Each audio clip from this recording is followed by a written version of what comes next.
4 players during this weekend. If anybody's just tuning in, we just finished 3 series, and our next one will be Lowello versus Matthew. Now, the previous series between Green Sheep and as well as Tice took a little bit of time, but we're finally at the midway point, Artosavites. How are you guys been feeling about the games?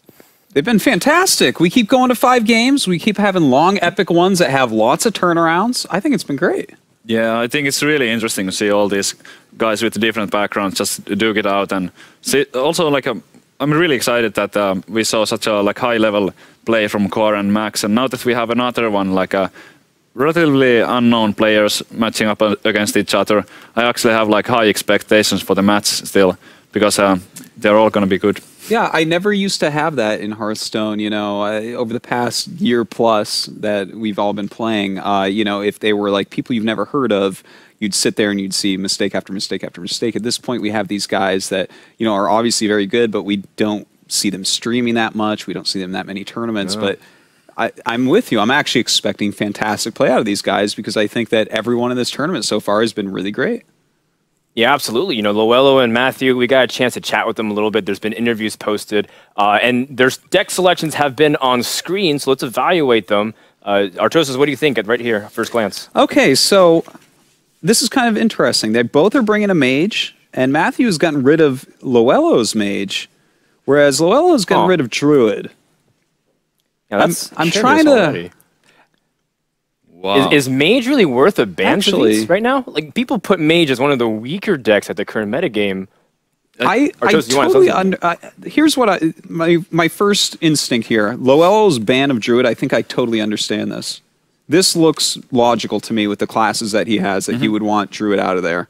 To get rid of Mage, though, I think it's because he's playing Warlock and Rogue, which makes me think that he's playing Handlock and Miracle, because Mage can do very well against both those. So yeah, I think this seems pretty logical. What do you think, Savitz? I think it's really interesting to see not 1 but 2 players bring Mage, because Mage has been considered kind of weak right now, and some players have made it work, and there can be a lot of different variations of Mage that can be viable. There's the hyper-aggressive Mage, which has been lately popping up, which is excellent against Handlock specifically. And yeah, I mean, looking at Lowello's lineup, that's really far from what I would personally play. But it's going to be interesting to see how the warrior is going to work out, and yeah, I really want to see the mage deck by Matthew. What is it going to be? It's going to be the hype mage. It's going to be an aggro mage. Is it going to be something with with a lot of secrets, like Kirin Tor mage maybe? Yeah, you never know. Deck Admirable used or something like that. I mean, there's a lot of different mage variations that we could end up seeing here. That honestly is probably Mage's biggest strength at the moment. The fact that there are multiple builds out there that you can't predict. And even if you do, there's lots of different tech that you can include to throw off the opponent's scent. The next series, by the way, will be casted by Artosis and myself, so it should be fun because I haven't casted with Dan in a long time. And it'll be between these 2 guys who are relatively unknown. For people who don't know too much about Matthew, the qualifiers of round of 128 Swiss was his first ever Hearthstone tournament. Can you believe that? His first time he ever tried competition. He gets all the way through, you know, barely, of course, by the skin of his teeth, but still, he's here now, fighting for one of the 4 spots in Europe. Absolute great story. And of course, Lowello, he's part of the French scene, which is kind of insular. It's difficult to find out a lot about these players, but just the fact that he's part of the Gamers Origin team and he's been able to get a lot of recognition, and that should tell you a lot about him. And, you know, his deck choices are just so interesting. Absolutely. As you were saying, Savitz, that's just I think Warrior is the one deck that I really didn't think we'd see. I didn't think we'd really see Hunter, but I could see someone pulling a Hunter in here, kind of being a little bit tricky. What does Warrior beat here? I'm not sure. I guess it's probably just, you know, a control warrior, like a generic control warrior, but maybe. Who knows? At the qualifiers, a Warrior was based on statistics, Warrior was a complete disaster. Very few players actually made it. I think it's 1 or 2 players. Many people played it, but very few did well with it. I mean, there are some I believe Strife played a Warrior on the NA qualifier, and I think Lowello also played on the EU qualifier. He played Warrior. He's very comfortable, so maybe it pays off for him. We'll have to see. The first game is about to get underway, so let's see if Lowello can use this lineup to go up against newcomer Matthew.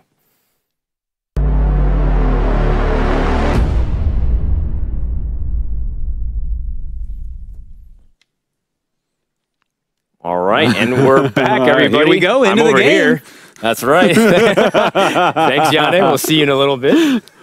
All right, That's so fantastic. low elves, Matthew. You know those lineups you're talking about. How warrior doesn't feel like a strong pick in the current metagame, but at the same time, isn't that another reason why perhaps maybe Lowello can surprise people? Yeah. Because people weren't counting on warrior to be here. Totally. It seems like his decks are based off of a lot of surprise. He wants to be a little bit unpredictable. So we'll see how Speaking that of works for him. unpredictable, I think this is the secret mage that you were referring to with Savitz. You have Kieran Tormage and Mirror Entity, and this is really important because you can grab early tempo. It's more of that mid-range scale that you control the board, and you continue to snowball in order to get to the victory. Yeah. And you know, now that you're familiar with a little bit of this deck, what do you feel like it does matching up against this Priest? Okay, I haven't gotten to play it a lot against Priest because the thing is, normally you look at like Mage versus Priest and you're a little bit afraid of it because Mage is burn and Priest is heal, but this is a very different type of Mage deck. If this is in fact what Admirable use, that Tides kind of created. Right. I did play a lot of games with that deck, and I have to say, like, if you get a decent start with it, it's insane. When you get like a couple good duplicates off or something like that, you know, you have those counter spells in there. So it's a deck that can gain ridiculous amounts of card advantage. That's for sure. Nope, card advantage, card And number tempo one advantage comes out for sure. here. Absolutely. Now, I think the Loot Hoarder already is indicative of what kind of mage, but at the same time, Lowello still has to approach cautiously because the Loot Hoarder, it doesn't give away full information, but that's a first clue. Yeah. I mean, right now you're looking at that and you're saying, okay, it's probably not just straight up like a freeze giants or something. It's the Loot Hoarder does Unlikely. point towards the secret mage because like you're not going to be too sad duplicating that, right? It's not too bad. In fact, part of the weaknesses pre-Naxxramas of this kind of deck was that Mage really lacked card draw for a long time. You relied on things like Acolyte of Pain and then the 2 Arcane Intellects, and that was it. But now you have Duplicate to give you not only the draws, but the longevity on the minions you want. And then you also start having the Death Rattle snowballs and whatnot of compounding. It starts to actually be pretty decent. Let's not forget Mad Scientist. When you're playing like some of these decks, for instance, the Tides version that Admirable used, I believe it had 6 secrets in it. So like that is a lot. Right. I mean, it's pretty crazy what you can get done with that. And my favorite, of course, is Counterspell, because that's the one where you're really afraid to play around, and then, of course, sometimes you lose the coin, which is the worst thing. it's very true, but I got to tell you, it's the funniest thing in the world when someone's trying to flare and a Counterspell gets it. Definitely. Well, let's see what he's going to go ahead for here. Like, he could go... I mean, he has an Aucheneye, and he has Circle. So does he actually Circle here? Okay, he is going to... I think so. You know, you're not really It would just die otherwise, right? I think the number one thing you're afraid of is just straight up polymorph, but it's always, to be honest, it's always a crapshoot. You're not sure if these guys are running the full removal like that. You know that they have fireballs and frostbolts as finishers and removal, but polymorph is always these one wild card factor you're not sure about. I mean, you're going to see probably maximum one polymorph in any mage deck if it has one. Right. And in these secret mage decks, I wouldn't really count it being in there. It's like the deck is already so crammed, packed full of cards, you know? Yeah, absolutely. One of those decks. I mean, you see Ysera, for Ysera, for example, being one of those late game scaling cards, and then for Mage, it's Ragnaros. So these will eventually have the capability of going late game and have a lot of viability. But at the same time, the Mage deck is really important. It's so crucial to establish the board position from these couple turns. Well, looking at this turn here, it seems to me like it's a Kieran Tormage turn. I really don't like using Frostbolt in both your minions to get rid of this. I feel like you're losing so much tempo with that. And if he really wants to attack into one of your dudes and heal up his guy, that's okay, good, great. You just use 2 mana. And so, yeah, I really like this play. Yeah, not to mention that you still have a little bit of time before the inevitable fear of Cabal Shadow Priest completely overwhelms you, where everything you do, you're keeping that in mind. Does Holy Nova completely destroy this, by the way? I feel like Lowello has a really good opportunity. Yeah. It doesn't... I guess it doesn't kill everything. Like, because it will leave the Kieran Tor or it will leave a 2/1 Golem. That's a little bit rough. I'm surprised that he coined and now is thinking about it. Yeah, that could now be he's some thinking of an nerves getting to alternative. him. Well, he does have an opportunity to use Dark Cultist and try to build up a stronger board. That way, heal up. 3 3/4 and a 4/5, pretty Yeah. decent. But of course, Mirror Entity, and then just like you said, the ability to build tempo off of a 3-mana creature and also give some life to the Harvest Golem, maybe it's going to be working out. Totally. He can absolutely take this board right over. Has actually a lot of options here. With the Frostbolt, he has his possible ping. Of course, he can throw down this Harvest Golem as well. There's a lot of different ways he can go about this. Yeah, and he just uses coin, so he still has another turn, or 2 turns rather, before Cabal Shadow Priest completely can flip the board around. So I think you take this opportunity to develop what you have, because pretty soon you're going to be paranoid to drop this Harvest Golem. Of course, you want to see what you draw first if you're going to do any play here with the Loot Hoarder. Yeah, that is definitely the best opener, because no matter what, you're going to kill this guy off.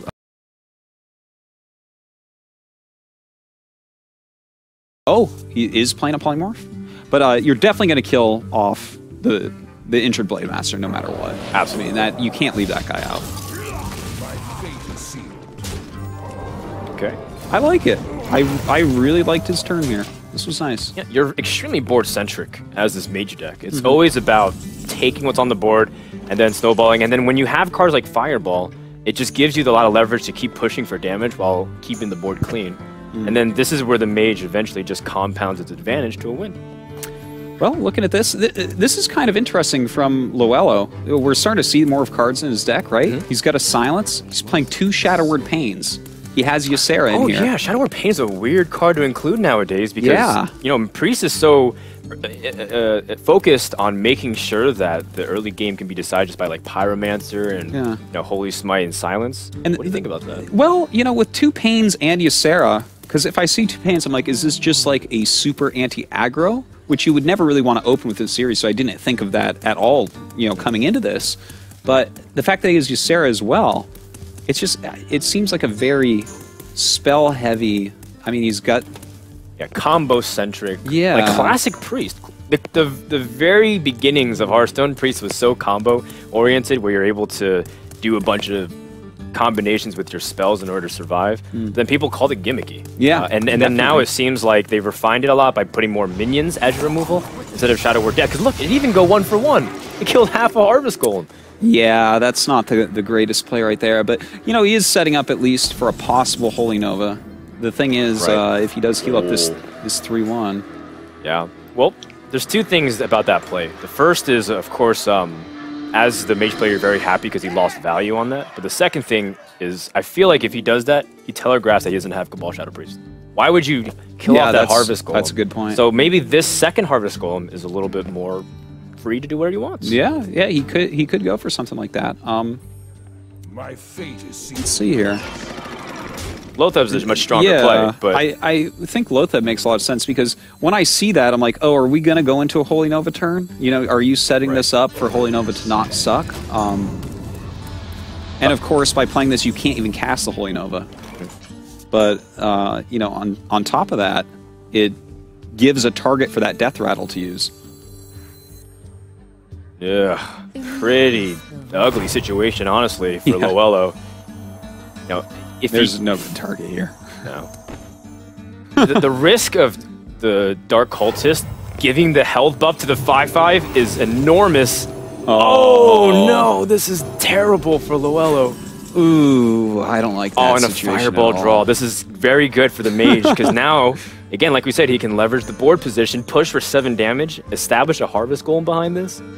Yeah, and he still has sick. removal with like Ysera, Rag, and Polymorph. Ridiculously powerful cards remaining in his hand here. Like, this gives him a turn 8 Rag after having such a powerful board. Like, there's nothing that his opponent can do to the board that is going to, like, make Rag necessarily a bad play coming up. You know, it's... Of course, he does have a way to deal with it in his hand, possibly, but... It's the 8 damage that goes to the face if Yeah. he can't do anything. Yeah. Look at his next turn. He's got no minion that he can play. Everything is either too expensive or situational. Well, I think he's probably going to have to use Shadow Word Death on the Lotheb. Oh, man, and then that paves the way for the Ragnarok to do 8. God, that's like so nice for him. I wonder if Matthew wants to take this opportunity to develop Sylvanas by trading. And if he does this, then he keeps Fireball as a potential finisher. Yeah. And then not only that, he has damage on board to actually kill his opponent. And you know what? 5 health is enough. So, thing is, I think here we basically have to see Shadow or Death on Sylvanas. And it's the turn is so weak that it's probably that and either a really bad Shadow Madness or that and heal. Yeah, I think you're right, Artosis. I don't see an alternative. I mean, you're just at this point counting 12 damage. You know this deck runs spells, and otherwise it's just a very passive turn. Like you said, you take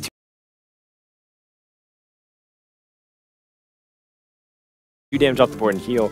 That is extremely weak. By the way, we haven't. I mean, we've seen like some of the secret cards, like Kirin Tor, and I guess a couple secrets we saw. Right, but the we mirror haven't. entity. Other than that, it's like reminding me of like an old Trump deck or something. You know, like Right, the free-to-play mage that he used several seasons. he's like all these cards gain value, and you know that's what it is. So kind of a weird and interesting deck that we're seeing, and it is just crushing this priest. Oh, how's that for value? Shadow or Death was just used. Ragnaros doing 8 damage to the face. And Loello looks completely powerless to stop this. He needs to heal and get a Shadow or Death to hope to survive the Ragnaros onslaught. But even then, you're not guaranteed to survive the next turn. No, I mean, in fact, I don't think that there's any way that he survives. Because he can do this to draw 1 card, but at 5 mana, there's nothing he can draw. Yeah, if he Shadow Word Death, he doesn't have enough to Shadow Madness and remove damage off the board. That's game 1, just like that. Wow. And Mage becoming the surprise X factor right off the bat in the series. Yeah, and you know, generally speaking, you don't really want to lose with your priest deck to the mage deck, but the thing is, it's not like a burn mage. This is just like he had a bunch of good minions, and we saw a Kirin Tor and a secret, but I feel like it didn't really give away that much. It was just like a bunch of good cards that he played. Yeah, and he was able to play, again, very board-centric and never lose control. And you see how Priest is often a class that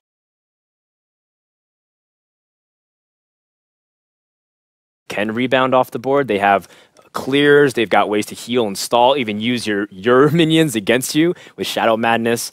But at the same time, it just didn't line up correctly. And I think Matthew made also some good intelligent reads. He instead of trying to go for the traditional way to push damage, he said, well, it looks like he doesn't have this, so I can get away with a little bit more, and then ends up making good reads to end the game there. Well, what deck do you actually bring out here now? He has a warrior and he has a shaman. And as soon as I ever think about shaman against mage, I get a shiver down my spine. So I'm looking at the warrior deck is probably what's going to have to come out here. Yeah, warrior is good against mage because you can stack up against the damage really well with its hero power. So I would favor that. Well, let's take a look. And all right. he actually does choose shaman. All right, we'll see what he's got in this shaman deck. We see a haunted creeper already. Not completely uncommon. You know what? I wonder if this is indicative of a warrior that's playing very late game centric. Maybe he cut a lot of his early game cards so he can't even deal effectively Like with a super control warrior. Right, like super greedy to try and beat. I mean, makes warrior sense. is an interesting choice in the meta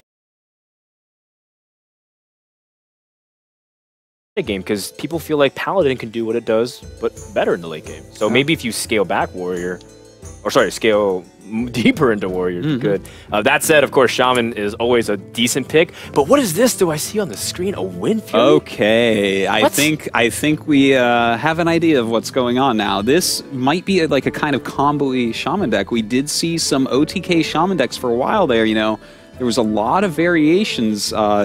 Quite a long time ago. What was that, like 8 months ago or something? It was, and I remember players like Chalky was using this plus Leroy and Rockbiters to end the game. Oh, yeah. But you know, with Wind Fury, Stranglethorn Tiger sometimes. Yeah, I would see in there. Just play something with stealth and you get the guarantee. I mean, if you have Shade of Next Rammus in this deck, Yeah, you just yeah.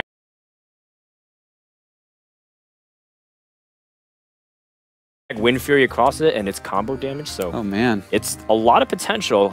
And it's cool that we see a deck like this in the top 16 of the European regionals. It totally is. So, looking at this, I think you coin out that Kirin Tor into counterspell, because then you can't even Rockbiter or Lightning Bolt this. You have to have 2 removal spells, and then you have a 3/3 and a 4/3 out on turn 2. I think that's pretty good. What about maybe the Mana Worm coin into Loot Hoarder, though? Because the next turn you still get the tempo.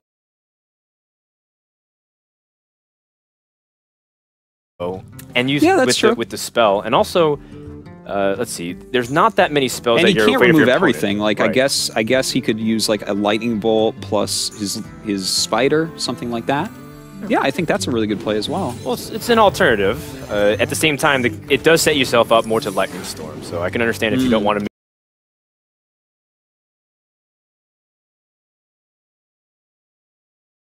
make yourself susceptible to that, you pass on that. Well, it looks like he does go with the original idea there and does go to face a little bit of damage. With that counter spell, he's only going to be able to use a little bit here. I wonder if he can guess that that's a counter spell, because looking at that, I would say 100% that is not a mirror entity. Right. This has to be a duplicate or a counter spell.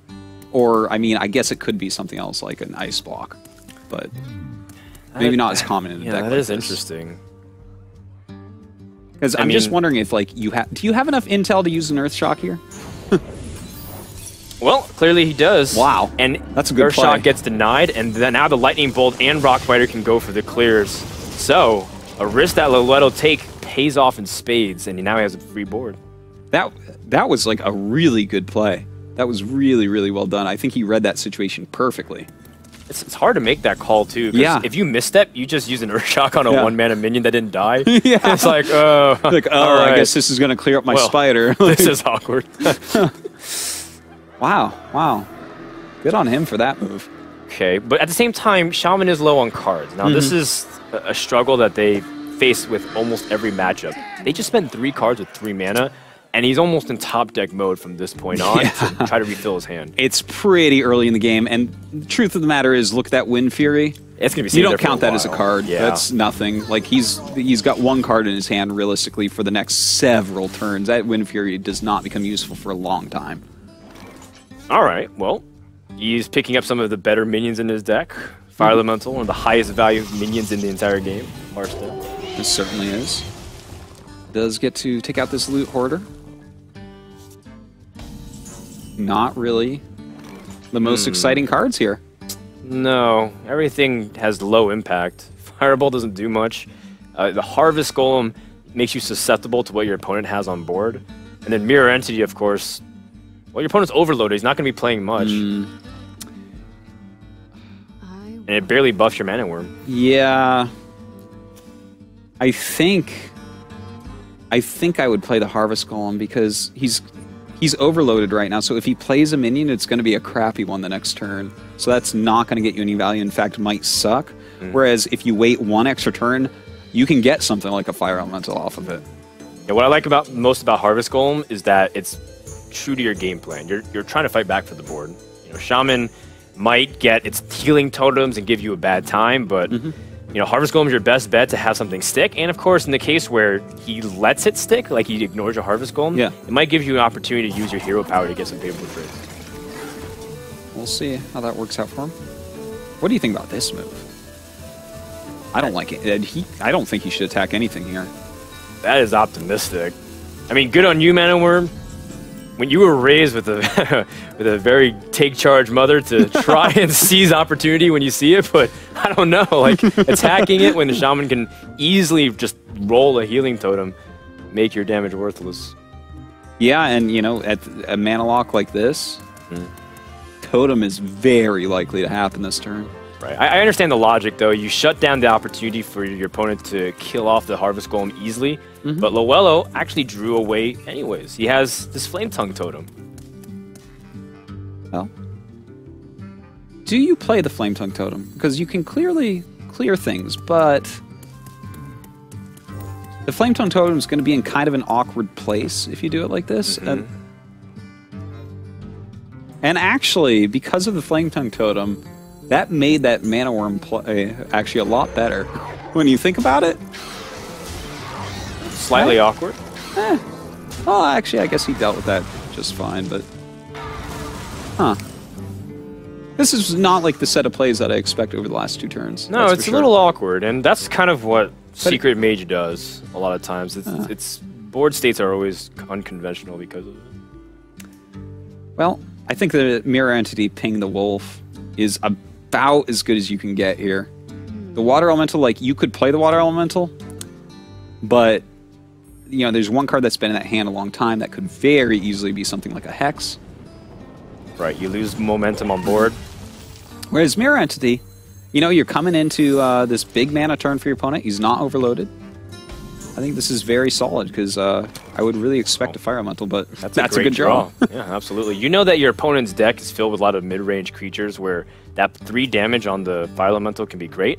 At the same time, he's calculating the possibility of using Wind Fury on the next couple of turns to potentially lethal his opponent. Because think about it, if the Fire Elemental somehow slides in and gets that buff from the Flame Tongue Totem, that's 16 damage. It's a lot of damage. That is a lot of damage. I wasn't great at math, Artosis, in school at least, but 16... I know that 16 is a lot in a game with 30 life. Absolutely. Now, I really like where he put that. That was really... He's actually reading this game extremely well. Yep. And so is... Well, actually, it's Loello, really, that I was talking about earlier as well with that Earth Shock. I think... He made some really strong reads he's around stepping it up with the Shaman Secrets deck. are hard to play around. Yeah, especially it's Mage difficult Secrets. to play around with all of them, and he's made the right guesses and he's played around them successfully, and his board is looking honestly pretty decent. Playing around Secrets is kind of a funny concept, Frodan, when you say that, because I think about it, I'm like, well, you don't play around Hunter Secrets, you just play into them because they're going to hurt. That's just it. They're good. Just bite the lip and Mage, so yeah, you can definitely play around Mage Secrets like that. He's done a very good job with that so far. Absolutely. Well, I mean, that's why he kept the Fire Elemental, and now he can collect the value off of it. Yes, he certainly can. It's, it kind of sucks he has to throw this 4/3 away. But, I mean, other than... No, that's the only play here.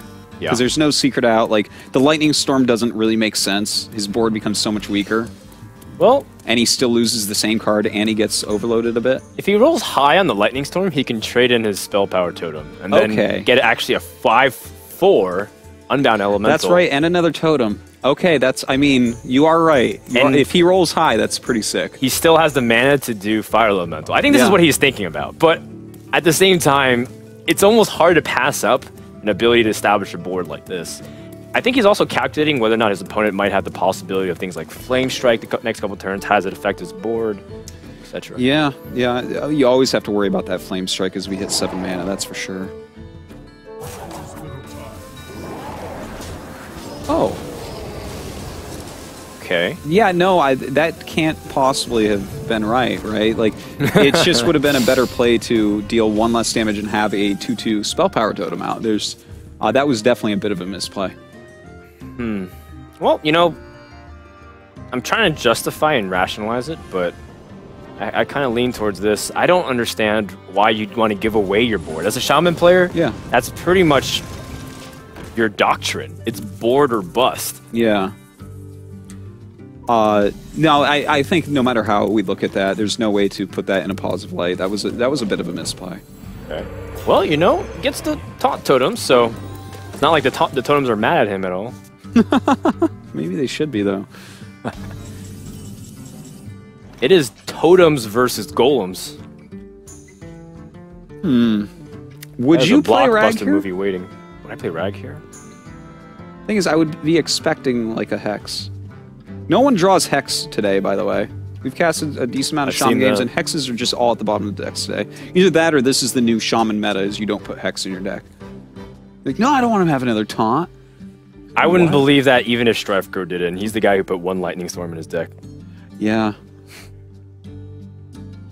I always feel gross when I'm net decking something with 1 Lightning Storm. I think you're okay, because the most important thing to consider is if your opponent does have Hex, will I be in a position where my board is unrecoverable?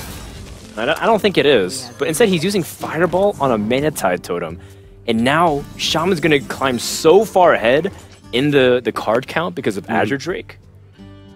It's Azure Drake is going to be pretty awesome here. I kind of liked the Rag play just because he would have taken out the Taunt Totem, and both the other totems are so valuable. But, that is true. You know what? At least he did get rid of that Mana Tide, which can really get out of control. You leave Mana Tide out like 1 extra turn, and it can cost you the game. Yeah.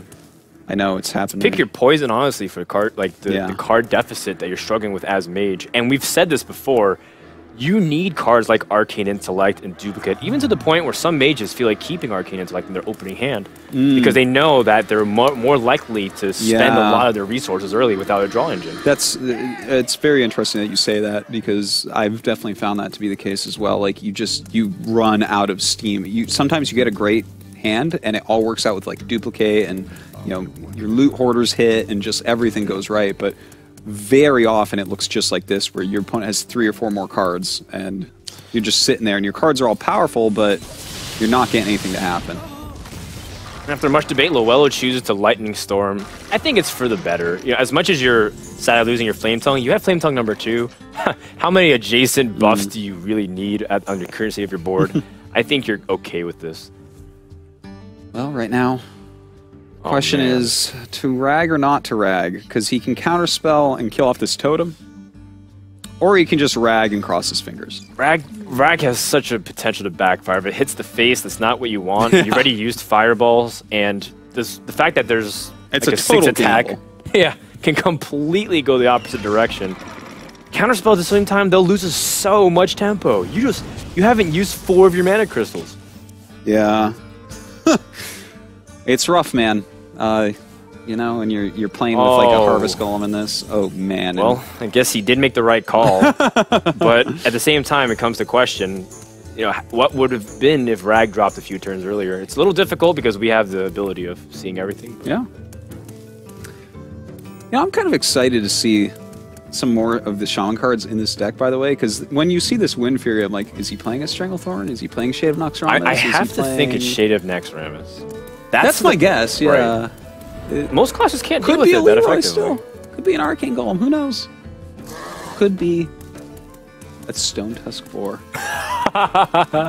Stone Tusk 4. Like, no, maybe he would just use Bluegill Warrior. I'm like, of course, yeah, you're right. I mean, it is 1 mana, and you put 2 Flame Tongues and 2 Rock Biters. I mean, and give it Wind Fury? Yeah. Yeah, and then you... that's 22 damage. Then you reincarnate it. That's lethal, Frodan. That's lethal. You have the mana to do that. I don't know. Speaking of not having the mana, Matthew's been struggling for a couple turns now, trying to do everything. Rag's just been sitting here, but now we know that it's a little bit too late, and he knows the answer to the. Oh, but you just have Counterspell. Yeah, the Counterspell should be able to keep this 3/6 alive. I think. Thing is, with that out. I think this turn... Oh, Haunted Creeper is a definite play, in case this is a mirror entity, I would say. You got to test for that, and if it's not, it's probably Counterspell. Right. In which case, I would consider throwing away the Wind Fury at this point. That card has just been dead, and do you need it with this type of card advantage? It makes for a flashy ending, that's for sure. I mean, Loello's going for the Twitter fans at this point. Well, that's a great trade. Absolutely. This Azure Drake's already gotten so much card advantage. Now he sees that it's not mirror entity, so he's well aware that it's most likely going to be the counter spell because he killed off the Drake, or he killed off the Wild Elemental no duplicate. Oh, well, a Flame Strike. That is not a bad draw right now. The question is, do you do it this turn? 4 damage on the board, or 5 damage rather, is not that imposing, but it's not. The thing is, Rag is about the worst play in the universe right now. Yeah. If he did it, I would not even blame him. He has 2 options. And he has Counterspell. Yeah. So even if his opponent hexed, it's not like Rag could die at this point. So, you know what, when you say it like that, it's the Flame Strike is going to clear things. Oh, man. Oh, he's got ways to get through this Rag. I guess this is either what way. happens when you wait. But unfortunately, if he plays Feral Spirits, it will get Counterspelled. So even then, Rag's not protected. In fact, if Loel thinks it's Counterspell, he's just going to give up that Wind Fury. How meta is this? To Wind Fury a 1/1 to play around Counterspell? I think a Wind Fury Spectral Spider is exactly what this tournament needs right now. It's the same as Wind Fury or Stone Tusk 4.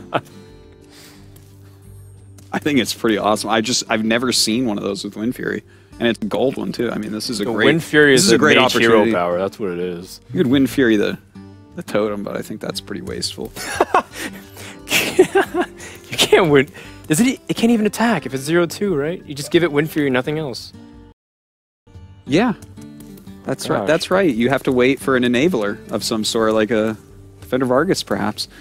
Wow. I'm very surprised he tested with a Hex there, but Fear is a win condition, and he calls it correctly, but you know what? He aimed at a 0-2. Now I see why healing totems are depressed. See what they go through? They always die. like, oh, I can't even be a frog.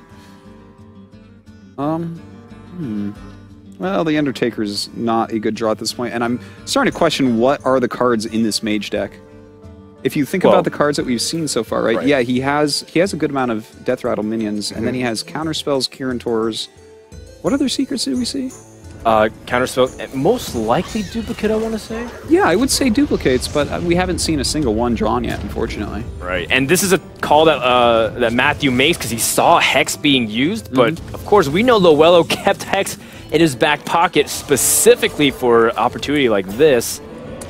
Yeah, when you see someone aim a Hex at their own totem to play Wolves, I think you can safely say there's another Hex in hand, but he doesn't have any other options. What, are you going to ping plus Undertaker against someone who has a Spell Power totem?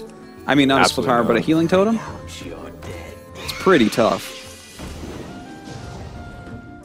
Oh, man. And this is the drawback of Undertaker. It's a very sharp decline in its value in the late stage of the game. A lot of people complain about the start that Undertaker has because it's so strong. It just continues to snowball its stats.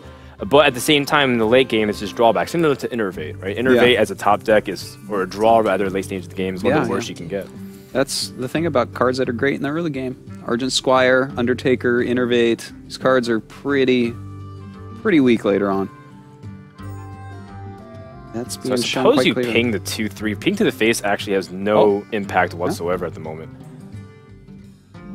No, not really. But this game has gone a long time. Imagine if he had pinged every turn. It'd be pretty low. Yeah, he'd be... I don't know. Like, I don't think Matthew has another choice. Yeah, I think you just ping a wolf.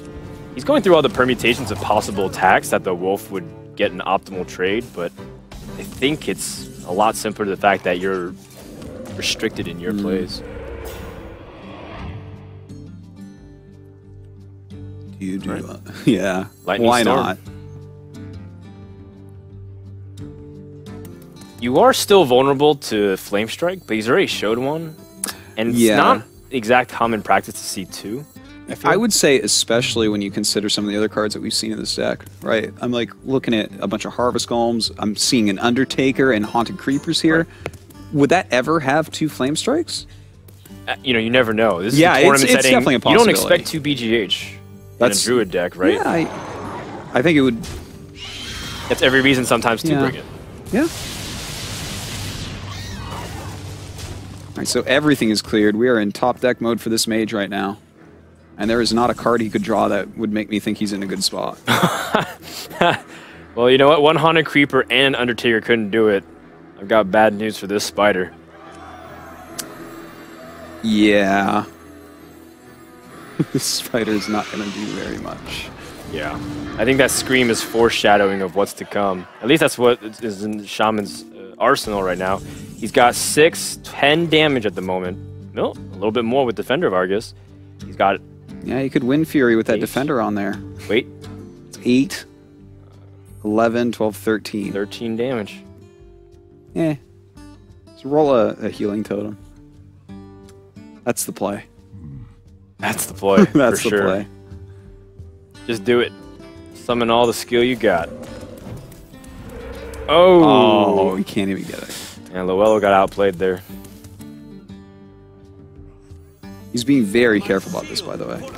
You know, I'm surprised that he's buffing the Taunters a little bit more instead of perhaps making his minion more resilient to Flame Strike.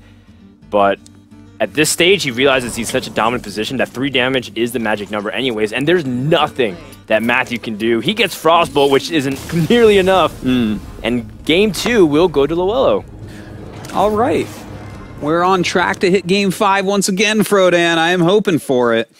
And that mage deck just got completely slammed there. Kind of an interesting mage deck. I'm not exactly sure what its true aim is, but Well, I feel like it's similar to the Tempo Priest in a way. If you have, or you know what, let's just expand it to Undertaker package anything, whether it's Hunter, whether it's Mage, whether it's Priest, where if you don't get the right cards to start things off and it's very slow, you can't protect the board.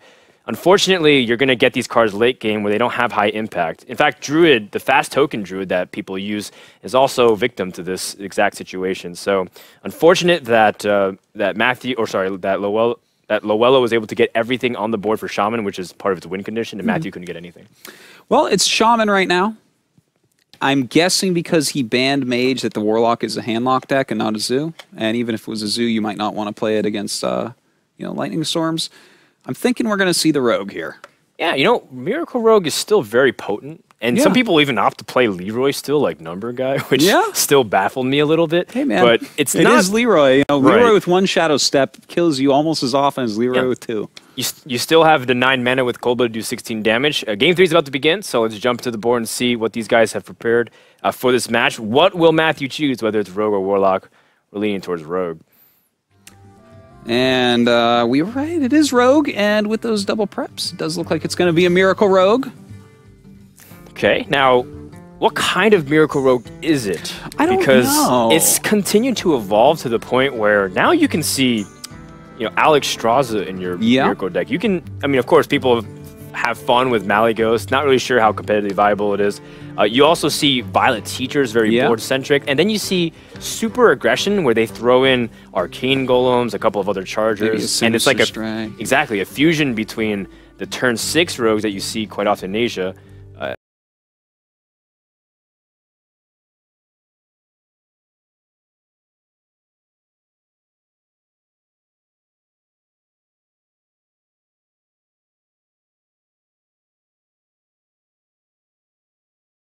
And the Miracle. Yeah. There's quite a that you can do right now, and I think that it hasn't really, fixed itself. We don't actually know what is the best one right now. A lot of players are really working on that, and looking at it so far, those are all cards you would expect to see in basically any Miracle Rogue deck. All right. Well, you can at least agree that if you're the Shaman player, you're expecting your opponent to draw a lot of cards. That's one. Gadgetzan, your only hope is oftentimes the spell power totem plus his reaching. That's the best case scenario for you. That's pretty tough. How else can you kill it? Double Lightning Storm. Of course. It's only Overload 4.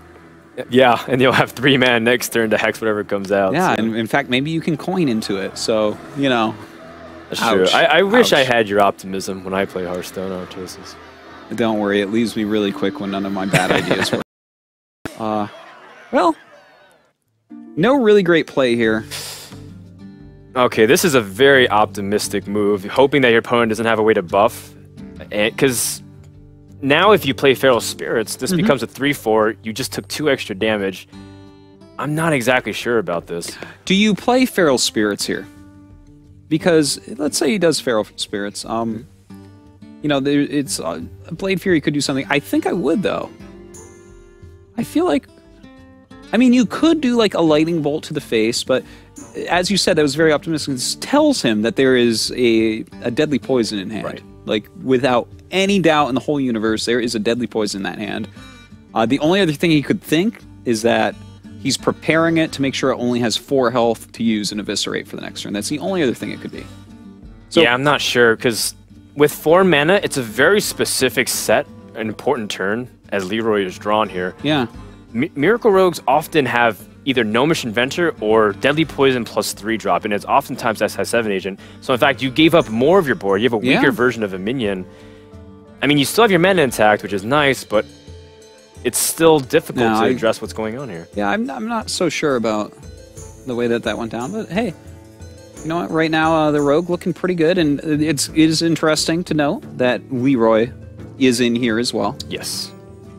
So it's a good this old could just Leroy. be a list that he was using 3 days ago. He's like, 1 mana, who cares? It's still such a good deck.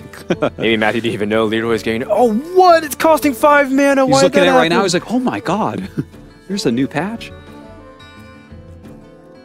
All right. Well. Taking care of this SI7 agent with Lightning Bolt seems preferable. You have the opportunity to use Feral Spirits. But then your next turn is going to be overloaded for 3, and you're forced to drop Haunted Creeper / Totem up. And that means you essentially pass if your opponent has the ability to deal with the board.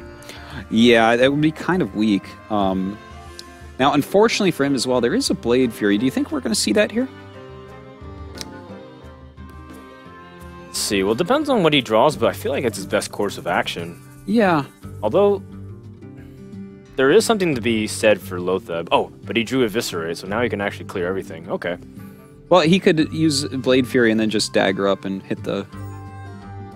That is also true. Hit the 1 health elemental. I think that's a bit better. But, I mean, his life is actually pretty surprisingly low here after that move. And you have to be careful. The burst, and you did see Wind Fury from your opponent.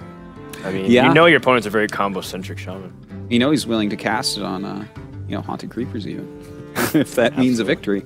The situation calls for it. Well, Conceal Gadgetzan about to pop down, and the Earthring Farseer is in hand, so it does give some options for Matthew to survive whatever burst comes out. Yeah, and let's not forget as well that he does have Leroy, which means Shadow Steps are in here. And with those Shadow Steps, or they're probably in here. I mean, it doesn't necessarily have to be, but if there are Shadow Steps, he can gain a lot of life. I would be very surprised if there were no Shadow Steps. Yeah, that would be very weird. That would certainly... I think you'd play Arcane Golem maybe over Leroy in a case like that. But now, this is important. The Lotheb to shut down the Gadgetzan Auctioneer is the best play you can make in this scenario. It's the one tool that warriors, shamans, paladins, when they're susceptible to Gadgetzan plays, that's their ability to address the situation. well, I guess he's got a couple options here. It's looking like I think he's considering running Leroy into it. I think that might be a consideration that he's doing, but the thing is, going into turn 6, that doesn't make sense because the odds of a Fire Elemental or something like that to help the Haunted Creeper finish him off, a little bit too high. It could be any number of cards, so... Might just answer Lotheb with Lotheb and push, but the problem is you're at 15 health. Yeah, it's And- getting very scary with Wind Yeah. Fury. In fact, that's 6, 12, you can deal 14 that I can see if he just pushes. Yeah, I think Lotheb is a much stronger answer. More than likely, the Lotheb will attack the Gadgetzan Auctioneer because he can't do anything spell-wise, and then from there you can respond and potentially piece together damage because you have Leroy. Well, let's see what he draws. Okay. Okay, Are well, he's we got going a to see? board Are clear. we going to see a Defender Vargas here?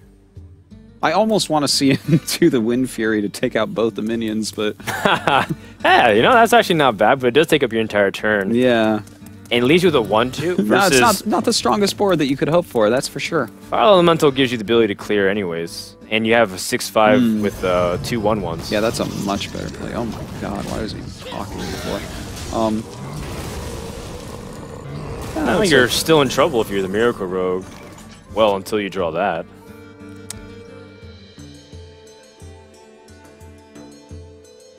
The thing is, I mean, he can start clearing this stuff, but he has nothing to draw with in his hand. It's, best case scenario at the end of this turn, he's going to have an Earthring Farseer on the board.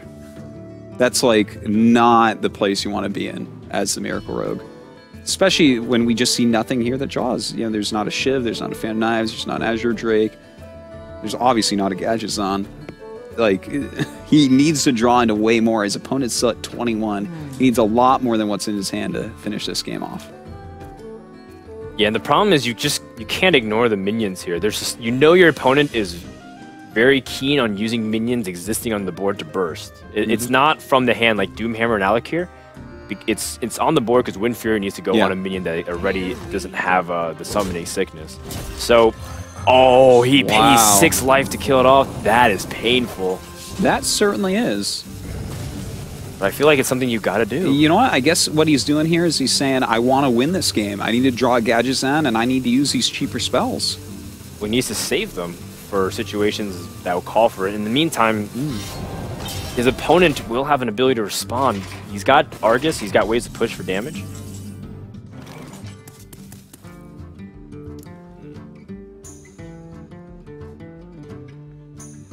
He also has Azure Drake and see what he draws with the opportunity to clear. Yeah, yeah.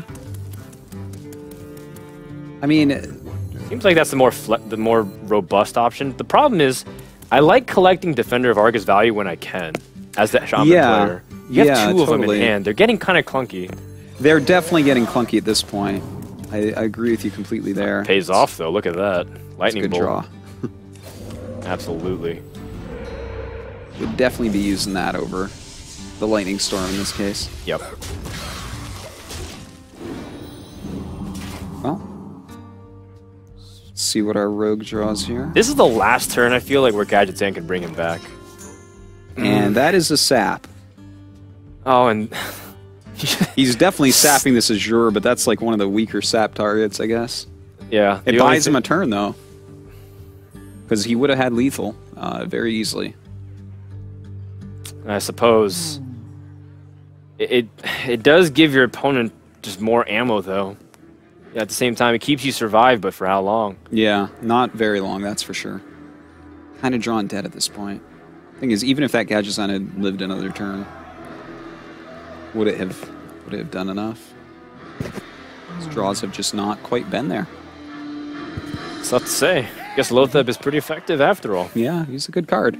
Not I think bad. there's a reason why we see him in almost every deck.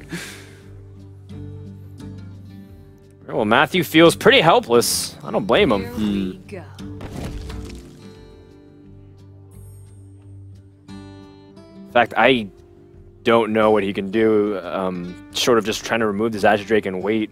But like we said, this was probably the last opportunity to, because we know that Loello will start drawing into other... He still has Alec here in this deck, right? He still has other ways to burst beyond just Wind Fury. That is very true. It's easy just to die from this position. He's at 9 health. Well, let's see what he draws. Definitely not a needed card right there. I feel like I would definitely consider playing a Defender here. If you just slow your opponent down a little bit more, he's just not going to be able to have any gas left to finish you. Now here's where, in the previous patch, you start being a little worried, because it's, well, is he saving like a big burst combo? Does he have like 2 Shadow Step and just needs his Leroy? But we know it's not possible any longer with the restrictions on the mana. Yeah. So this makes Loello feel a lot safer. Doesn't have to that's play true. Defender of Argus, because Yeah. he's like, well, I got it. That's well said, Frodan. Okay, well now there's a glimmer of hope. Yes, there is. There certainly is. I mean, he's going to have to deal with this Azure. I think it's probably going to be Gadgetzan to use the backstab to begin. Absolutely. You still can draw into Fan of Knives with some spell power. Preparation prep, is okay. good. All right. Yeah, he's got that full dagger as well. The dream is alive, Artosis. It certainly is. Ugh, that's not- That's not going to... He doesn't have time to use that card. Here we go, Fan of Knives. Oh, that's a nice draw right there. I really like that, actually. Absolutely. Maybe a Shiv of some kind? That's not a Shiv. Hold on, one more. Cold Blood is something. Is it something that you want to use here?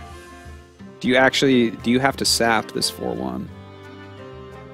The problem is sapping restricts your mana even more, so if you pick up second SI7 agent, then you're gonna be you couldn't use it. So this is an opportunity to kill off the board, Yeah. and now you push for damage. This was a good combination of draws, but is it too late, Artosis? Well, we will see. He actually takes out the Spell Power Totem. That makes a lot of sense. He hasn't seen Lightning Storm, so definitely something to have to worry about. So you can kill off this Gadgetzan as you choose to do it while establishing his board. He deals 6 damage right now, not quite enough.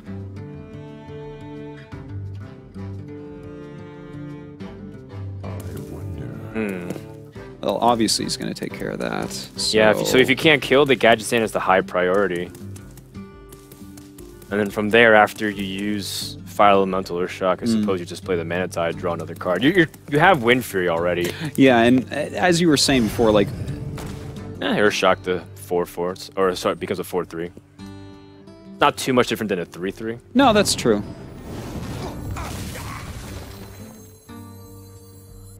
Okay, okay. And this kind of lines up with what you were saying before. You know, just the mana restrictions that exist now for Miracle Rogue with that 1 additional mana. Although I'm confused because he just left up a 4/3 instead of a 3/3, so I feel like that's strictly worse.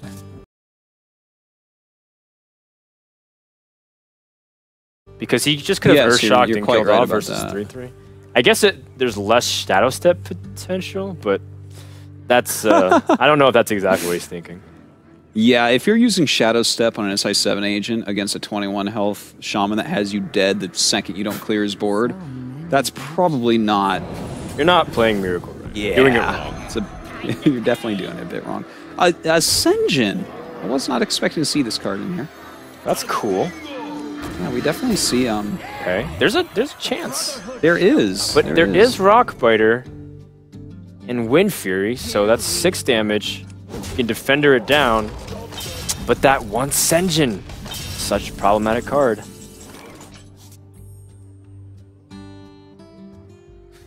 This is so crazy. I'm trying to see if I can spot lethal here, but I don't think there's an opportunity. Those fine lethal puzzles. No, this is, I don't think that there's any, there's definitely not any lethal here, no.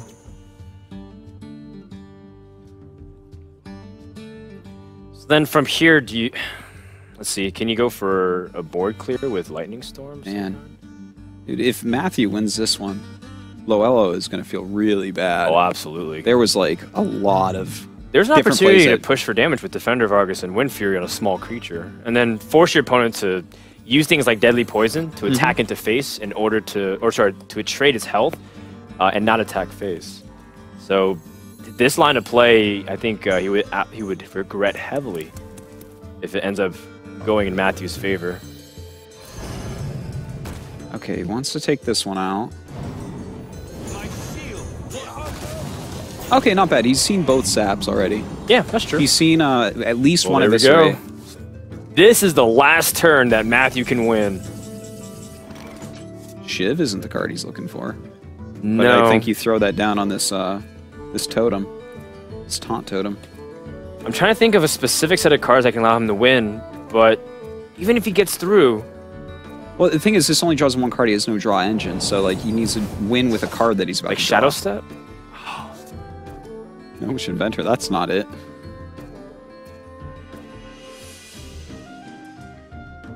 Okay, I think... God, do you give up your Leroy here? I think you actually might. You might give up your Just Leroy. To keep the Van Cleef and but do you Gnomish? healthy? Or do you Assassin's Blade to put on some extra damage? Well, either way, you're only playing one of these cards in your hand. You can't play two. I think Leroy's removal is actually not that bad here. You're right. But then it does make Shadow Step kind of a dead draw. Yeah, well, Shadow Step now can win if he doesn't die here. Now, unfortunately... Yeah, I don't think it... And Flame Tongue certainly settles it here, because now you can drop Alec here plus the Flame Tongue. So, it looks like Loel's going to use a Shaman deck to get 2 wins in a row. Well done. Wow. Okay, so that actually got a lot closer than we thought it was going to for the entire time. He almost miracled right out of that. Right. Wow. Now, unfortunately, or fortunately, depends on how you look at it, the Leroy mana cost didn't actually affect the game whatsoever. Because there was no Shadow Steps to be had, and Leroy just kind of sat there. And he never did get into with no Shadow Steps. Maybe Frodan, there's no Shadow Steps. Actually, it's a very big possibility. There's only a few cards left in the deck, and perhaps he went more of a double Cold Blood, double Conceal approach, and just used Leroy solely as a charger with damage. Yeah, like Cold Blood. It could be. I mean, five mana for 6 charge damage. That is still the highest for cheap, I guess, in the game, right? Yeah, like absolutely. 3 for 4 with an Arcane or that. All right, so that brings us down to his Warrior deck. Now, Warrior against Miracle. Well, I believe the Warlock deck, because he goes to Shaman 1. Oh, I'm so sorry. So now we have Warlock versus the Shaman. I keep doing that, too. I'm like talking about one deck. I'm like, that must be the deck that won, because I was talking about it. I know it's been a long day. But Shaman, I believe the game is about to begin, though. Yeah. So let's talk about how Warlock faces off against Shaman. And we suspect it's Handlock because he's been avoiding playing Warlock early. Well, all right. So Shaman going up against Handlock. I think you're going to mulligan pretty aggressively for your spells here.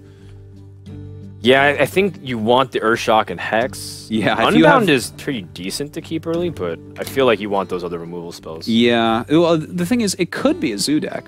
Oh, you're right. You never know. And if it's a zoo deck, absolutely right. You definitely want something like an Unbound or, well, I guess what you really want is Lightning Storm, right? So the Lightning Bolt, man. you know, against, if I'm like playing on the ladder right now, and I have no idea if this is zoo or Handlock, I think I'd probably throw both Fire Elementals back. I'd be like, well, you know, if it's zoo, I might need this Unbound. I don't know. Yeah, I think you bring up excellent points. And most likely, you're not going to use the coin to curve out Fire Elemental. You're using the coin to have the ability to like Unbound coin Lightning Bolt, if it's zoo. But we know it's not, of course. God, the thing is, I feel like right now Handlock is just such a good choice that I wouldn't mind if he just pure mulligan for anti-Handlock cards, you know, but he doesn't. And there is a Twilight Drake in hand, so if he doesn't get into an Earthshock, oh, there it is. Ooh, well, good card. Good position for Loella, but he picks up immediately with a Mountain Giant, and with that Mountain Giant, it almost dictates completely that he's going to be tapping. There is a case to be made that as the Handlock player, you want to establish the board. What? He drew Hex? Hex and Earthshock to answer the Twilight Drake and Mountain Giant? Hey, man. This is how it goes sometimes. Well, that's a shame. Let me ask you this. Yeah. All right, well, I keep getting my thoughts interrupted by the fact that these hands keep improving dramatically. Insane. Just who can get better draws. If you didn't draw this Mountain Giant, you develop the Ancient Watcher. Because that's your ability to fight back for the board, because there's nothing that can challenge it early on from Shaman. You know, I think I throw the Twilight Drake down immediately, because the longer you wait, the likelier that they have to. Yeah. And I want my hand at, well, if I don't have the Mountain Giant, yeah, I think I go for the bigger Twilight Drake a little bit quicker, personally. Ooh. Okay, well, Matthew ends up losing the Ancient Watcher, which is more painful than you think. Big Game Hunter would have been the optimal discard because there aren't many targets. Yeah, yeah. Has to be like a Fire Elemental next to a Totem. He loses one of his best Shadow Flame targets. Yeah, that is true. Well, I guess that's that for that turn. Yeah, I feel like saving your coin still gives you more flexibility, like coin with the Lightning Bolt on the Azure Drake to give that 4 damage. Absolutely. I think it's more important to save it. Completely agreed there. All right.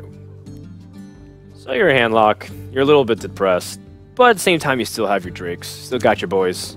Well, you have your until Drake you get just the for a Earthshock, moment. until some bad weather comes here. Do you play the Drake here? I don't think you play Lotheb, just because I look at this, I'm like, well, there's already a Taunt Totem there. What is Lotheb really doing for you? Like, is he going to be a Totem remover? Is that what he is? Is that his new job? What I like about Lotheb is it'll finally stick something to the board. So that way, because the problem with Twilight Drake is that if it gets Earthshock, your opponent has 4 mana to play with something else. And then he's able to use whatever, like Coin Azure Drake. That's true. He still has the coin, because I was going to say, at 4, there's not a lot to do with Shaman. When you have 1 totem on the board, it's like, what are you going to Defender Vargas? You might have a Gnomish Inventor or something. But you're right. If he can coin out the... So, yep, this is the right play, I think. Yeah, I completely agree with you. You've sold me on this. Well, guess what? He's still going to Azure Drake, but he won't be able to do anything. And now, finally, the strongest minion belongs to Handlock, which now, if he has the luxury of playing Mountain Giant and he gets Hexed, at least he's not going to be super far behind on board to the point where he gets bursted by the Shaman. Yeah. Well said. Well, now this is an interesting development, too. Sludge Belcher is also one of the best ways to draw hexes out of your opponent, or at least harass the board. Well, that guy is the stickiest of all minions. He's got gum in his hair, Frodan. Not enough peanut butter in the world for that. No, certainly not. So then, how about this as an alternative play? Maybe not even Sludge Belcher, but Twilight Drake, silence the 0/2 and kill off the Azure Drake. Okay, I see. I'm just giving you lit lines of play to talk about I'm it. trying to think about the Iron Beak and the various things that you want to hit in Shaman with that, and there's not actually that much. Shaman is like pretty much what you see is what you get. Just the Yeah. straight up value of the spells plus the cards. that's kind of an interesting play. I kind of like that play. He's hovering over Twilight Drake. I think that's the one he's going to make. Instead of the traditional Giant or Sludge Belcher, you go for board centric. Is it just Twilight Drake? Yeah, it looks like it. Ooh. A little bit greedy in a way, I guess, but I guess he does have that Frog Totem, which makes this a little bit more acceptable. That is true. I like denying the spell power, though, from Shaman. They just benefit off of it so much. Yeah, the thing is, it's one spell power, so I guess, like, let's say he has Earthshock and he rolls a spell power totem, then suddenly a Lightning Bolt is 5 hellish. damage. And it kills Lotheb, but right now, does that spell power actually do anything for him? Like, I don't see it actually changing any math for a decision, right? Well, if he gets spell power totem, Yeah. ooh, if he did, it was all of a sudden a 1-mana kill command. Oh god, what is... Well, Lightning Storm. Yeah. Okay, this makes much more sense. 3 to... Although I 3 think to he wants 4, to kill what off is- Lotheb. Oh, This is priority. okay, yeah. Yep. Coin lightning bolts. Wow. He's Man, rethinking a move yeah, now. I think he miscounted of some kind, and look, he looks really distraught Yeah, because that's- now he's expending so much of his resources. he'd go down to 4 mana the next turn. I think he's got to though. He's committed to this. Yeah, I mean, you can't turn around there. I understand the logic. Lightning Storm is not very useful against a deck like Handlock, Yeah. unless they're going for the full-out Molten Giants, load up with a bunch of Taunters. But in this scenario, he didn't get good value, and he went, I think, like 2 for 1 in terms of cards overall. Look at his match history bar. He spent so much. Well, that was it felt like a painful turn, but you know what? He's cleared the board out. He does have a reasonable true. play for next turn. This is not something that we're likely to see cleared. To see this board completely cleared by the Handlock, well, you know, he's got the 1/1 totem that'll probably stay no matter what. You'd have to have like a Soulfire, a Mortal Coil, and you know a regular play this turn. Hopefully, we've already seen a Watcher go away, so probably not going to see like Watcher plus Shadow Flame. Makes it much more reasonable when you think of it in those terms. I think tap's perfectly fine. Sludge Belcher just annoys. You're expecting your opponent to do something to the Sludge Belcher, and if he sticks, it's the added bonus. Oh, I would love the Defender here. That's a great play. Very clean. It's a very clean kill, but it does open you up to Hellfire. Yeah. But then when the Hellfire is gone, then Feral Spirits become much more powerful. That's right. Yep. Recently, we've actually seen a lot more Handlock decks with 2 Hellfires in it and only 1 Shadow Flame. Kind of interesting development. This is going to be, ooh, that's a bit painful. Do you... Obviously, I think the big game hunter most likely will come down here, but do you feel like there was any kind of justification, just hypothetically, Like to Mountain play Giant Mountain into it? Giant than Hellfire? Yeah, we've seen already how many of these damage spells actually played by Shaman, right? We've already seen Lightning Storm. True. We've already seen, you know, Lightning the Bolt. Azure Drake go away. We've already seen Lightning Bolt. At least one. Wow, he taps and he gets an Ancient Watcher to fill out his curve perfectly, so a pretty important moment for Matthew. He's smiling because he's like, that could have been really bad. Yeah, very true. And actually, his next turn is going to be pretty sick, man. Like he can double Giant without any issue. The one thing you do want to start looking for, though, is your Shadow Flames, your opportunity to swing back the board. You know Shaman has the ability to just constantly defend themselves with these little annoying things, totems, feral spirits. Lo and behold. Oh, and a Lotheb going to come down here. Lotheb actually, this turn, really not going to do anything. Yes. I can't even imagine a spell that your opponent would want to cast in the next turn, really. But what's important is he does have a minion that Yeah, sticks. He yeah. has Flame Tongue Totem. And simply picking a Wind Fury. Yeah, exactly. He just wins the That's game. where it becomes very interesting that he's done this. So, thing is, we actually do not have a Taunt Giver. Yeah, that's kind of weird. Okay, but there are some opportunities you can use the Owl here. One. Have the ability to drop a giant, owl, attack, and heal yourself. That taunt totem, man, so annoying. You could life tap giant earthen ring.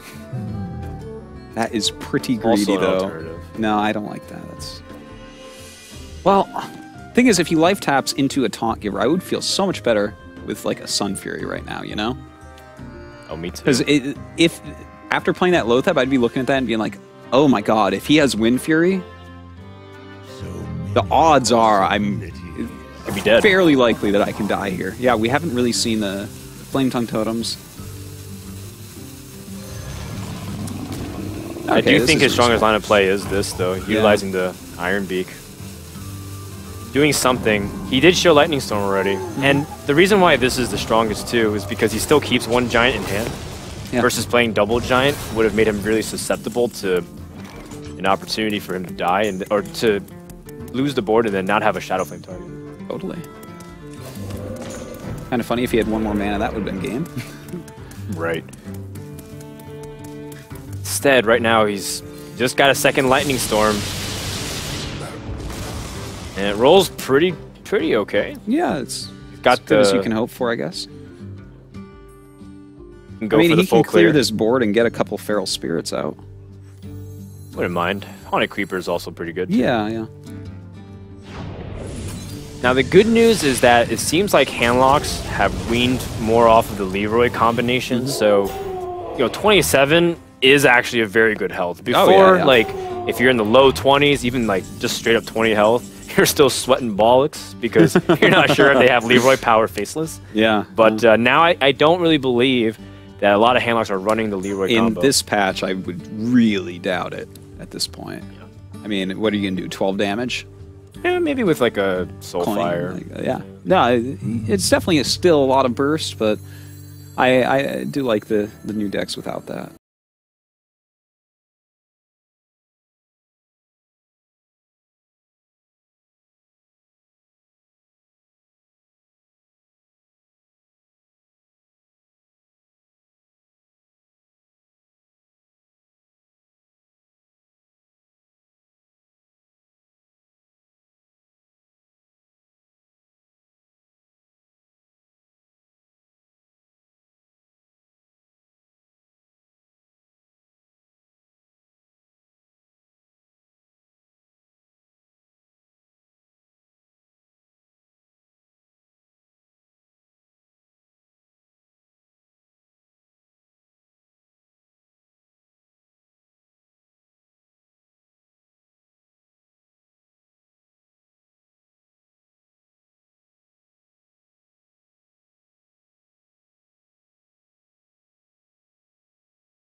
card. Deathspite is fantastic, but I'm not saying I take it out. 15 completely. seconds, you can take it back. Fireworks has to stay. Is there like a 10-second rule in Hearthstone? Oh. It's time to Siphon Soul this ooze, for sure.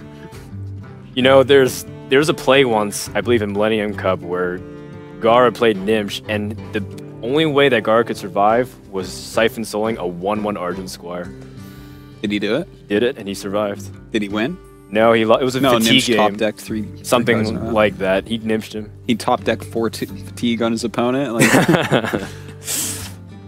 I don't know, but it was a really close game, and it was a really tough decision by Gara that I was Yeah. really impressed by. moves like that are just fantastic. We've already seen a few moves kind of like that today, where it's like, yeah. oh, he can do one thing to survive, and then he does it. Loello with his Shaman deck against the Mage. Oh yeah, like He that, made some really tough decisions. that Earth Shock. I was very impressed with.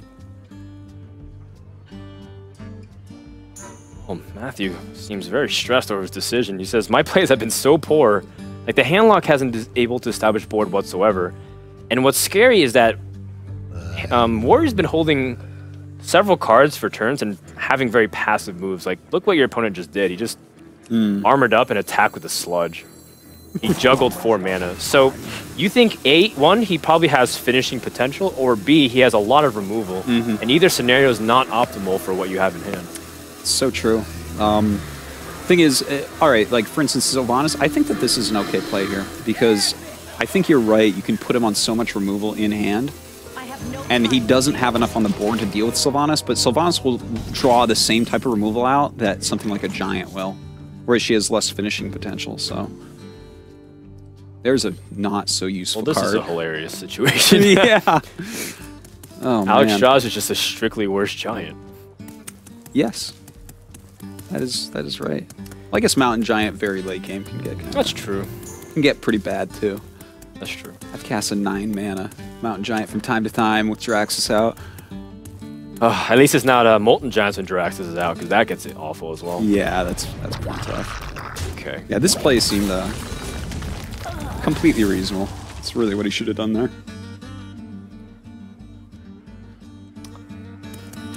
I feel like the attack to the face here is only worth it God. if you had Gromash in hand. Because he okay. does have Yeah. execute, and he does have a way to pop his Gromash for the damage, because you equip the second axe here. But I think since you don't have Gromash, you might be taking on way more than you can handle. You don't even have Brawl yet. So, like, the reset button, if your opponent just completely bloats up the board, is not available to you, you could be in trouble. Would you consider playing Sylvanas here when you haven't seen a Soul Siphon yet? I don't know. I do think the debate's about the weapon swap, and it is for it. Yeah. But Sylvanas on an empty board, I hate I it. always... You have to avoid it for I hate sure. it for sure. Well, looks like it is time for this Molten Giant. You think he might do like a Molten Giant? I think you're Molten Giant and then Earthen Ring and taunt the Earthen Ring. Sounds reasonable. Man to play with. I kind of like it because looking at this, like just Earthen Ring leaves you open to death because he has a 3-attack weapon Right, and the cool possibility of the Gromash. So, and I don't like taunting the 8/8 because what if he has to proc with this weapon, or what if he plays Black Knight? It gets a little bit scary. The black blows this game wide open if your opponent has it. Yeah. And you can't put your opponent off on it. It is a control meta. Black Knight is really strong with these taunt decks that are coming out, whether it's Paladin or the Ramp Druid. Yeah, so yeah. you can't put your opponent off that possibility. If I was bringing a late game control warrior like you were talking about before, designed to beat control decks, I would have Black Knight in it because you know there's going to be a ton of Sludge Belchers. There's going to be, you know, a lot of Paladin decks that probably have a lot of taunts in them. So, yeah, I think Molten Giant, Earthen Ring, taunt the Earthen Ring because that's the only way you can guarantee you live through the next turn. Okay.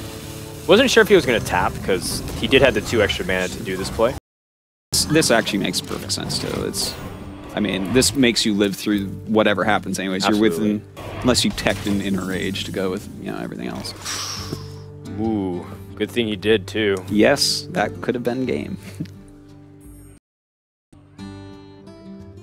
Oh man, if he had another way to kill, like if this Earthring was damaged, if he had an opportunity to have a second shield slam, he could have popped him for 13 damage. But as a result, he's just a little bit more. This is actually kind of tough, isn't it? Because this 8-8, this is so hard to deal with. And you can't go for the 50-50 coin flip on Sylvanas, can you? Oh my God, Frodan. What now? It's not. That's the thing dangerous. is, it's not. It's a 33% because if you hit this Earth Ring, you cannot kill it. Oh, you're right. Because let's not forget, you cannot execute it, Frodan. Well, you don't even have a way to damage it first without overcommitting This your is resources. what a terrible turn this is for him. God, he was just like, he's just like so close. Yeah, this makes sense. Hit this with the shield slam, and he has to proc this 8-8 with his face, right? Oh, okay. No, that, His opponent has, how many silences has he shown? He's shown 2 owls already, I believe, correct?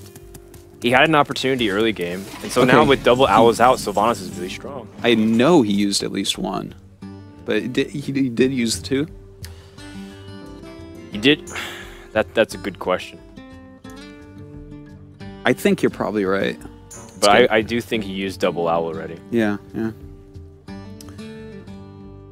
More heals for the hand lock, which is nice, especially if you have Jiraxis in hand, because you're often using your weapon, your 3-8 weapon, to attack things. This is a little bit scary here, right? It's Definitely. I mean, I think you have to consider using Earthen Ring and Sun Fury between both at this point. Because we see 8 points of damage on board, so we obviously need some taunts in here. He's at 13 life.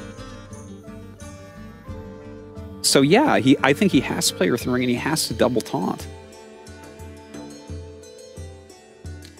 That's the only way to like make sure you don't die the next turn, right? Yeah. Yes, you're correct. Assuming your opponent has the combo. Yeah, yeah. I was wondering But if at this there was point, you have to be careful with that. I was wondering if there's an opportunity to develop Jiraxis and Soulfire. Like, say you attack into Sylvanas, then you play Jiraxis and Soulfire. Oh, I think he might be thinking exactly what you're saying, but 15. Oh, BGH. Oh, okay, okay. A more very conservative play. He needs to hurry up. Okay. Whoa. That would have been disastrous if he wasn't able to get it off. Yeah, if he roped there, that would just hurt. Okay, this is the value Alex Straza turn.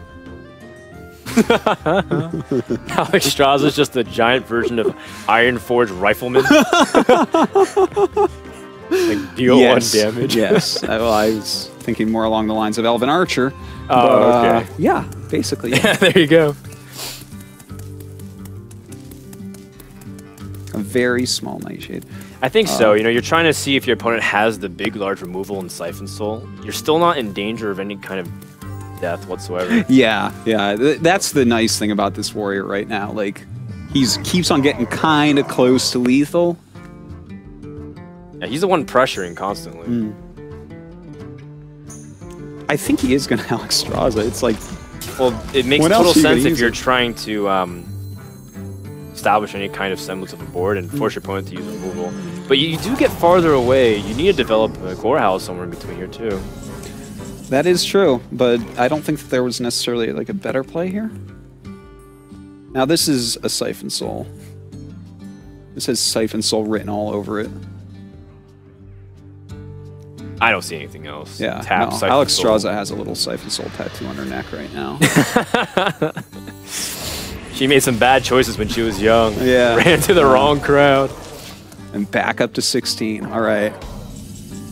Well, as if Alex Straza didn't do a thing. I think it's... Okay, well, Ragnaros when you just saw your opponent use Siphon Soul, but second Siphon Soul's... What do you think about Gorehowl? Remove this 3/3 armor up because Gorehowl puts all sorts of stuff into lethal range. Yeah, that's true. You have the 6 damage remaining because of the removal of the charge, and then you still have the ability to pop Gromosh and get that damage in, assuming your opponent doesn't have a taunt. And the thing is, if he life taps, then Rag plus Gorehowl hit could mean death. I mean, that's true. It becomes a little bit, you know, It opens up risky, a little bit possibilities. coin flippy probably, but Your opponent did use BGH and Siphon Soul, though, so how likely is it that he has the The third piece of removal. Yeah, I know. It's a very good point. The one thing I like about the Gorehowl is if you were to like life tap and play like a giant or something, you get yourself in a really nice coin flip situation. But anyways, does choose to just play the Sludge Belcher. Can't blame him for that. Yeah, it's a safe play. You're still trying to feel out your opponent. There's lots of cards that you're still afraid of. He hasn't shown some of his giants. In fact, the second giant has been drawn here for to continue to put out threats, but more importantly, you want to play your Molten Giants before Jiraxis, otherwise it's a dead card. Yeah, that's very true. That's going to be the giant he wants to play quickest here.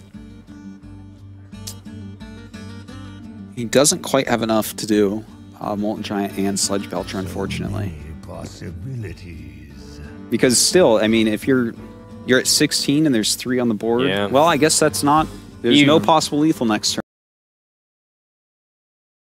turn. He really wished he could have dropped the giant plus Sludge Belcher. Well, this is not insulting. Having double Mountain Giants in hand. Hey, at least he finally got him, right? I suppose. I think this is an end turn right there. Yeah. You just start playing all your giants. He has to run out of removal eventually, But I still right? feel like you had an opportunity to develop a giant here. Because he was at 16 health. Even if your opponent has the dream combo of the 12 damage from Gromosh, I still don't think he would have died. It's very true. He's playing so conservatively, and I feel like it's giving Warrior more opportunities to find a way to guarantee lethal. Yeah, I think I have to agree with you on this. And what's scaring me is he might figure that out, overplays giants, and then a brawl comes out of nowhere and just Exactly. Like now Gorehouse develops, and now up to 16 damage. Actually, up to 18 damage. Yeah. You're worried. And there's the brawl. So we'll see how many giants he plays this turn. He can play 2. I doubt that we'll see that because that is a lot of damage on the board. Now his hand's just too clunky. Like you can't play all these things in a reasonable time. Yeah. I think, okay, so like 3 extra health would be 17. That Gorehowl should have 6 charges. So 9. that is, wait, 17. So that's actually enough. Yeah, he'd still be out of lethal range and have Jiraxis in hand. So he can actually, he can Siphon Soul here. Siphon Soul when you know your opponent still has some of the strongest minions out there and you need to answer them. That's is still a little. If he doesn't though, he has to play a big minion and throw down taunt. And well, I guess actually the Twilight Drake and taunting everything is fine. And Twilight Drake, Molten and Taunt. This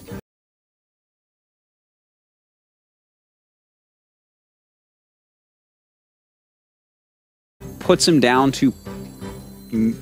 Does he have any taunt givers left in his deck and any Sludge Belchers left? Played 1 Defender and 2 Sun Furies, and Handlock players have actually thought about cutting 1 Defender of ours. Yeah. So it is There's a lot of lists with possible just that he's one. out of Taunter. And if he's out of taunt givers, this is actually why the Siphon Soul might be a somewhat reasonable play. But I mean, if that Rag comes out, how are you ever going to get rid of it? Oh man. Oh. Okay, well, Jiraxis has gone, and that is going to be really tough. He's running out of time. He's a taunt. Okay, so Matthew just barely got it out. Yeah, I think it's probably brawl time. Right? Well, I mean, I guess the Rag is actually not the worst play in the whole world. Rag. But Rag has the potential to go really wrong here. So That's I like the brawl. Brawl is better. As long as that Twilight Drake doesn't come out, you're in great shape. Yeah, and there you go. And then Lothar to seal the deal. Really great turn there.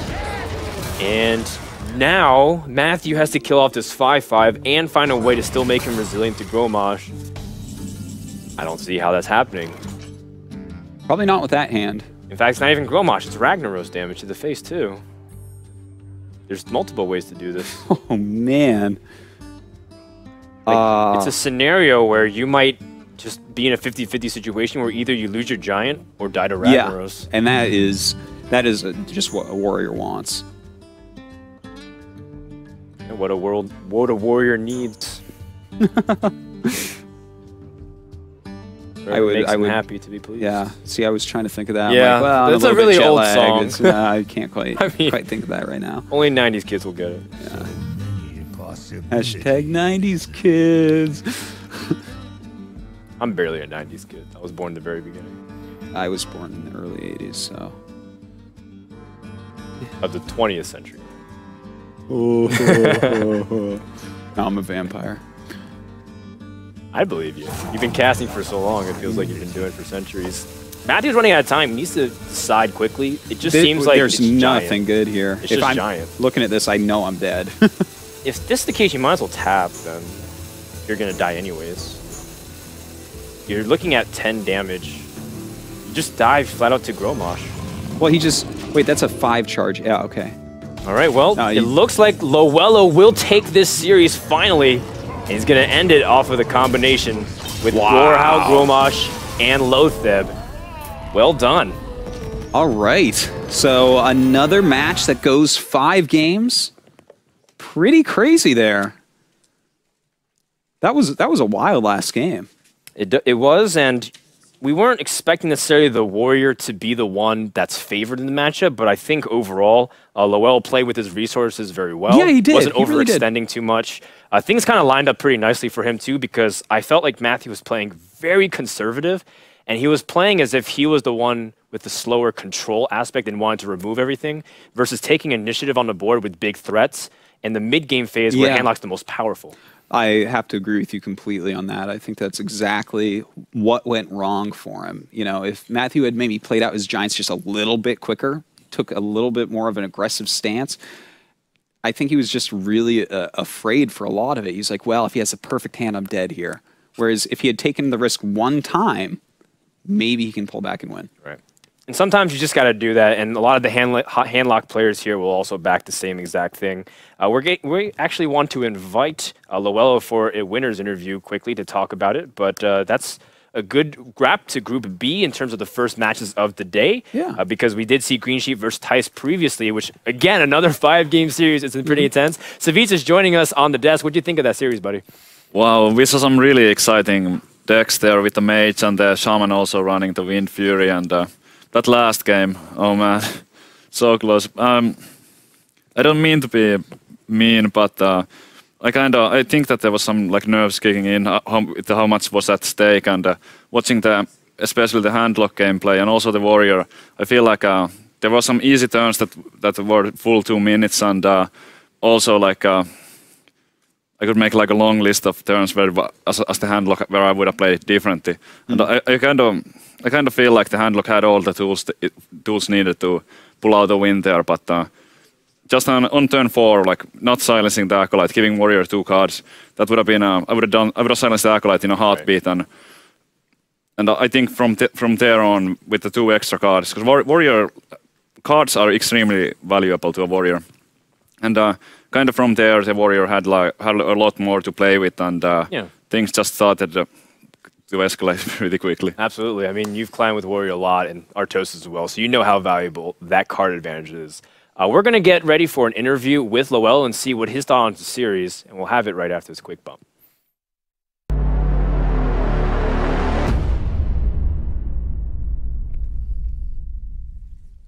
Hello. All right, so we're joined by Loello from France, and you did a great job winning that series 3-2. Did you feel any pressure or nervousness as, once again, it's another series that went down to the wire? Yeah, a lot of pressure. That was my first tournament, I mean, in front of so many people. So, yeah, a lot of pressure. My last game was really intense. I was confident about my Warrior, so... Yeah, actually, speaking of which, you're one of the few players, I would say brave enough to bring Warrior in the current metagame. Is there a particular reason why? Yeah, I knew that Warrior, no one would take Warrior because it's like out of meta right now.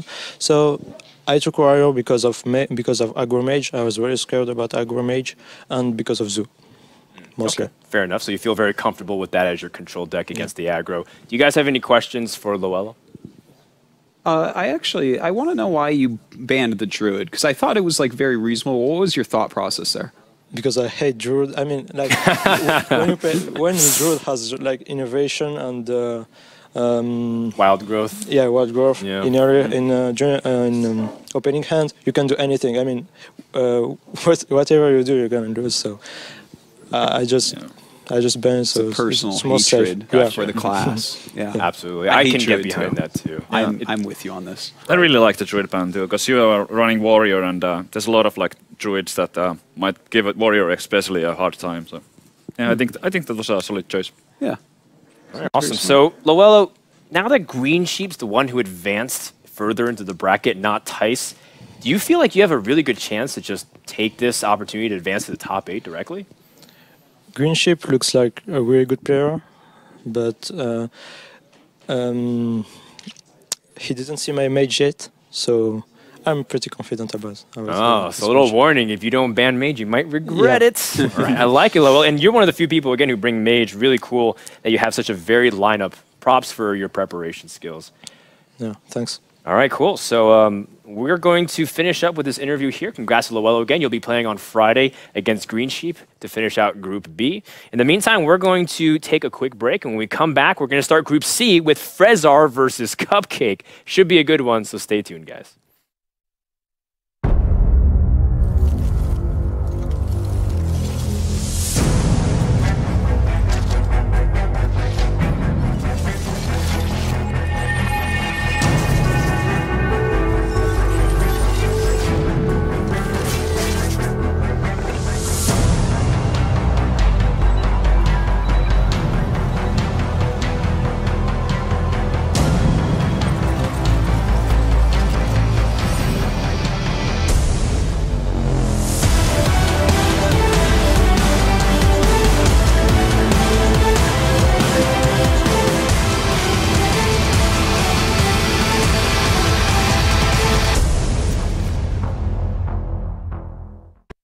Whispers of an ancient tomb. Holding horrors in every room. And if by chance you should survive, That's plenty of sweet loot inside!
DreamHack. We hope you guys have been having lots of fun. We're halfway through the day. In fact, you guys have been engaging on social media with all of your Twitter hashtags, which is Road to BlizzCon. So make sure to stay engaged and interacting with all the other fans watching along. Now, our next series of the day begins Group C, Frezar versus Cupcake. Now, Frezar is a face that's familiar to a lot of the players who saw DreamHack Summer, and Artosis, you got to cast him. Yeah. What did you think of his play overall? He's a fantastic player. I remember he was #1 on EU Legend for a bit, and I think he's a name that we're going to see popping up over and over and over. I thought his play was fantastic at the last DreamHack that I got to cast, and, obviously he's made it here. His name just doesn't go away. Freezer is here to stay. Or Frezar, I say every name wrong. I can't even help myself. I'm actually, yeah. Or is it now you're starting to get me to question myself. All right, let's move on before I would say crazy. Freezer. All right, now this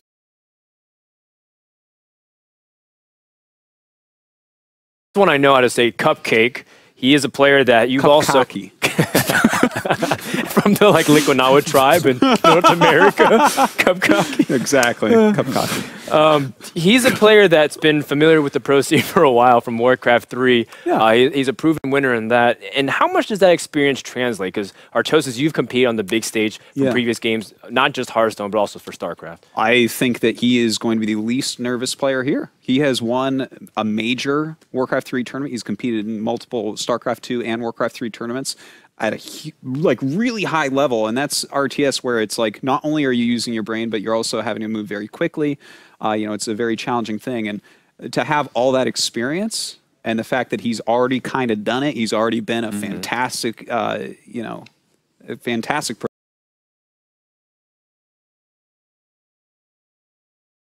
gamer. I think he's going to be basically the calmest player here. And whether that translates into him getting far or not, I haven't gotten to see him play any Hearthstone, to be honest. So I don't know, but I think that it's really going to help him out. So, Viz, what do you know about Cupcake here that maybe some of the viewers who are seeing him for the first time don't know? I don't really have that much knowledge about Cupcake, but his lineup seems like a fairly solid one and a lot similar to what I would bring. And I think that he's gonna be really solid. Frezar, out of these two players,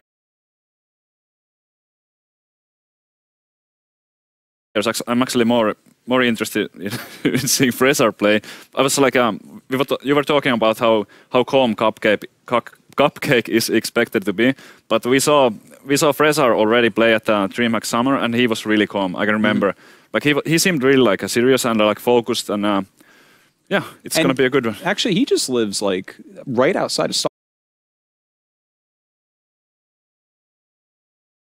Stockholm, I believe, too. So kind of a home turf advantage. He's the only Swedish player here represented. Forsen got really close, and a couple of other Swedish players were trying, but ripping pepperonis. Frezar is the only Swedish native here, and I know that the hometown people would love it if he was able to get to that main stage on top 8 on Saturday to compete. So I know there's going to be people showing up cheering for him as well. Yeah, no doubt about that. So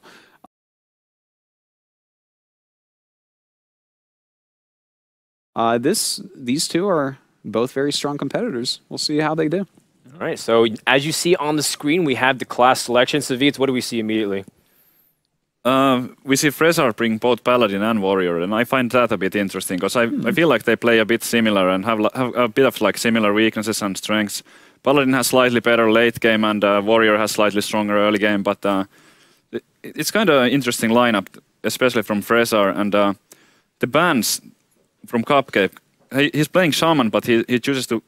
He has Shaman, he has Paladin, but he chooses to ban the Warlock instead of Priest. I mean, that would signal to me that the Cupcake's Druid is going to be a ramp one, because otherwise, like, leaving up the Priest when you have Token Druid with Harvest Columns and stuff, and also having Shaman, I feel like he would be doing really poorly against the Priest. Interesting selections indeed. Don't know how it's going to pay off. I know the series is about to begin. This one will be casted by Savitz and I. Artosis, you get a break. But before you go, give me a quick prediction on how this series is going to go. It's going to go 3-2. I already know that for a fact. Yeah. No, actually, here's what will probably happen. It's like an aggro pally that 3-0s in like 5 minutes. Cool. And I can't even go to the bathroom before I'm back up here. No, I think it's going to be a very close one. I think it's going to be a 3-2. It's really hard to say. I have a lot of respect for these guys. Thomas G, of course, Cupcake from Warcraft 3. And then I've seen Freezer play a lot of Hearthstone. He's fantastic. So I have no idea who's going to end up winning this one. All right, well, I guess we'll find out more in the first game of the series. It's about to begin, so hope you guys are ready for the beginning of Group C.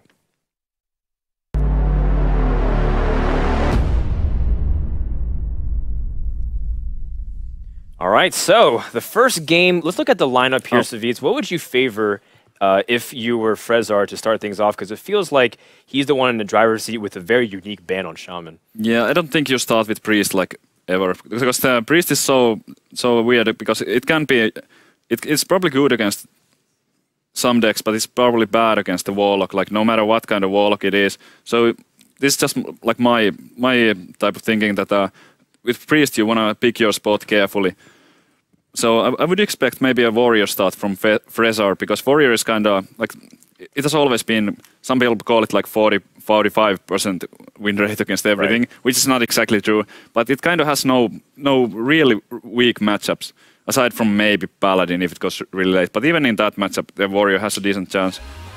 So, and with that, it seems as if we have a Paladin mirror. I'm not sure if Cupcake 100% is, but it seems like it's a very strong start for Cupcake, because you said Paladin is strong against all his classes, but Frezar opts to start with his Paladin as well. And I feel like whoever wins this matchup is going to be the one dramatically favored in the rest of the series. It's going to be a massive advantage for the one who wins this one. Because from there on out, it's going to be a lot of countering, and especially if Cupcake manages to win this, then there's going to be a Warrior and Priest, and those are going to be easily countered by what Cupcake has left after that. Okay, so in the Paladin versus Paladin, I've seen this matchup several times in my lifetime of Hearthstone. A lot of them take some time. Yes. But let's just talk about the other side of it. What are some ways to win before turn 45? I'm trying to think of a way, but It's like there's no way. It goes really long. Low tap. Okay, low tap is a way to win. We do see a low tap in Cupcake's hand, sorry. So that's one way. If you manage to establish a board with, let's say, like a 7 attack or something like that, with a solid taunt up like a Sludge Belcher, you attack for 7, you drop a low tap. Next turn, you are threatening him with 12 more. So that's one way to win it. I mean, most of the games that have ended early when it's Paladin versus Paladin, I think it's low tap. All right, we'll keep that in mind, but I don't foresee or anticipate that happening. Me neither. These guys have very defensive cards. There's lots of taunts. Yes. True Silver Champion dictate the good trades. Might give Frezar the edge here, but it's very marginal. Just look at the quality of hand in Cupcakes. Yeah, they both have a really good early hands. There's not that many reactive cards, and they can just be dropping the stuff that they have, kind of regardless of what the other guy plays. Yep. Well, it's difficult to tell who has like the advantage here. The hands are so similar.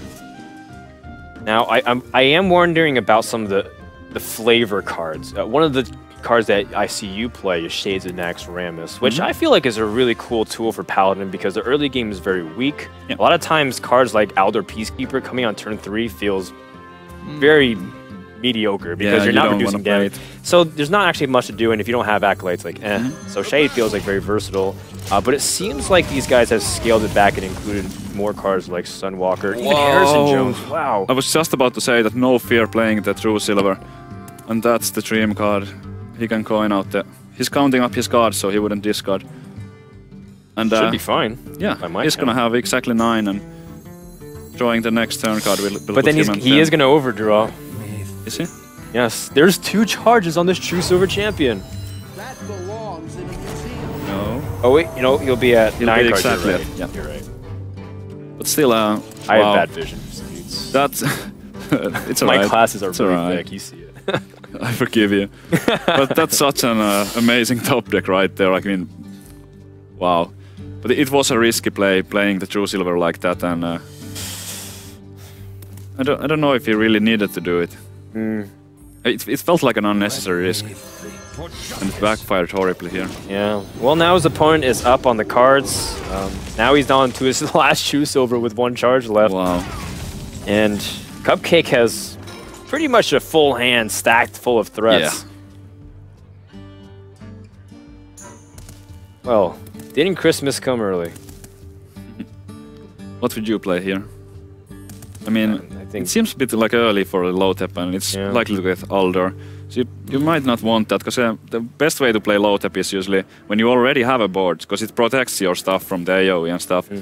But I mean, it can be a fine play sometimes, and it would fit the curve, but I would actually like to see the Senjin here, even though he kind of wastes 1 mana. Yeah, it does, but then the True Silver doesn't get full value on anything. In fact, True Silver killed the card that replaces itself twice over and doesn't kill Senjin, so very ineffective with weapons, which in these control matchups, weapons are often the way you establish any semblance of board control or advantage. Yeah. Another thing that's good about playing the Senjin here is that he also has a Sunwalker in his hand. So if there's a Black Knight, it would be likely to come out here and it would kind of bait it out. Bait it out and yeah, bait out. Instantly regret everything you've ever done in life. Now, Shaded Naxxramas, he hovered over it. Is there any merit to playing it here? Because I understand the idea that you want to get it down earlier as opposed to later. Yeah, I think he could play it here and just Dude, because next turn he can get a good trade with the True Silver and the Dude. So the Dude is kind of useful here. This is also strong, but with the Senjin, it doesn't seem perfect. Yeah, it's very awkward. All of a sudden, this becomes I like really a, like a the 3/8. Shade Dude. He chooses to go with the Sunwalker. I think it's alright. It's a bit risky because there might be a Black Knight, but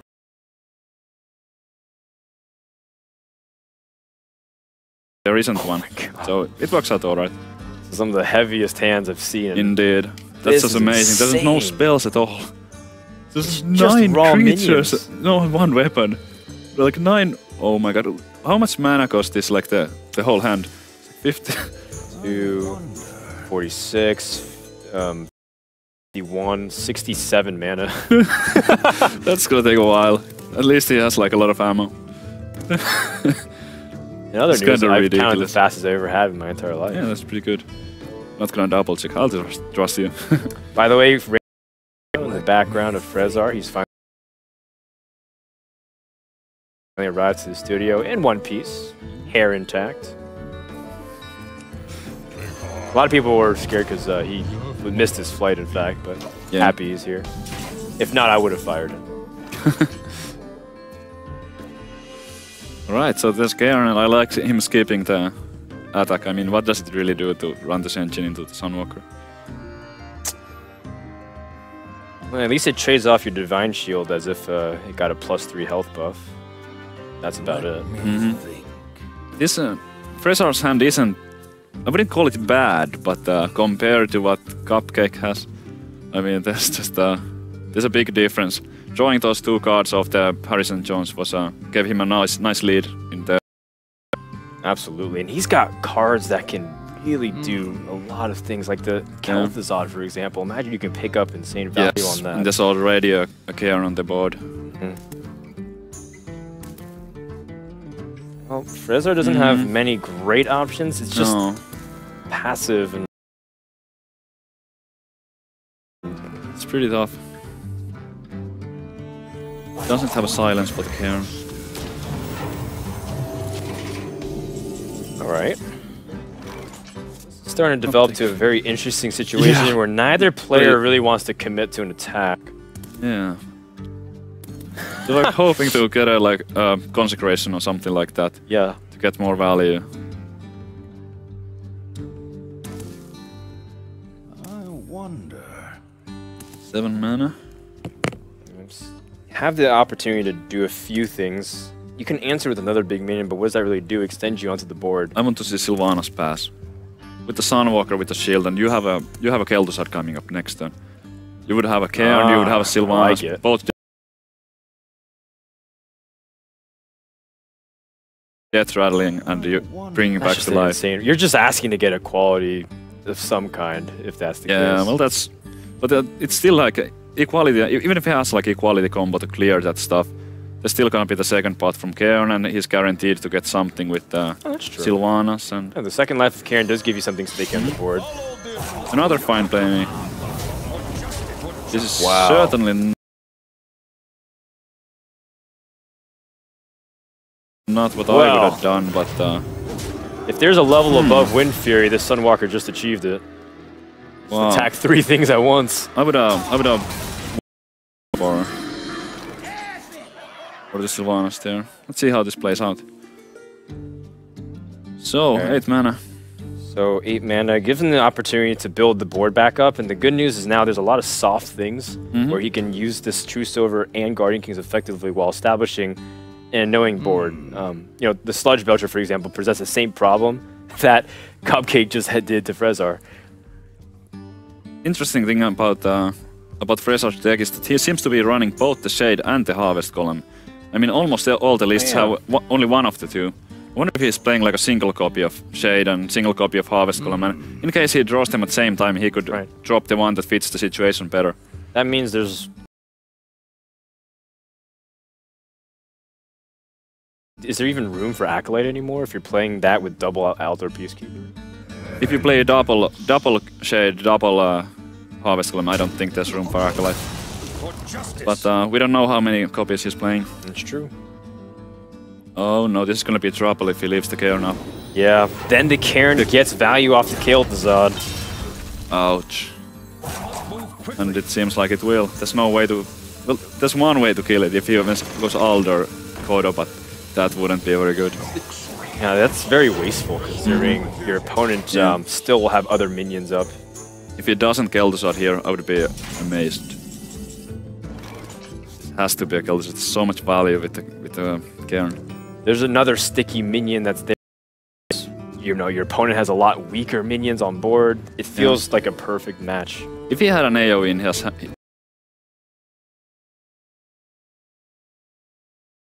his hand, I guess he would get pretty amazing value with that too, if he had a Consecration.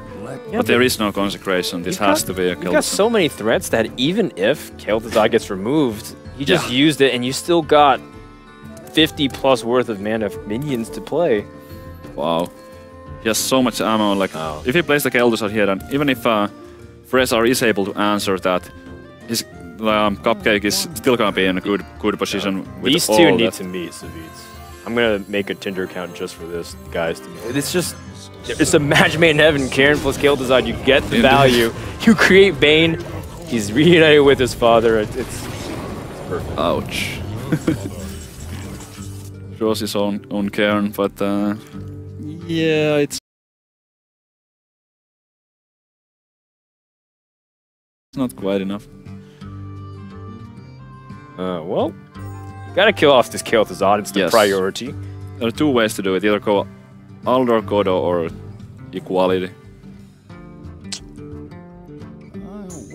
But the Kael'thasad has to go, like no matter what. Oh, absolutely. So, if you use a quality that gives you the ability to develop something else like your Cairn, and you can remove a little bit of the board, but does that open you up to anything else? I feel like that's a decent play here, because Aldor plus the Kodo still leaves like a pretty strong board for your opponent, versus you can pick apart at least a little bit here. Yeah. Use a quality. I feel like he's a bit overextending if he goes for the Aldor Kodo. Yeah, that's 5 minions. Well, sorry, 4 minions. There's so much stuff. I mean, he's expected to do some trades, but still. I like the flexibility equality gives here. Yeah, I agree. You're not even losing that much damage to yourself. Because a lot of times the way equality is measured is how much damage it's doing on the board. You're only doing 4 to yourself versus the 15 plus on your opponent. Wow, not trading that. I'm not sure if I like that. There are so many cards Cupcake could have here to just clear those. Like Wild Pyro with any spell. Or a Consecration. And also the Cairn kind of gets free for damage in a way. Alright, well, Cupcake, his hand is still loaded. He picks up yet another way to load it up with Lay on hands. Wow. If this game is going to fatigue, it's going to fatigue pretty fast with those cards. He already drew so many. Yeah. And, this Lay on hands is gonna stay in the hand for a long time, I believe. Alright, so from here...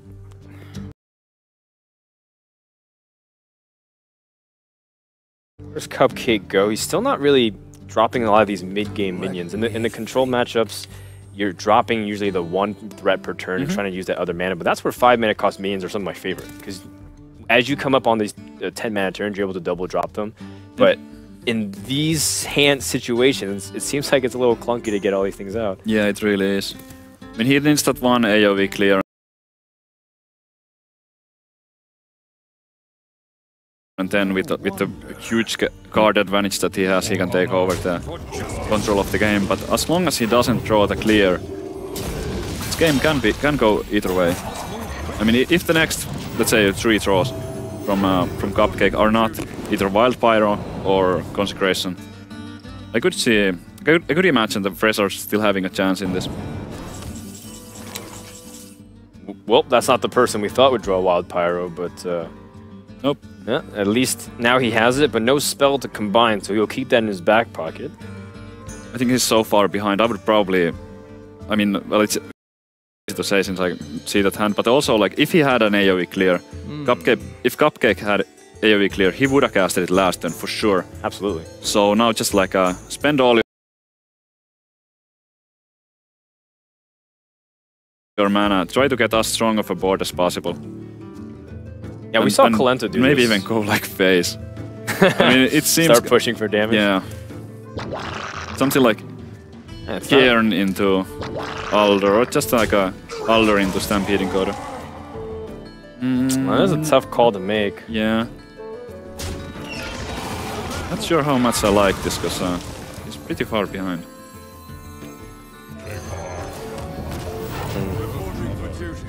Well, Cairn is his best way to have the strongest minion on board. Fezzer picks up the Wild Pyromancer. There it is. Oh, this is hilarious. He's got ways to use it, but the only thing that's a natural, easy clear is the equality, which isn't what you want to do. And then lay on hands No, over not at draws. all. That's hilarious. I mean, he could drop like a Sylvanas and Wild Pyro equality. He would get the opponent's Cairn. I mean, I think he could afford to do it here. But it doesn't seem perfect. I mean, all you're really clear with that out there is the Cairn. I feel like Sylvanas just dropped on the board, still does the same thing, and you can keep the Pyro equality. Maybe it's a bit tricky, like because you do want to like choose when the Sylvanas dies, because of the hero power. There's so many 1/1s that you might get instead of the big one. But I think it would be a fair play. Well, he is hovering over Sylvanas, which we agree is generally good because it's after the Cairn is played, so you can even with the death rattles. Even with the risk of getting a 1/1, I really like seeing the Sylvanas here. Okay, well he's choosing to go for the more defensive play. Yep, not bad at all. Yeah. I mean, he can still do some stuff with the Wild Pyro equality next turn. Oh Draws his man. own. Now this starts getting weird. Let's see.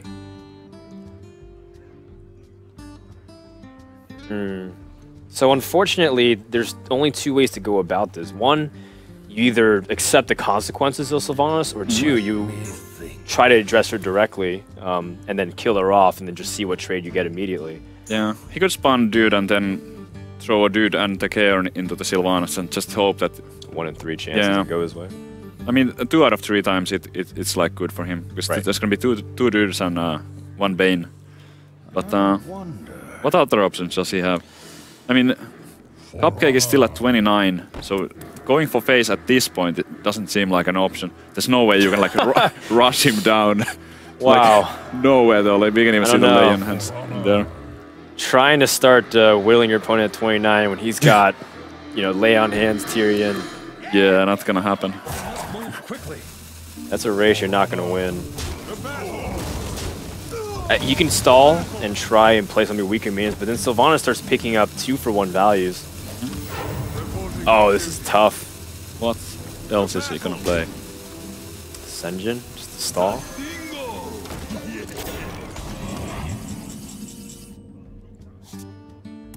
Right. So now the quality play is still available that you suggested earlier.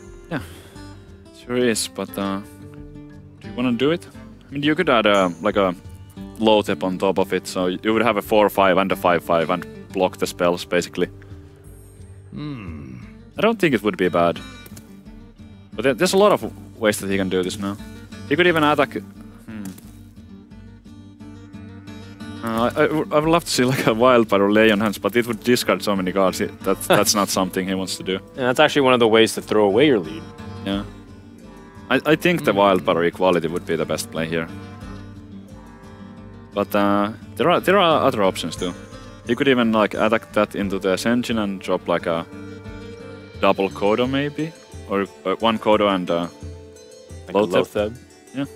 Seems reasonable.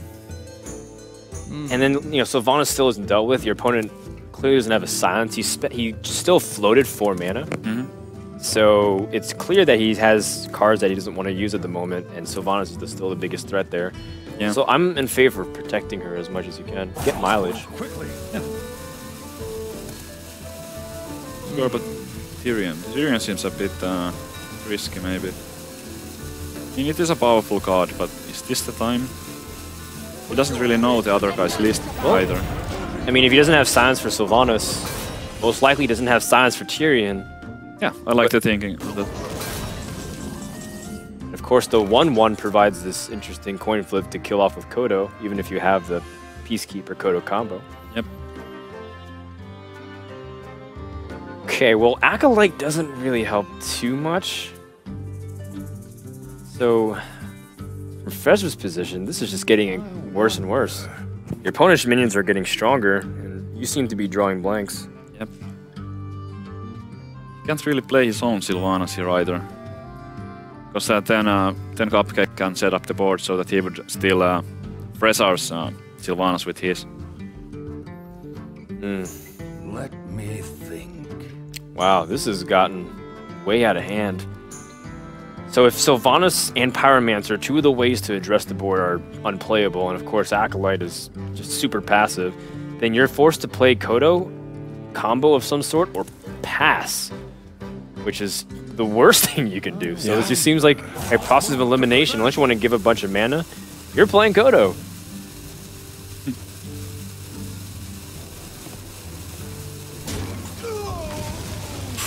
This is likely to backfire if he plays Sylvanas. There are so many ways that I have no time it can be set up so that the Sylvanas... In fact, I don't like this at all. I'm sure there's gonna be a way. Let's see what's the best way. Oh, Consecration. That's like too easy. You consecrate and wow. then you... Yeah, you consecrate can, and then you suicide the Sylvanas, and then you just steal the Sylvanas. Yeah, you definitely steal the Sylvanas. You set up the board so that your Sylvanas steals his. Well, I'm glad the game figured it out for us rather than Yeah. us figuring out the most complicated way to do it. Let's see how he does it.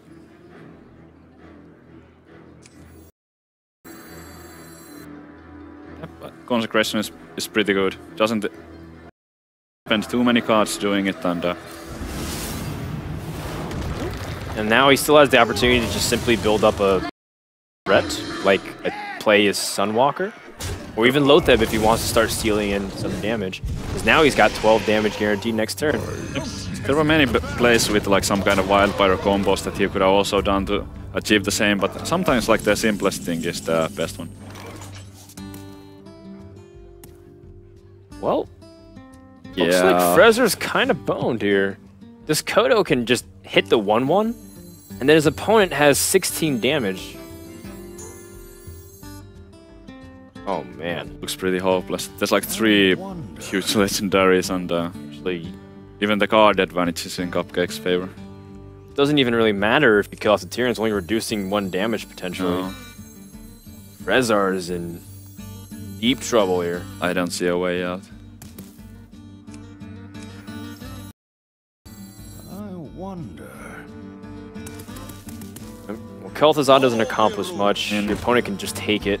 I would play the Acolyte. Like no matter what you do, you play the Acolyte and hope to get an Wild Pyro next turn. So you don't play the Wild Pyro, but you do play Acolyte. The rest is like whatever.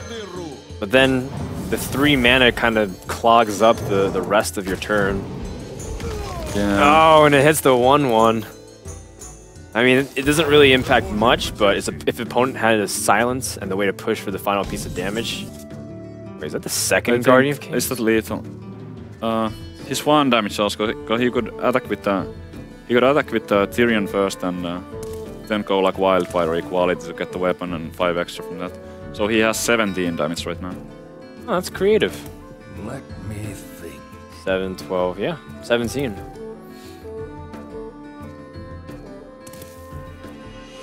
Do you still keep the Sylvanas up and running, or still the Kodo by adding the Aldor?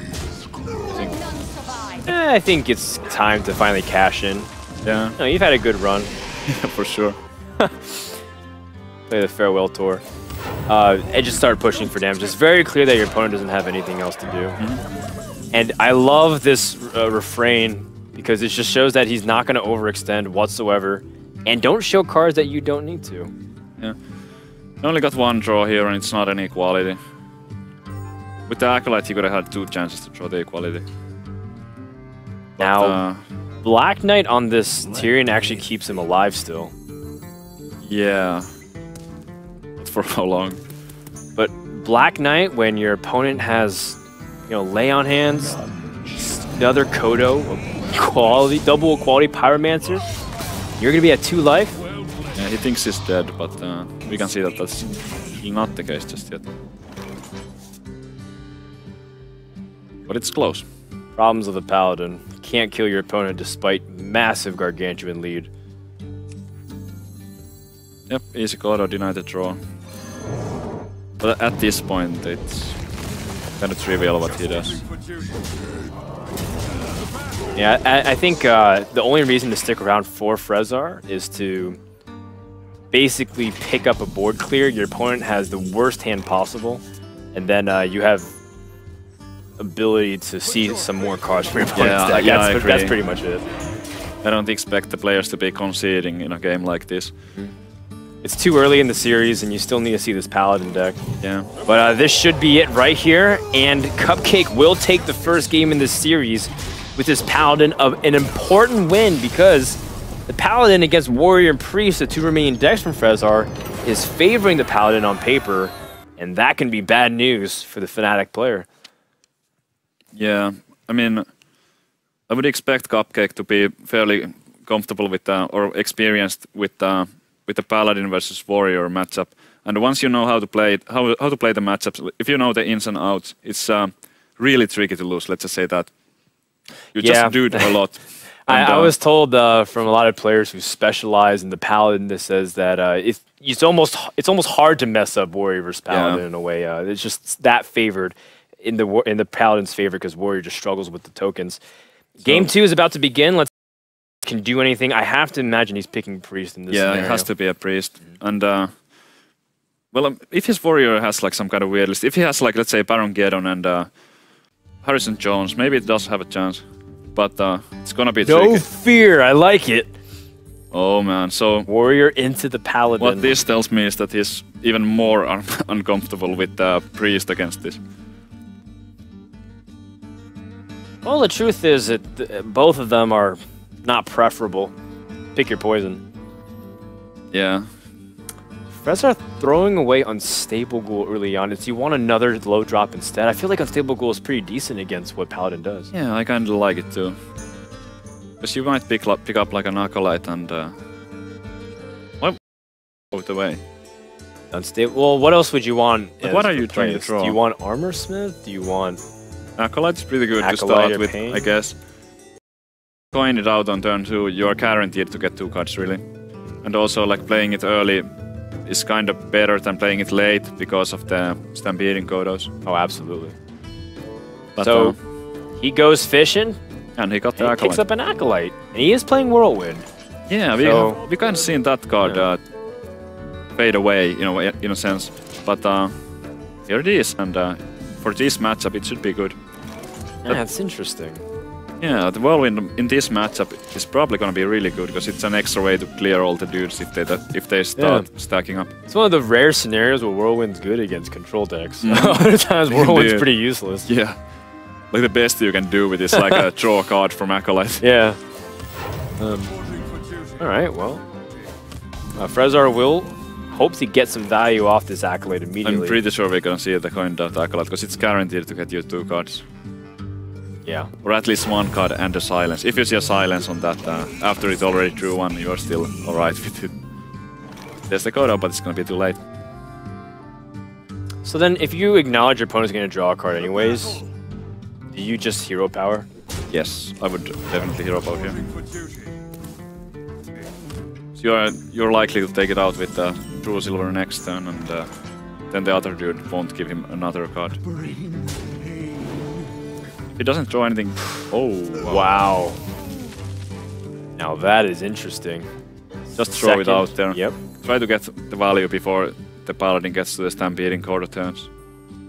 I think so. Not to mention that if your opponent doesn't, case scenario for your opponent, you're starting to draw a lot of cards, and this whirlwind becomes a board clear plus an arcane intellect. Not bad. Not bad at all. 1 mana fan of knives ×2. So playing the second acolyte, I mean the second hero power, kind of backfired, I think, but not too much, because there was like a clean play with the True Silver when there was only one acolyte, but now you can't take out both of them. You can try to like block them with Senjin. But then the whirlwind. Yeah. Wow, this is starting to develop into Frezar's favor here. Oh, Deathspite, not bad. It's another way to kill off the board, and I mean, There is. one acolyte's already picked up value. You can still get another double draw. That's a good compromise, in my opinion. Yeah. And sets an ability to respond to whatever threat comes out, plus drop Sludge Belcher. Perfect draw here. He kind of should have like thrown the acolyte in first, but I don't think there was a better card that he could have drawn. So I guess it doesn't make any difference really. Warhow's now starting to see more popularity because hunters have phased out of the metagame. Where's the balance? You really think these 5 weapon decks are good, or was Artosis right and people are putting one Deathspite out? Like, well, I don't play like Warrior is not my favorite deck, and especially right now I don't like Warrior all that much. But I have like a few times that I think that that you can actually cut one Fiery War Axe for the Gorehowl. I mean, I think that 5 weapons is too much, but whenever I said this, there's like some great Warrior players who play more Warriors than I do, and they're like, "What? Are you crazy? Fire War Axe is like the best card." So I don't know, like I might be wrong about that. But 5 weapons is definitely a lot. I've played with 5 weapons, It and feels excessive. you draw them at the same time, your hand can get like really, really bad. Oh wow. No Kodo. Instead, he wants to get that on things like the Armor Smith, excuse me. Yeah. Goes for a True Silver development. He figures that the Warrior has drawn so many cards already. Well, now you give initiative to the Warrior, and he's got plenty of things to do here. In the sense of, he's got lots of cards over the next few turns to develop. He's got Cairn, he's got Sludge Belcher. Good cards just to plop down as normal threats and force your opponent to respond. The Warrior hand, like really beautiful. Just look at the curve. This is like a Cairn for next turn, then there's Gorehowl if he needs it, and there's such... I feel like the Warrior has everything he needs. Right. Those early acolytes really paid off big time, and even though the matchup is unfavorable for the Warrior, with the start that he got and the strong early game, I would really favor strongly the Warrior here. Yeah. At this point. It's the early value off the Acolytes because of the control. I was talking to Faramir and I was like, well, how do I win this matchup as Warriors? Just draw as many cards as you can. Doesn't matter how, just do it. Outpace the Paladin because at that point, then they can't get optimal value of the board. Like, they can't use their hero power to effectively trade. Every time it gets created, it just dies off and you don't get a good trade, like Shaman. Yeah. Interesting. I would have probably dropped the Sylvanas, but yeah, this is not bad at all. I mean, I think he figures out that he wants to play the Gorehowl soon and doesn't want to hold on to the Deathspite too much because of that. Oh, look at what happens as a result. Harrison Jones came in the hand, so it was good that he used it. Although Harrison on Gorehowl, kind of, yeah, it's that's an alternative he's willing might to swing take. this game around. But Gorehowl is such an excellent card. I mean, when you play it, on the turn that you play it, you still get to kill one big thing. So it's like guaranteed to get some value. And it only draws one card for the Paladin. For justice. But still, that's just one of the most beautiful sights you can hope to see as a Harrison Jones player. Yeah, right after the Doom Hammer and the like Blood Fury, or what is it, like the Jaraxxus weapon? Oh, yeah. I think that is what it's called, the Blood Fury. Oh man, like those are like the top two, but after that, it's Gorehowl. Not too bad. Well, it is Gorehowl this turn, it looks like. Unless Yeah. Frezar wants to do something else. unfortunate for him that there's gonna be the Harrison, but Gorehowl does look really tempting here. You know, Gorehowl is one of those ways to seal the game away, because whatever comes down would just get immediately pulverized, whether it's Guardian of Kings, you know, another Kodo, Lotheb. So a little unfortunate for Frezar, but even so, Cupcake is not out of the woods.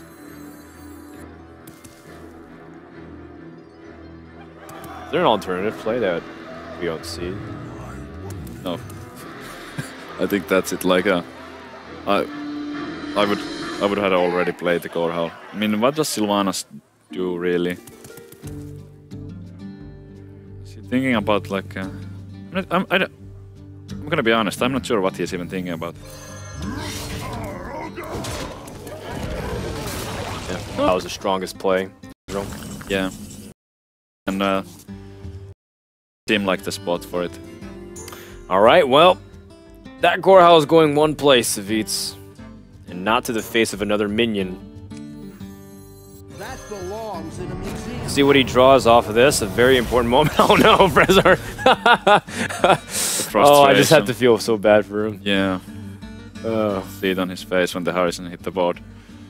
See, if there was no Harrison, he could have kind of easily just taken over the game. I believe it's absolutely so much value. I mean, you can attack 7 times with it. It's ridiculous. Well, now there's an opportunity for Frezar to answer, because it's not that intimidating of a board after you go for the trades.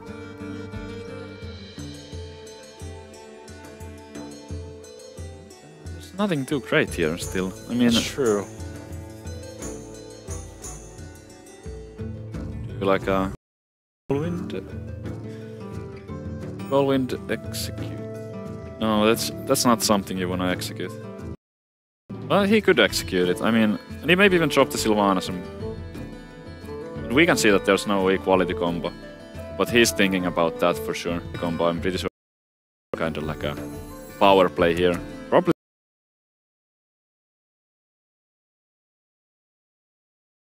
I think so. I think you want to start racking damage in Cruel Taskmaster. Yeah. So maybe you can start setting up ways to. You really want to have your opponent to have a reactive turn next. And Sylvanas. Also, another reason to play it would be that against the Sylvanas, people always go for like whatever removal they can. It's such an important card to deal with instantly. So after the removal has been spent on the Sylvanas, it clears the way for the Ysera for the following turn. Yeah, Sylvanas is a card that gains a lot of interest the longer she lives.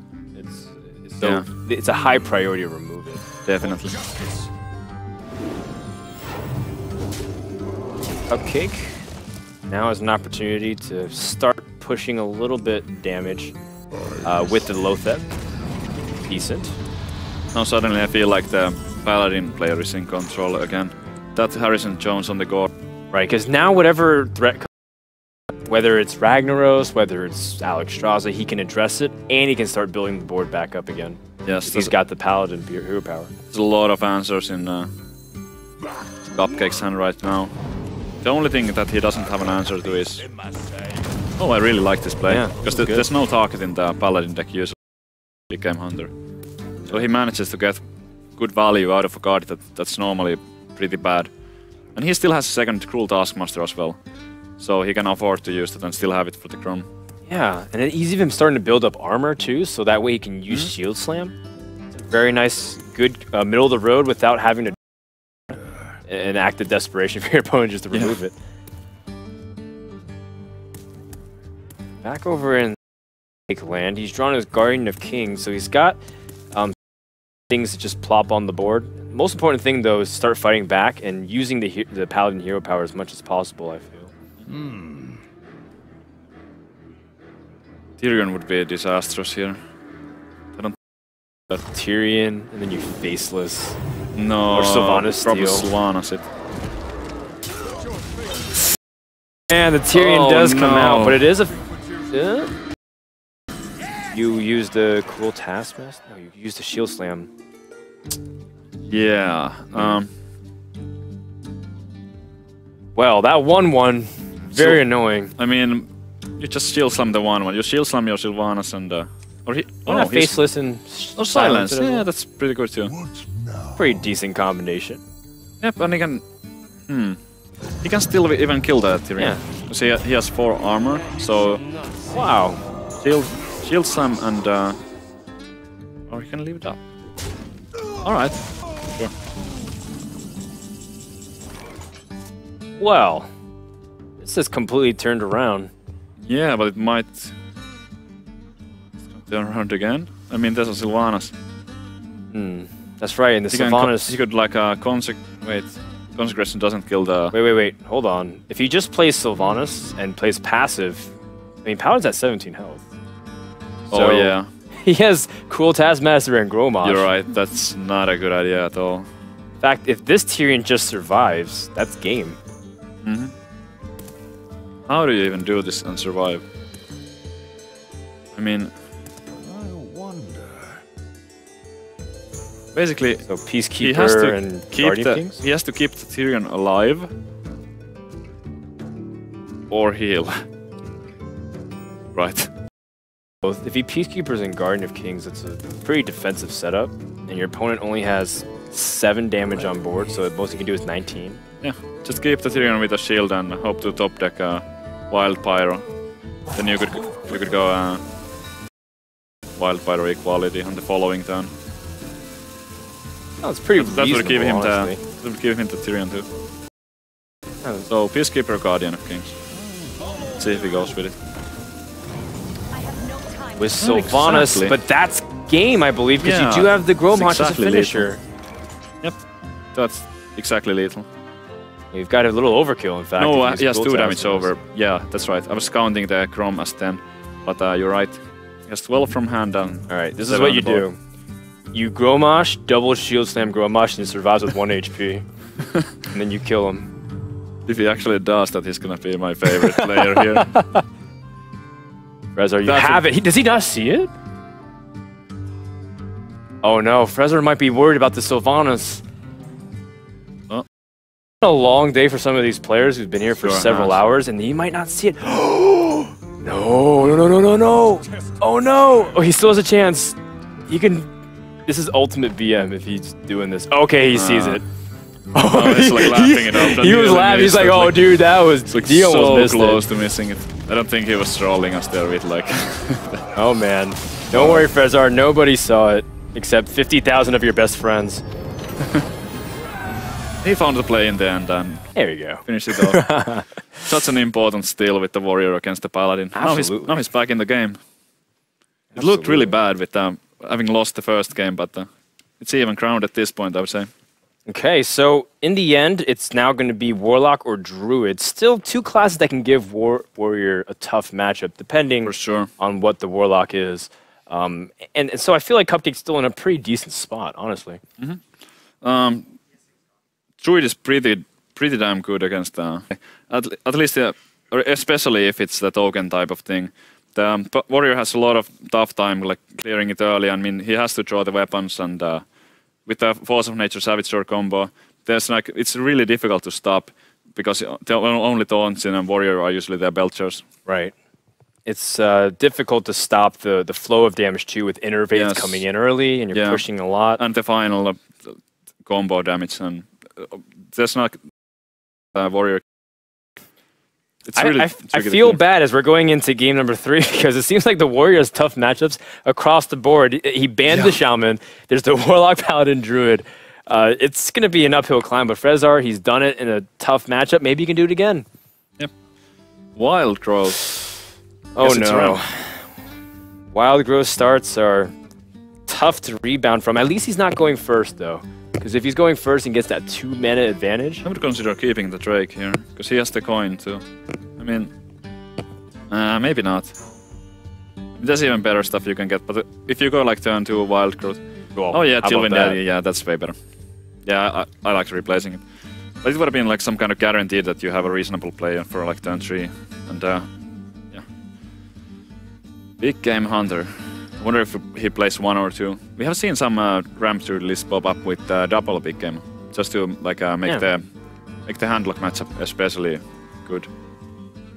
Absolutely, and Handlock has been a deck that's skyrocketing in popularity, honestly, because the Hunter nerf, its worst matchup, and if you take that out of the equation and you improve it a little bit, sure, you got the Leroy nerf. It's still a very potent deck.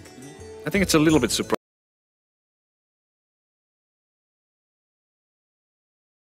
that Cupcake chose to ban the Warcraft. I feel like if you have the big game hunter in the Ramp Druid, it's pretty heavily favored for the Ramp Druid. I wonder if this is maybe not necessarily the full-out like slow Ramp Druid, but more of the mid-range team innovation style, where they play like the Yetis, they play double combo. In fact, Could be. it's a little weird, but it worked very well because for them it felt like the perfect metagame spot. Yeah, there's a lot of different versions that Druid. A lot of different versions of Druid that can work, and the class is like it has always been around, and just having like tools like Innervate and stuff. There's so many ways to build it and do well. Wow. Yeti. Yeah, I think the curve is great. In fact, you still keep the coin for flexibility. So if you get like the Ancients lower or whatever you want to do, but it feels like Cupcake's plays for the next few turns have been decided for him.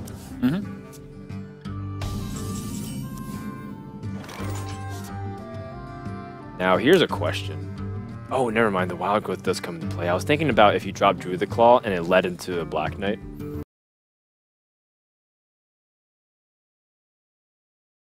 But it's not going to be because he just used Wild Growth, so he's ahead on the curve. Yeah. You have to Shield Slam it here. I mean, it looks like for the following turns you won't have good answers to that. And if you don't Shield Slam it, how are you going to deal with it? And the board is going to keep stacking up. Yeah, and you keep losing your armor.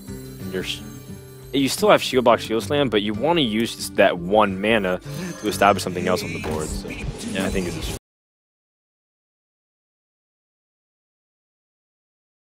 right play. It's a bit interesting that he chooses to play the Acolyte without a guaranteed draw from Deathspite or Whirlwind or... But I think it's because the next few turns is pretty well determined with like the Sludge Belcher coming down. And then this also gives him the ability to pop something and execute it if it gets out of hand. Yeah, that's true also.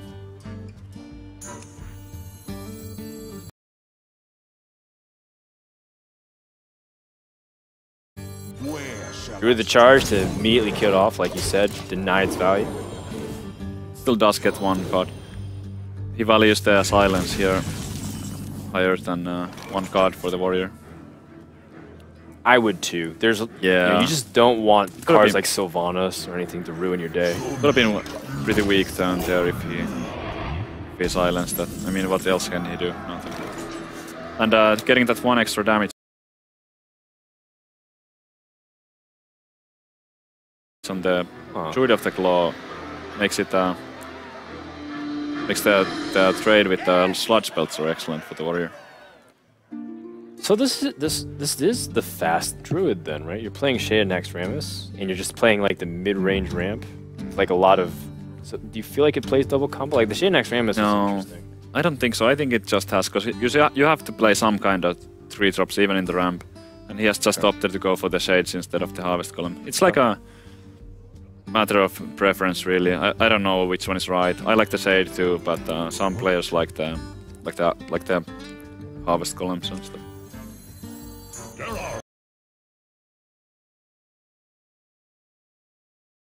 They're both sticky in their own way. Yeah. And annoying as hell to play against. Alright, well Frezar has ways to climb back. Yep. Alright, Warwick's surprisingly decent. Yep. Seems like it's gonna get good value from the Druid of the Claw.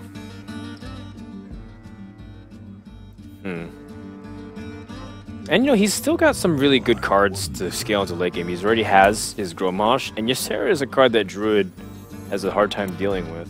Yep, for sure. People forget about Ysera versus Druid. They always think about immediately like how it scales against like Control Priest, for example. Ysera against Druid is still devastating. It's really tough to deal with. I mean, what do you do? Force of Nature Savage Throw? For a full combo? For Ysera. Sick. Nice. I mean, I guess it's even in mana. Yeah. just 2 cards and you search your card and you lose your win condition and there's some small problems with that, but Desperate times calls for desperate measures. for sure. Well, Cupcake's plays, once again, have still been pretty linear and direct. I have to imagine Ancient of Lore would come down. Unless he feels like he wants to remove, place the Shades. No, it has to be the lore. Yeah, it has to be. Like, what's so powerful about Ancient of Lore is the 5/5 body, but you're skyrocketing ahead in the card count. Look at that, he picks up full combo pieces. Not bad. Now, one thing that is disappointing is that Force of Nature and Big Game Hunter are golden, as well as Sludge Belcher, but a lot of the other Druid cards aren't. Yeah, the basic cards aren't because these are like the super accounts, I think, so they should have those, but I think it's just, I don't know. So they don't have the ability to get everything? That's saddening, if you ask me, for sure.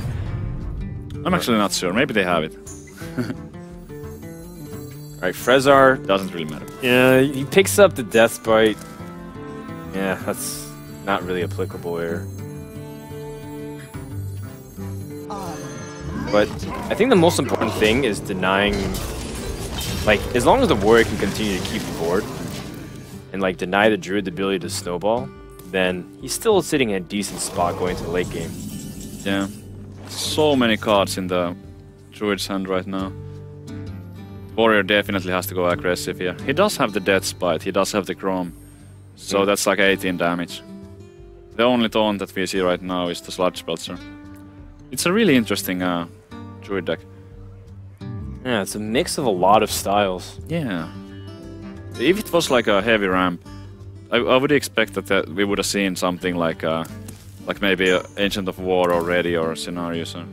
It's possible that they're all at the bottom of the deck, but it seems like a bit fast for ramp. Cupcake taking his time, but he's going for a swipe removal. I think developing the Shades is his best course, as opposed to coining out Sludge. Yep. I think this is a solid play. Oh wow, Sylvanas draw. Yeah, not bad at all. That's pretty good. These are 2 cards that have a hard time giving away to your opponent. Yep. And then when you use Sylvanas to bait out Silence, Ysera still then becomes pretty strong too. Yep, and there's Sylvanas getting silence. It's not a disaster, like, it's still a 5/5, and it can still do stuff.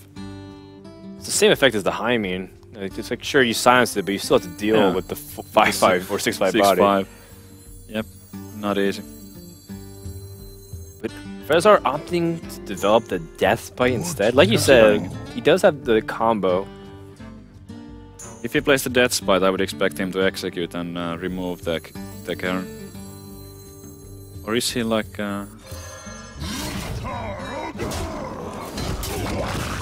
playing this fairly conservative? Oh, opting to I'm not sure if I like that much. be really defensive, like you mentioned. Now the Druid can use his opportunity to build it up. It is double combo. Ramp double combo. Yeah. It's not the first time I've seen it, but in a game like this, I'm sure he has been practicing it a lot and knows the ins and outs, and I'm sure it works. We saw this deck from, again, the Team Innovation guys, Nyria, and I want to say that Toyota and Number Guy were running it too, but to a certain extent, it worked really well for them because it's a pocket in the metagame where you're able to take advantage of the slower decks, while still being able to have like big threats come out every single turn. But there's a problem with that, because when you run both the Wild Growths and you run the double combo, there's so many spells that you might end up drawing in early game, which might be the wrong ones, and you might be missing some drops, and that's like a huge problem with Druid, that you really don't want to be missing early drops. But he looks to be an excellent position here with the Druid, and looking at the double Savage draw, he's gonna draw an Innervate eventually.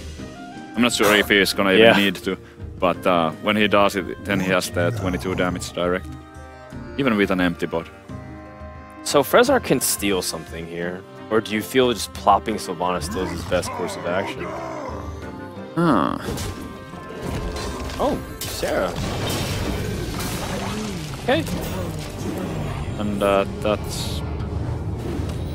that's exactly 30.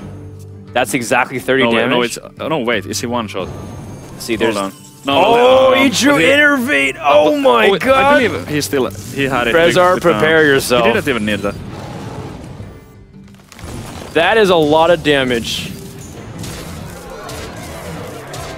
Yeah. Oh my sure is. sweet lord. Frezar can't even look Wow. at how he just got destroyed. He was at 30 health. He got OTK'd. I think I would concealed the second Savage Sword there. He could also like he could have coin innervate the swipe instead. So he had that, and I'm not sure if I did the math right. Just coin out the hero power.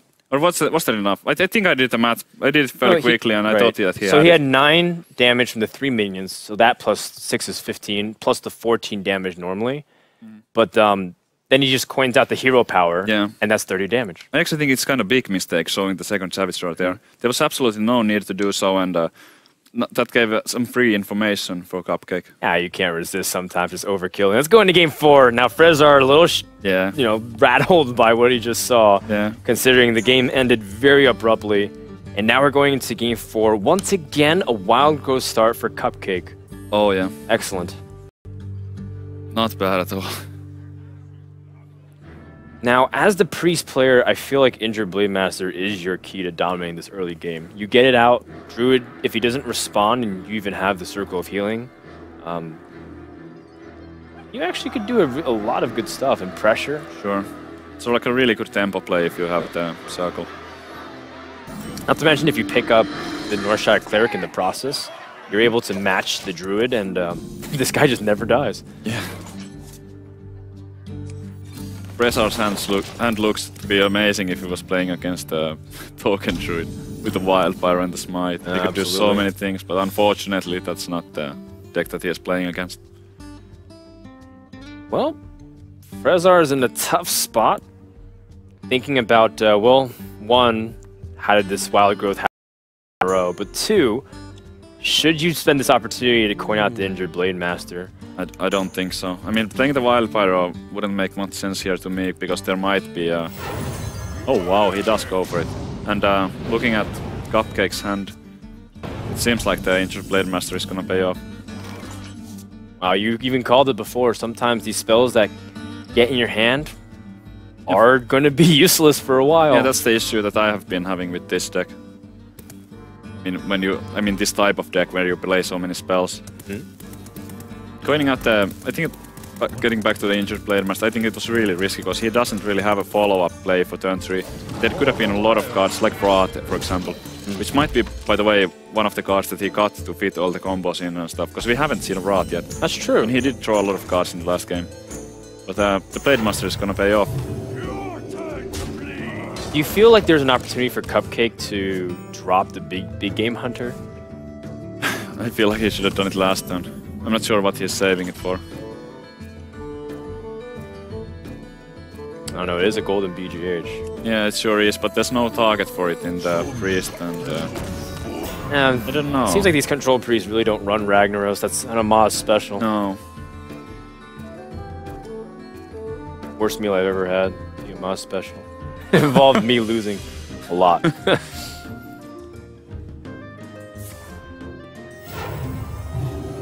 Right. What?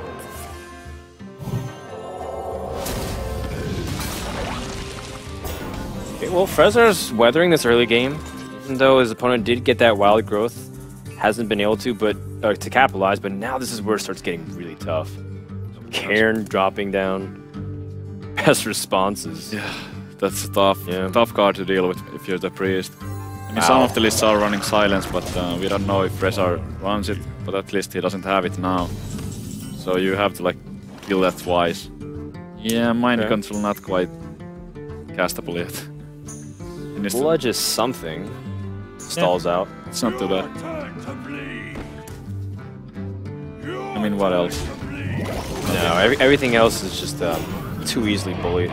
Yeah, if he was to drop the second Blade Master, then the Cairn could kill off the old one. That's a pretty good draw. Swipe is going to be useful too. Yeah. You can clear this stuff. Well, there's gonna be like the 1-2 remaining, but he could clear most of that stuff. But really, like, if he goes for the swipe, I think that he should drop the big game. I mean, I don't see a point really to holding on to it. Unless he's worried that Priest thought steals something that he might need to keep within his own deck. Then that's pretty obscure. Right? Yeah. I don't know. I'm trying to think of maybe why he keeps it. Yeah. One of the rules of control, especially when it comes to Druid, is make sure you can kill your own cards. It's pretty funny. Do you innovate hero power? He could take out the Belcher. I don't feel like it's worth it. You have a lot of other ways you can combo out next turn with 9 mana with like Loatheb swipe, Drew the Claw swipe to some extent. But this does give Nova. a small little opportunity for Holy Nova to be effective. Yeah, but the Shadow Over Death is probably even better. Yeah. I mean, that's like the only target for it, aside from Loatheb, the Druid deck. So, like when you get a good chance to cast the Death, just to do it. I completely agree. Back over to Cupcake. Second swipe. So many spells. Oh. Imagine if he had like a Gadget Zan. It's pretty crazy. Well, I mean, when you were playing Ramp Druid Yeah, I used on to play first one. on stream, you used to play Gadget Zan. Yeah, I think it was pretty cool, like Miracle Yeah. Druid with all the innervates and Mark of the Wild and... Good times. Yeah. Sadly, I don't think it's really viable at the moment. Oh well, had a good run with it. Yeah, let's not spread the Auctioneer disease. No. Yeah, thank you, Savitz. That will be all. Double swipe. I think that's what we're gonna see. Finally clears the board. And now Kieran is still undealt with. And it's not having access to swipe anymore. I mean, in some matchup it can be a problem using both of the swipes early on, but not against the Priest. Especially a Control Priest. It seems really unlikely that there's gonna be multiple creatures. Seems like that for sure. Players are going to start to see what he can develop. Oh, wow. Well, Another one. lots of health. Want to save it at all? I think if you heal, you're still susceptible to Wrath. I would just cast. Wow. Well, this is certainly an interesting development. Sure. Now you're just one inner fire away from potentially killing your opponent. Yeah. Not bad. Let's see. Something to keep in mind is, you know, with this double Savage Roar, and if there's any semblance of a board, Cupcake can also just end the game. No force of nature necessary. I would say this is Loatheb turn. Loatheb, Yeti, go face.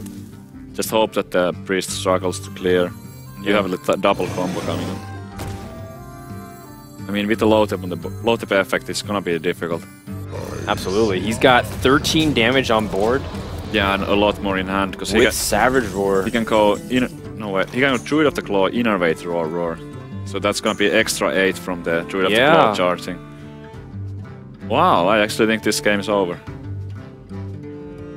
I don't Hold on. think there's any way. Because the spells from Loatheb just cost way too much. I mean, the only thing is like a Shadow or Death Shadow or or Death on the Pyromancer. Loatheb. Like, Pyromancer Circle of Healing is another way to kill. But that's just as bad as Shadow or Death. All he can do is remove one of those creatures. Okay, if he does, say he removes Loatheb, There's there's gonna 8 damage 8 plus... damage from Yeti, 8 from the Cairn, and 8 from the Druid of the Claw. Plus 4 from the hero, but I mean from the hero. So that's more than enough. It's actually got him kinda covered. crazy. Wow, this Druid deck coming off big time. And that's going to give Cupcake the series unless there's an alternative or Cupcake doesn't see it. But I have to imagine he sees it. He's Yeah. setting up a strong play here. Sure, he will see it. Well, do what you can, hope for the best. But it seems like Frezar is staring at his last turn. And Savitz, this might be the first series that doesn't go to Game 5. I can't believe it. All right, well, double Savage Roar to end 2 games. How about that? No conceal necessary. Wow. Cupcake from Denmark takes down Frezar, formerly the #1 ladder player from Europe. Those were some really impressive games by Cupcake. It's a day of upsets. That's for sure. Nyria, a player that we kept an eye on, but he got upset by his teammate, at least on paper. Then Tice being taken out, and here Frezar also drops 1-3. Yeah. It's that was I'm still in awe about the Druid, how big it was here, and how well it worked. I mean, it seemed like if I was to look at the list, I mean, the cards in it seemed kind of clunky to me, but it was in the end it was flowing really well. I'm not sure about the matchup exactly, like what is it good against and what is it bad against, but seems like wonders of wild growth. Yeah. There's like the games where you get wild growth and where you don't, and the difference is just huge. Yeah, absolutely mind-blowing, just how much mana you're able to do and play with. So that means the beginning of Group C starts off once again with kind of an upset. Cupcake goes to the winner's match of Group C, but Frezar's not out. On Friday, he'll get an opportunity to play. In the meantime, we're going to interview Cupcake and get him here on stage. And when we do, let's test some of his thoughts and see what he thought about that series.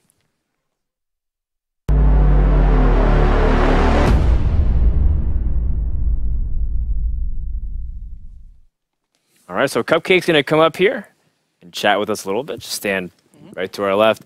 Now, I'm going to give the first question to Artosis, who probably caught a little bit of the series. And you have a little bit to ask Cupcake about his background, too, as a Warcraft 3 player. Well, you know, obviously you're a very experienced guy. I actually have a few questions for him. I really enjoyed this match. How much did your experience being a pro gamer in Warcraft 3 and a little bit in StarCraft 2 come into this? Because I feel like a lot of these newer players we've seen a little bit nervous up there. I think it means a lot, even though Warcraft 3 to StarCraft 2 was kind of a natural transition, and this transition to Hearthstone is quite different, since it's a very, very different game. I still think it means a lot that you have played a game on a competitive level before, especially at a LAN event, because I've been on this is not the biggest stage ever yet, but I'm used to playing important matches in other games, and also you kind of get the feeling for how to play a game competitively, I think. What are the most important aspects of the game? And even though I make some misplays in some situations, in many situations, the correct plays when they really matter, I guess. So I think it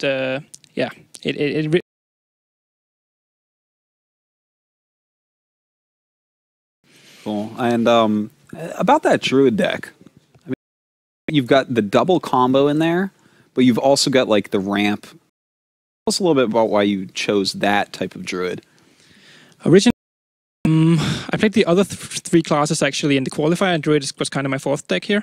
But I feel like after the people are going to be playing stuff like the Black Knight, like big game low, but still keep the ramp feeling. I got a little bit lucky in this game. I feel like having wild growth in both games and so on, so it worked out as well as it possibly can, I think. But I think I wanted to avoid cards like Ancient of War. I wanted to get that ramp feeling, like you overwhelm your opponent with a lot of stuff early on, but without that much stuff being, really big creatures, just playing a lot of like mid-range creatures and finishing off with combo. That was the point. Cool. Yeah, I also have like that Druid deck was really impressive to me. I still it seemed like really a spell-heavy deck, and I'm not sure like how consistent it is, but it seemed really powerful. What's the story behind that deck? Is it your own creation, or did you make it with someone, or? Well, this deck is my own creation. I got some kind of inspiration from watching some of the other deck lists that people had been using in the qualifiers. I thought that some people had a lot of success with kind of like a mid-range Druid, even though it wasn't really in the current meta, at least a week or 2 ago. But I think, as of right now, I think it's a quite powerful deck, because a lot of the decks are going very, very controlly, and this tech can kind of punish that. Especially if you get a good start, you can get the pace going, and like double combo double Savage Rock can kill from full health even. With shades even in there, it's just even more powerful than back when double combo decks were powerful earlier, because you can deal like maybe 40 damage in one turn if you have shades on there also. All right, well, I guess the last question is, in Group C, on the opposite end, there is Reynad and Mr. Yagut. Is there either player that you prefer to go up against on Friday?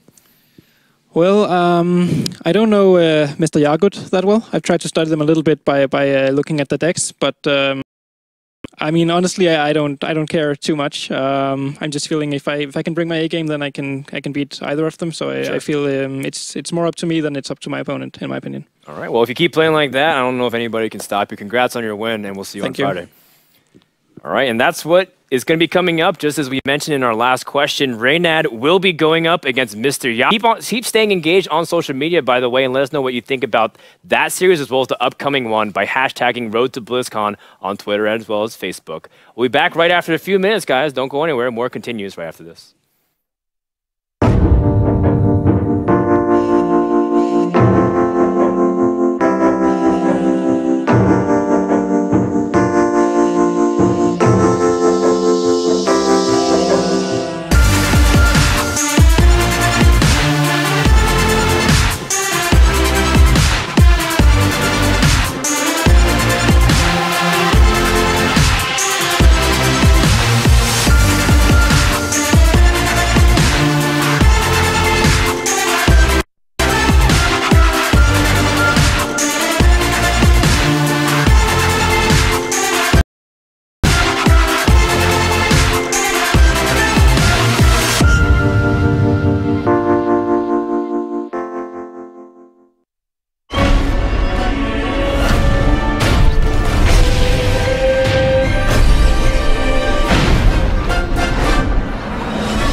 Hearthstone, Heroes of Warcraft.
And this is why you never quit, no matter how far behind you are. If you can win, you can win.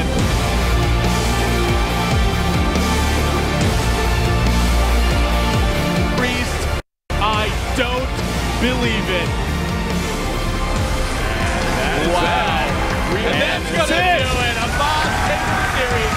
Go, 2 games to 1 with Priest. Wow. I love Priest, man.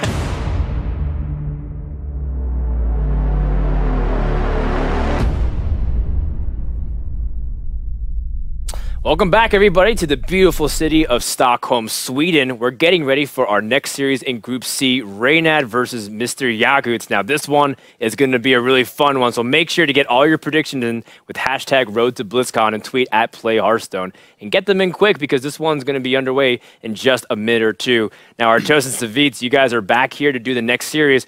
What do we think about this upcoming match? I know a lot of people are keeping their eyes on Reynad, but who is Mr. Yagut and what's he all about? He's one of these kind of unknown guys that we just haven't seen as much. He's not as popular. We haven't seen him entering as many tournaments as some of these other players. But so far, how it's been going today, the popular favorite has lost every single time. Yeah, there have been a lot of upsets with players like Thijs going down, and Reynad is like either you love him or hate him, but I'm sure that a lot of people want to see him play. And in the qualifiers, they did a lot of the practice with Tides of Time, and they ended up running the exact same lists, and both went 5-0. Tides on North American server and Reynad on European server. So their preparation there was excellent. It's safe to say, and I'm sure that he has been practicing just as hard or even harder for this one. And I'm excited to see that what kind of lists exactly he will be running. It's actually interesting that these two are matching up because I know Hyped from Tempo Storm, another player on Reynad's team, he's been hyping Mr. Yagut. He says he's a guy that he's played with a lot, that he highly respects. And it's funny that the person that he's shown a lot of accolades to, even before the groups were announced, Reynad matches up against him. So perhaps Hyped was even to share some insight because these guys have played a lot. Like you said, a well-known Miracle player, and he's even a high school student and a well-known chess player as well. So the guys really loved games, and he's a young player. And maybe that plays into a factor because we've seen some of these guys get nervous too. They're young, it's their first event. It's not a big crowd yet, but it still has a lot of stuff on the line. You know, if he's a chess player, that means he's probably played in chess tournaments and whatnot, probably has some sort of competitive background in that. So that could definitely help his nerves here. And, you know, Reynad, even though he like crushed his way through the qualifiers to get here, you know, 5-0, as you said, but he's still kind of lacking a big tournament win and a good, yes. I mean, he's had some good land finishes. He made top 4 at the previous BlizzCon, so that's really good. But, you know, to get into BlizzCon at the previous DreamHack is what I meant. To get into BlizzCon would be huge for him. So there's a lot of pressure on him too, I think. So looking at the deck list, what the first thing that caught my eye is that both of these players are bringing Rogue, and Rogue suffered a big nerf in form of the Leroy, and lately there's been a lot of different versions of Rogue where you replace the win condition from Leroy to something else. For example, like whether it be a double cold blood, double conceal, or maybe like Assassin's Blade with like Deadly Poison, or even some like more exotic versions with like running some huge legendaries. And I'm really interested. You know? Yeah, but so far in this tournament, I mean, we have seen the 5-mana Leroy still being played. Yeah. So it's possible that they are still sticking with the Leroy plan too. But the win condition, like I want to see what these guys have chosen for the Rogue. Yeah, that is going to be very interesting. Looking at the decks that they actually went ahead and banned, Mr. Yagut actually banned Warlock here, and he brought Hunter, Shaman, Warrior, Rogue. What do you make of that? I think he is putting a lot of like trust in his Rogue. It's really interesting because he has a Hunter in his lineup, and he still bans the Warlock. Is he maybe like afraid of Zoo, perhaps? Yeah, but as it turns out, the Hunter was banned. So I feel like Mr. Yagut got the better end of this ban. Yeah, maybe he predicted that his Hunter would be banned because if you look up here, right, if it's like a Miracle Rogue, plus there's a Mage, and this could be Handlock. Yeah, I mean, it kind of makes sense that he would go ahead and ban the Warlock thinking, okay, my Hunter's already going down. Yeah, it could be. And yeah, about Reynad's ban, I'm not sure, like, why did he ban the Hunter? Is he playing like really slow decks maybe? And afraid of the aggression? But there's also the Mage, which can be kind of weak to the flares. So it could be that Reynard has been like has had a lot of practice with Mage, and he wants to have a strong matchups with the Mage in particular. All right, well, we wish luck to both of these players. The series is about to begin. Of course, Savitz and Artosis will be bringing the action. Take it away, boys. Thank you much, Frodan. Looks like we're going to have Reynad going with Druid to start. And Mr. Yaga going to go ahead, open with that Rogue that he's known for. And we'll have to keep our eye on this Rogue and try to figure out, exactly what type of Rogue are we looking at. So Reynard has the Lothep here. I'm sure he's going to keep it. The rest of the stuff don't look all that good. But there's the Lothep, and he also has the coin, which is really important to take away from the Rogue, because the coin allows the auctioneer combos to go off more smoothly. And actually, like, just based on this, it seems like it's going to be a bit slower version of the Druid. There's an Azure Drake, there's a Black Knight. Those are slow cards. Yeah. So he's not going to have like a... Oh, wow. I'm really surprised that he's replacing the Lothep against the Rogue. Yeah, it looks like he really wants to put on some early pressure. But hey, a Yeti and an Innervate, not bad to start with at least. Not bad at all. I believe it's a Wild Growth deck since he mulligans so aggressively. It's probably the card that he was hoping to see. Okay, it makes sense, especially since we see a Sunwalker in here. It should be some sort of ramp variant.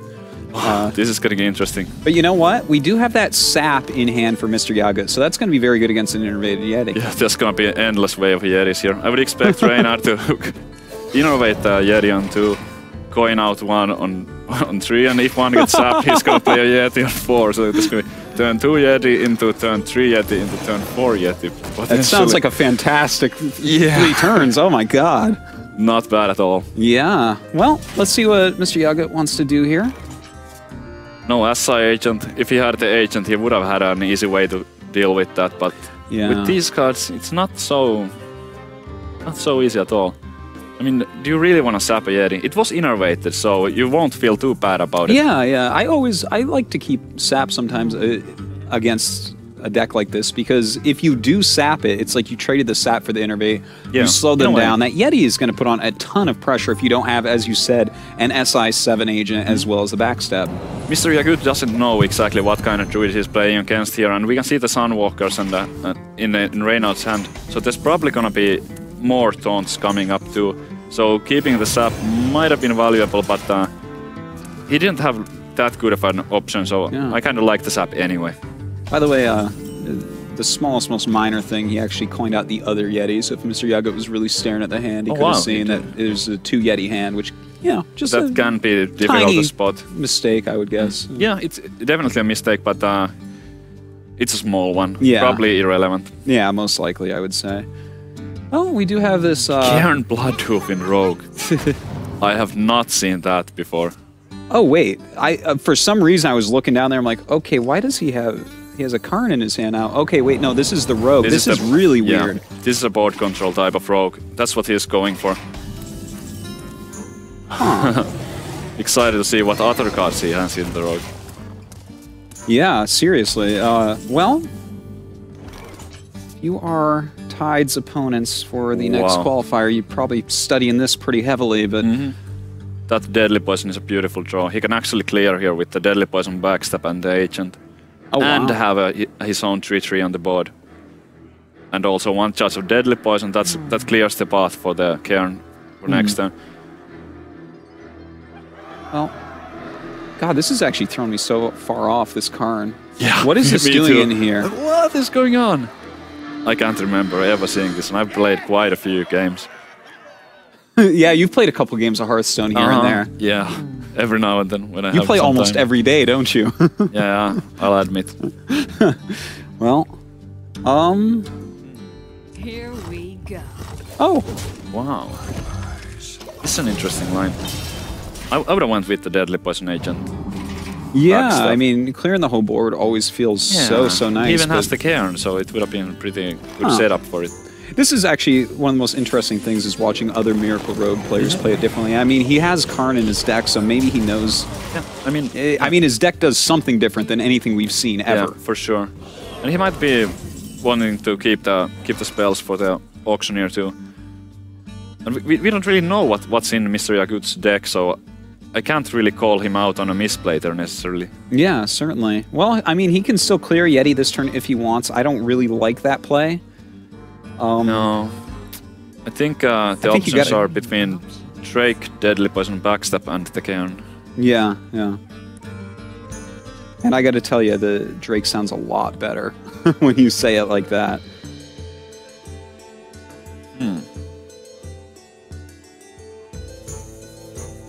Well, Mr. Yaga definitely does know his Miracle Rogue. For sure. This is actually kind of blowing my mind because, I mean, you'll hit just about everything on the ladder, but yeah, like right now, Reynad has to be looking at that and saying, what in the world am I playing against here? Well, at least I would be. Do you know what? I was expecting a little bit more reaction from Reynad there, like seeing that Cairn get dropped, but... Yeah. I think that the Cairn, you know, nowadays the Miracle Rogue decks have just kind of more minions on the board and more control. I think that's just what this Cairn is. It's just like... Yeah. He's, for the cost, you know, he's like basically the best, most sticky threat. So, I guess it makes sense. It's just so different. Mr. Yagut was a little bit falling behind on the board, but there's the Auctioneer, and he already has the weapon and the Deadly Poison. If he can draw into something like a preparation and maybe even more stuff, this can turn around here. Yeah, it's too bad he's just slightly off of what he needs at the moment. If he was at 8 mana, he could have a pretty sick turn right now. I feel pretty strongly that he should go for the Auctioneer turn here and just hope to get some more tools to just clear the board and stuff. He does have some cheap just, spells. Yeah, if he just drops the Drake here, I mean, he's looking at 12 damage already. Something as simple as one Savage Roar, and he would be dead. Oh, that's a good draw. Now with the backstab and the Shiv, he can actually take out a Yeti.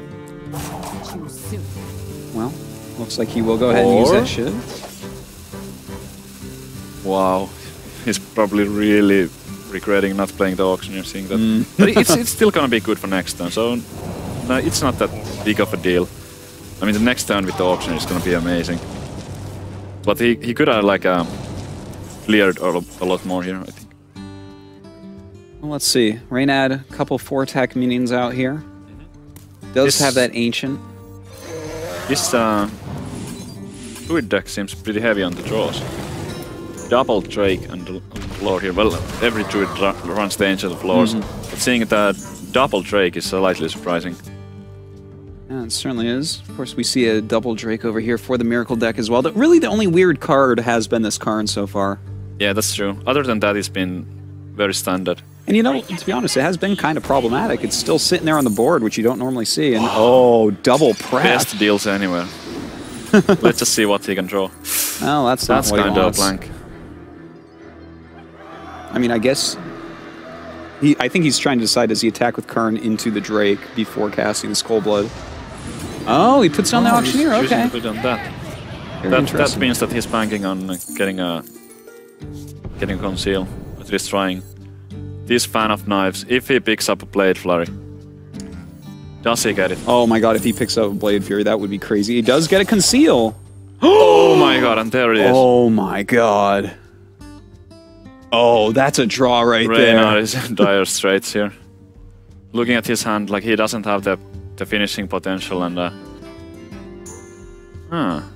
Wow. He's thinking about it, but I think it's just whether to take the 4 damage from the Yeti or use the Cairn. Well, I guess... I like using the Cairn. Yeah. Keeps him a little bit more alive. He has such a huge card advantage at this point. Just keeping the health total high at this point seems really important. This was a crazy turn. Sure was. Oh my god, he drew into exactly what he needed there. Yeah. I mean, if he didn't get the Blade Flurry, this would look completely different right now. And look at this. I mean, even if he silences that, the hand of Mr. Yagut is absolute madness. Yeah.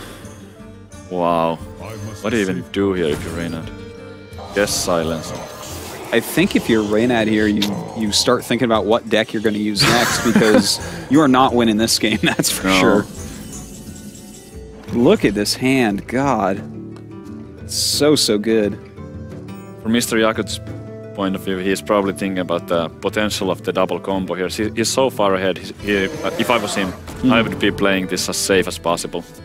But we know that there's really no way to mess this up. Yeah, indeed. But I would not be surprised if we see him try to be as careful as possible. The thing is, he can't get rid of this shade, so to be perfectly honest, if the combo even was in his hand, he would lose. So that has to be a little bit scary for him. I think we see him counting it up right now. He would die to the combo. He would die to it with the shade on board. Yeah. There's absolutely no way out of that, but...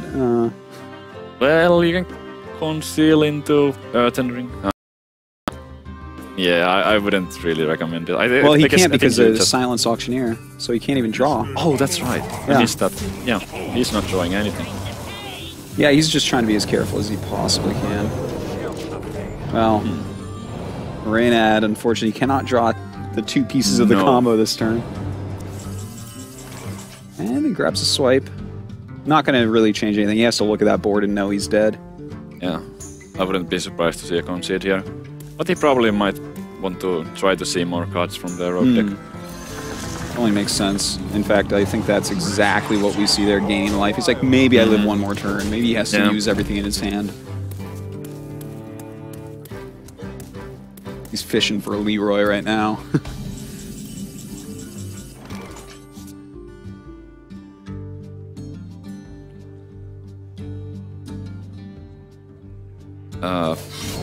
I mean, he's got it right. He's got a Viscerate in his hand as well. Yeah, that's going to do it. Right? Yep. Here we go. Easily. He didn't even need that. Yep, that was 1 point of overkill right there. So, BM. Mr. Oh my Yagut, god. yeah, Mr. Yagut with look the at that BM. overkill. Overkill of 1. How dare. He had the SI7, he could have been even more BM, so it was kind of moderate on the BM way scale. More, actually. Okay, so you know what? We've seen a lot of new decks today. Obviously, this is the first big tournament with this new patch. I have to say that deck from Mr. Yagut, it feels like Miracle Rogue with 1 different card than some of the other Miracles we're seeing right now. That's kind of exciting me. What do you think about that? I'm not convinced just yet. Not convinced? I mean, it seems a bit weird to me. I want to see more of this deck. And he did do well, and the Cairn actually got really nice value here with the trades, and it's a sticky minion. I mean, there's a lot of value in it, but thing is, I wouldn't put it in my rogue deck. I mean, I just don't see the synergy between anything really.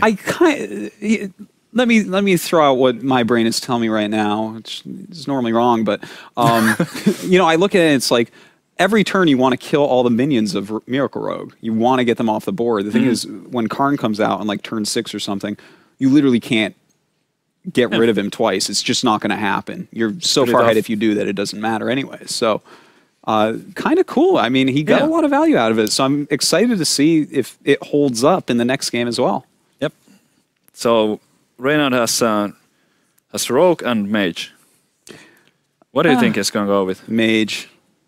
I don't know what Mage it is, but generally speaking, Mage does pretty well against Miracle. And yeah, it's not too bad. Yeah, I mean, if it's Miracle versus Miracle, I mean, anything can happen in that match. If you get a bad draw, you're kind of screwed. There's a lot of different versions of Mage out there, but I feel like most of them are good against Rogue. Yeah. So I gotta agree with you there, and I would expect to see the Mage. But you never know. Yeah, well, okay, it's actually a T6 Rogue. Wow.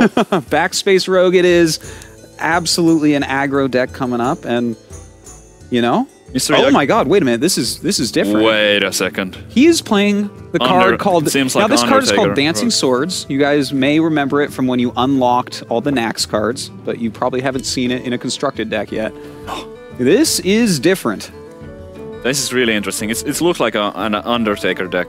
Yeah, I mean, with for all the death rattle things. And Mr. Yagut has the coin here, but Reynard's hand looks really smooth on the curve. Yeah, right now I think Mr. Yagut is looking at this and saying, oh god, this is Backspace Rogue, I'm in a lot of trouble. Yeah. And little does he know there's Dancing Swords and Haunting Reaper. And the draw seems kind of rough for Mr. Yagut as well. I mean, double Azure Drake against that deck. Drakes are some of the slowest cards. I mean, there is the Cairn also, but still, I mean, Drakes against aggro, it's not that great. You can sometimes pull off cool stuff with it when you have like preparation fan of knives and you go for 2 damage fan on maybe turn 4 even or 5, and that can clear the board potentially. But might be too slow. Let's see. Okay, so looking at this hand, what is your plan with this hand as Mr. Yugut? Because you have to have some sort of idea of the theory of how to come back from this already dire situation. Double trick, double sap, and he's looking at like a backspace rogue. I mean, how do you get value with the sap? I think you pretend the saps aren't in your hands. Yeah, pretty much. You just forget about those. Like maybe you'll prep one out eventually. Nothing else you can do here but zero power and take that out. That's a 6 damage leper gnome right there. Not bad. God, 6 damage 1 mana. fireball, kind of. Yeah. 1 mana fireball. They are dancing swords. Little I don't know if I like that. furrow of the brow right there. Yeah, I don't know. I'm not really sure, but you know, we'll see. We will.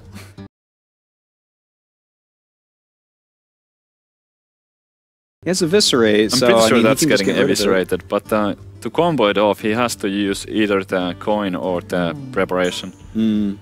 Well, I guess he could use a Shiv as well. But oh, he's. You know what? I was actually thinking about this. If he saps that, the next turn he does it a lot easier. Yeah, I kind of like that. Yeah. I wasn't really thinking about that, but thing it is, seems pretty good. This allows him to Drake next turn and then prep into killing it, which is pretty sick. But oh god, now he has to deal with that too. At least he has that other sap. Sap Avis, I guess. Sap Avis, yeah. That seems pretty solid.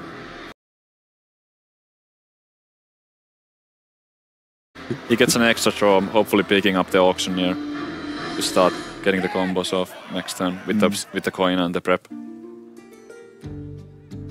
Oh, that would be nice. Already down to 18 health, though. He's thinking this through, though, and I can't blame him. There are other plays that he could potentially do as well.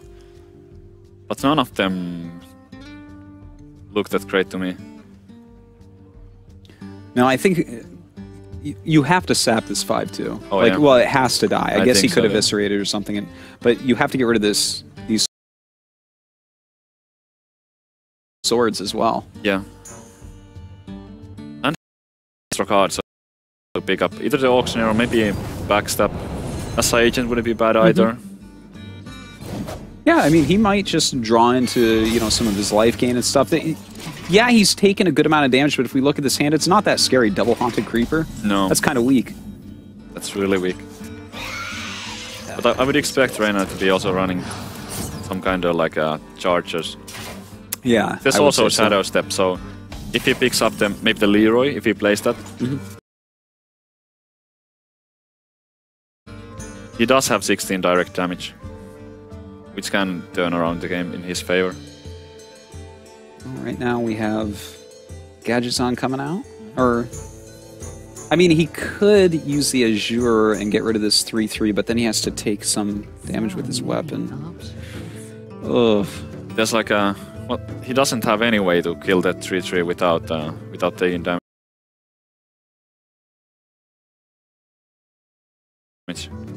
Yeah. He would have to draw something. I would go for the auctioneer here, even if it stays like without conceal or anything like that. It's still fine. I mean, if your opponent spends 4 damage on it, it's 4 damage which is not going to your face. Definitely. So it's not too bad. Goes for the prep first.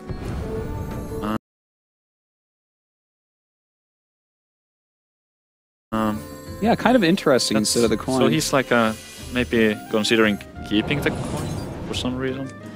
Not sure. I think it could have been better to coin first. Yeah, maybe saving the coin for the next turn. Oh, well, never mind. May as well. Yeah, got the conceal. Got a Nevis.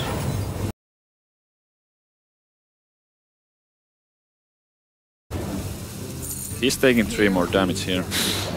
Indeed, Getting he kind of is. low, but Reina doesn't have all that much damage in his hand. Yeah, Haunted Creeper, not the But best aggressive. Deadly right Poison now. is 6 damage, and there we go. There's 4 more. He's getting closer. Yeah, he's two points away from death right now. We didn't see an Earthen Ring Farce here from Mr. Yakut in the last game. I would imagine that he would play at least one, but it's possible that he doesn't even play it if he's like planning to aim this deck against non-aggressive decks and thinks that the heal might not be necessary. Yeah, it could be. Like it's a, you know what? It kind of makes sense with Karn when you think about it. It's like a control killer Miracle Rogue, not having to worry about decks like Hunter really. No. Which, maybe that's part of why you banned Warlock, just in case it was a Zoo deck. Okay. Right. Filling up his hand. Is that it? Trying to think of a way for him to survive. Yeah, I don't think you're gonna find that, Yanni. I'm sorry. There's he can attack with the Auctioneer into the Spider and like go for a Blade Flurry for one. But that's not like a winning play, really. Even if it makes you survive one more turn. Yeah. You're not gonna come back with that. Yeah, like if he's not playing Earthen Ring, there's nothing to even dig for at this point. May as well go to face and hope, I guess. Well, there's a backstep. Hey, he can actually clear, right? Oh wait, no, he can't. No, not quite.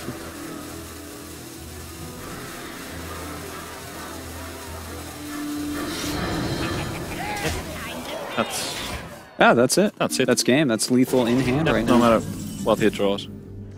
Yeah. He should keep the Undertaker in hand, I think. Yes. Just to hide it. But I mean, I guess Mr. Yakut can kind of guess that it's in there. You know what? And he didn't show any shadow steps.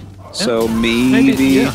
I mean, the arguments can be made in favor of also keeping the shadow step hidden. Yeah. I'd actually be more sure of an Undertaker than a shadow step after what I saw there. Yeah, me it was too. all death rattles. I mean, when I saw the 1, 2, 3 with the death rattles, it was kind of obvious that there's going to be Undertakers in there. So now that I think of it more, actually hiding the shadow step is better. Yeah. All right, so Mr. Yakut's very interesting Miracle Rogue with maybe no Earthen Rings and definitely a Karn is out. He's going up against this ridiculously aggressive deck. Warrior. Has to be Warrior. It has to be Warrior. It's not going to be Shaman. These type of decks usually run out of gas against Warrior just because the hero power every single turn. There's a sludge spell just to kind of soak up 7 damage as well. And surprise! Not a terrible starting hand. Not at all. Obviously not going to keep the Loatheb, I would say. And against a normal type of rogue, you wouldn't be all that excited about the unstable cools, I guess. But against this deck with the leper gnomes and the haunted creepers, unstable cool seems like keep at least one. Yeah, I definitely do agree with you there. And he actually did throw back the Dancing Sword, which I find that a little bit surprising because I feel like the Dancing Swords is one of the only cards that's actually going to be able to get through the unstable ghouls and the armor smiths and stuff without like getting really far behind.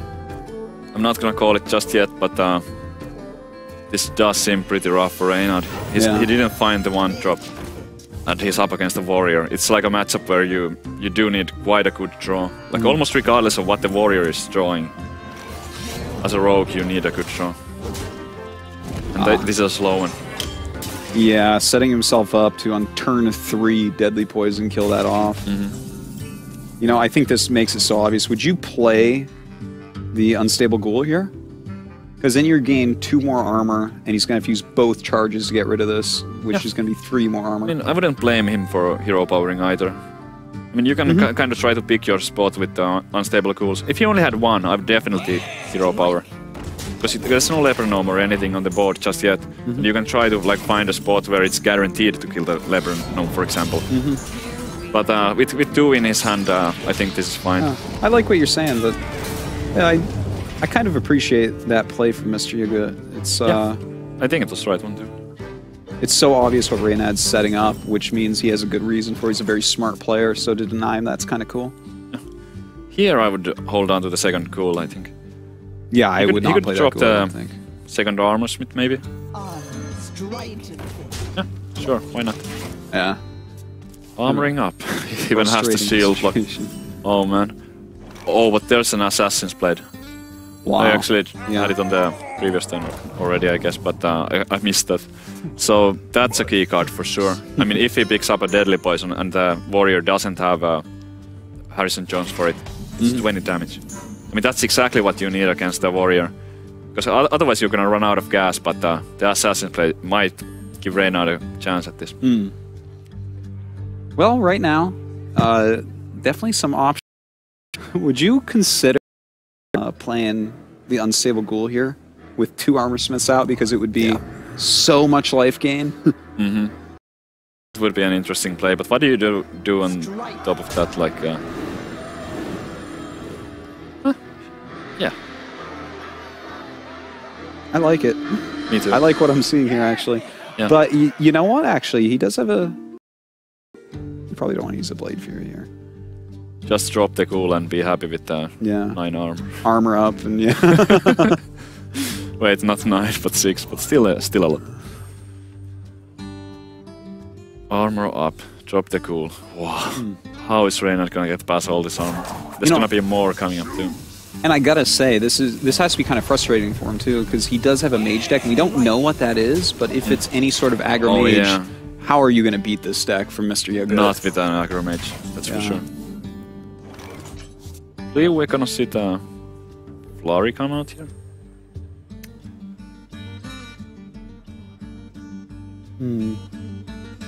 Would Blade Fury be worth this? What else could he play? Yeah, I would cast a Flurry here. It clears the board.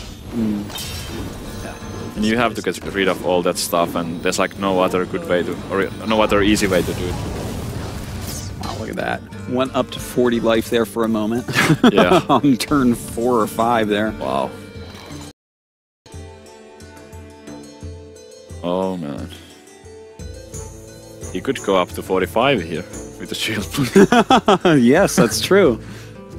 But we are not going to see that just yet. No, I don't see any reason for him to just armor up and not kill this minion. That's a pretty bad play, so. I think Shield Slam would be fair here. I mean, he knows what kind of rogue he's playing against. So, like, armoring up every turn, it's just, it's pretty good, but I wouldn't blame him for playing the Death Spite either. Yeah, I feel like I would go for Death Spite because, I mean, I like getting it down to 1 charge as well. I guess this is a fine play, but... Yeah, nothing wrong with that. At that high of life, I'm like, well, I'll get a couple weapon usages in now. I mean, it was the most mana-efficient play. Alright, here we go. Starting to get it going. Well. Oh my god. Oh, wow. Wow. That might play a big role in this. I think you're very right about that. As you were saying, this Assassin's Blade is one of the only ways to get enough recurring damage to actually win this game. I mean, Arcane Column is nothing but 4, and I don't know. Yeah, that's not much. Assassin's Blade giving your opponent so many cards and only dealing 3 damage for 5 mana is pretty weak. And then what do you do against the Harrison? You're going to sap it so you can kill one of your daggers? Come on. You're not even going to be able to get rid of it. Oh, man. So rough. Well, on this turn I don't see like anything too great. I mean, he could attack the Spider and go for a brawl. But yeah, this seems good. Yeah. I mean, for next turn he's going to have an easy clear. He does take some damage from the loot hoarders, but... it's only like... He's going to go down to like, 29? It only tickles a little bit. I mean, yeah. Not too big a deal. Yeah.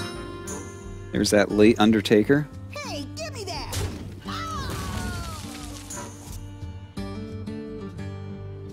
Yeah, turn 7 is not where you want to see the Undertaker. Oh, God. You think he's considering going Assassin's Blade into this Lothab? No, because the Death Spike clears everything anyways, right? Yeah. Preserve your life total a little bit more. Yeah. We're again up to the high mana where the warrior can just kill you outright.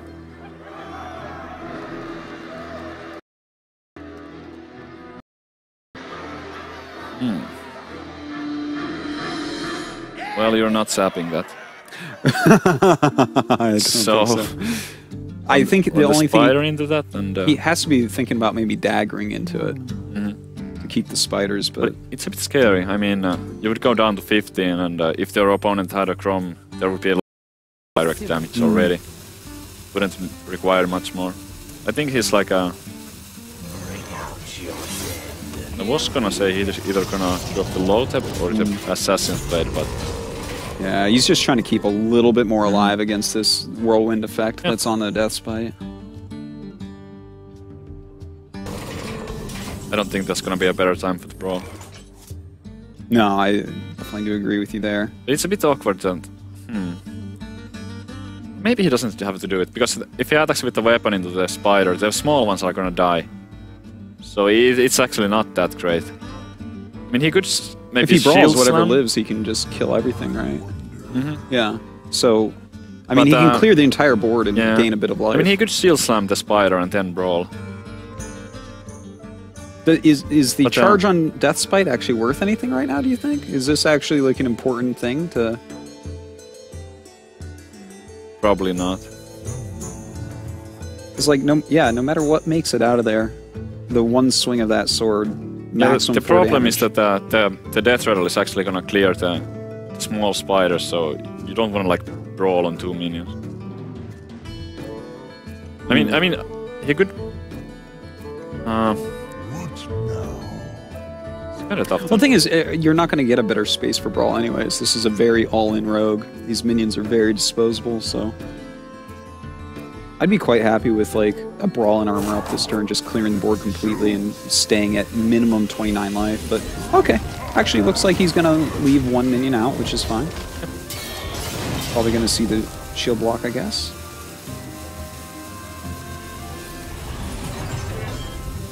Wow.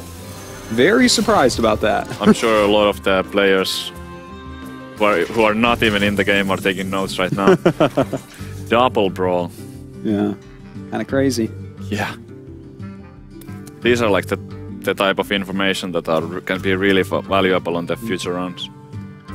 So true. Knowing to wait for the second brawl is actually like, if you know how many brawls is in your opponent's deck, I can't even imagine of a way to have more power over a warrior player. Yeah. Because you always assume 1, so to see 2 is just so good. Okay, I kind of like this, clearing that armor off, trying to work on this life total a little bit. Yep.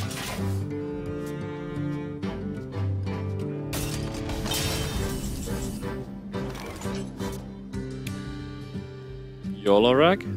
I mean, if it hits the spider, that's a disaster. But what else? Yeah, that would be pretty bad if he hit the spider. But what else can he really no good play here at all. I think he has to drop the rag. Yeah.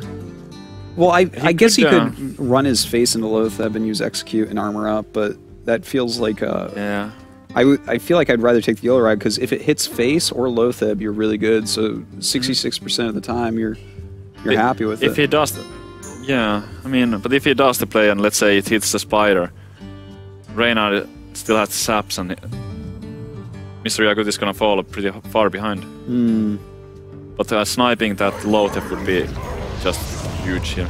And look at this with all these weapons. Thing is, even if he gets him low on health, he has that Alexstrasza. Oh god. Oh, wow. This is getting close now. Yep.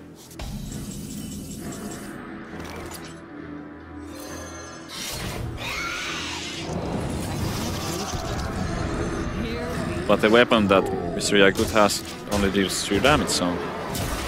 Yeah. Not dead just yet. Alright, so he's down to 19. Really no fear of dying at this point. I guess Leroy Shadow Step would be kind of scary. Yeah. In fact, that would be lethal. Of course, he doesn't even know if that's in there. He hasn't even seen a Shadow Step at this point.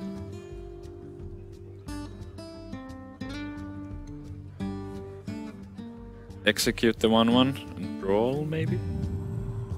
Execute the 1-1 in Brawl. I'm not joking. I mean, you can execute that, you can swing at the other one, there's gonna be 4 1-1s. But also, like, taking out the weapon seems pretty good. I mean, he can even draw that fight for the lethal, and there it is. And Yeah, that's a good draw. Mr. Yagut. Yeah, it's a good draw, I would say so. All right, so Mr. Yagut goes ahead and takes game number 3. He's on match point now. Yep. Could be knocking Reynad down in that loser's match. It all depends on his mage now. What is in this mage deck? Is it an aggro mage, like a burn mage? Yeah. Or is it something else? I don't know. For Reynard's sake, I'm hoping it's gonna be like a slow control mage. And I would actually be really surprised if it was another Undertaker deck, because he already had the Rogue for the tempo plays. So like his lineup would seem like better rounded if it was a control type of deck. Yeah. I definitely agree with that. But at the same time, Reynad has been very vocal in the past about how he thinks that aggro decks, they take a ton of skill to play, and they're oftentimes very consistent, and he likes that in them. So if it was an aggro mage, I wouldn't be too surprised. But we've talked a little bit already about the deck that Admirable played in the BlizzCon qualifiers for North America, which actually Tides, the teammate and close friend of Reynad, created. So it's kind of like a secret-heavy deck that a deck like that definitely could take out this warrior. Yeah, if I had to place bets, though, I would imagine that it's gonna be some kind of like the hyped mage with the giants and stuff like that. With the that's true. Duplicate belts or type of thing, with maybe some new kind of twists. Yeah, I actually really like that deck. That was a really, really good deck. Yeah, Twilight Drakes and duplicates. It makes up for some really epic games. I mean, we have seen it at the VGVN and stuff. All right, Ice Block, Sylvanas, Doomsayer, Water Elemental. Here we go. There you go. Yes. That answers all of our questions. All right. So this is actually like I believe this, like if he was to know that he's up against the warrior, this is the type of mage that you want to have. Yeah. Because the warrior is kind of slow in a way, and might be able to control what you get duplicated. So, and if you get something sticky, like maybe a cairn or even a sludge belcher, those. I love duplicating sludge belcher. Pretty good. Yeah. I had plenty of games playing 6 of those. So I mean, just the 2 are already really annoying, but when the 6, just uninstall taunts the game for days, man. You can't get through that. Yeah. Little army of oozes out there. All right, so let's take a look at this hand from Mr. Yagut. I don't like it. I don't really care for it. It's not the worst thing I've ever seen, but Ysera and Brawl I don't even want to think about right now. The double brawls against this type of mage are pretty awkward. And Reynad actually doesn't know about the second Brawl yet. No, that's true. Yeah, so that's Did he actually... even see one? Yeah, he used He used the one Brawl. Yeah. So... But if I'm Reynad right now, I'm 100% sure there's just one Brawl. Yeah, so he might not be playing around it. I mean, if you know that there's 2 brawls, you play around it way more carefully. Yeah, for sure. See how that goes for him. Reynad, probably not giving too much away yet, but to be honest, he hasn't played any early minions. I am completely sure that someone of Mr. Yagut's level paid attention to the VGVN. Yeah. So I'm sure he's like, oh, okay, this is quite likely hyped mage. I think he has it figured at this point. We might see like I wouldn't be surprised if it's not exactly the list, if it was like with some new twists. Yeah. But so far we have seen like just the old stuff. Let's say it like that. Yeah, I'd almost be surprised if there wasn't a twist, like it's a new metagame. You may as well have a slightly different deck, a slight variation that's going to make it a little bit better. Yeah. Well, he does have that duplicate out, so definitely something that can help. We'll see what minion he actually chooses to put down. Duplicating a water elemental isn't bad. But if he was to draw a Twilight Drake, that would be even better in this situation. Yeah, that'd be pretty awesome. Against the warrior, I mean, the freeze effect is pretty nice. Yeah, that's true. We've seen 4 weapons in the deck, so with only 1 out right now, could be very annoying.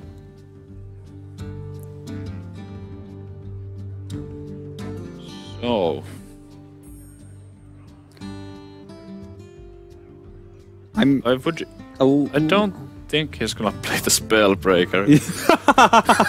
You don't think so? No. I think the Spellbreaker's a fantastic play. I wonder if he's if he's faking it here, or if he's thinking about whether or not to attack with the weapon. Because I mean, some players might try to throw off their opponents by waiting just without really having any options, just to make them believe that you might have something good. I think that he could be looking at it and saying, I don't want this to be a mirror entity on my Sludge Belcher. So maybe he was considering playing the Spellbreaker.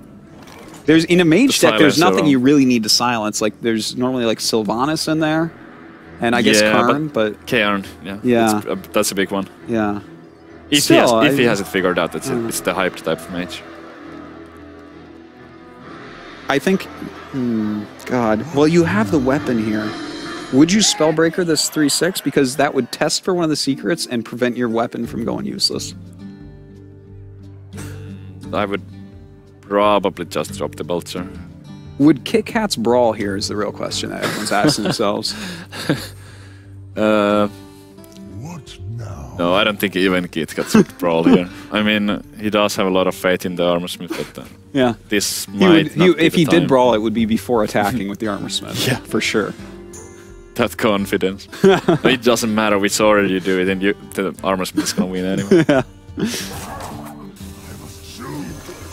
All right, Acolyte of Pain. Well, that's kind of interesting. Why do you think he played the Acolyte before the Belcher? I think it was to test for Mirror Entity. Yeah, that could be the case. Yeah, the Belcher would be a better play there. But that would kind of signal that maybe he doesn't know what he's playing against. Because with the hype mates, it's pretty clear that there's only going to be the ice blocks and the duplicates.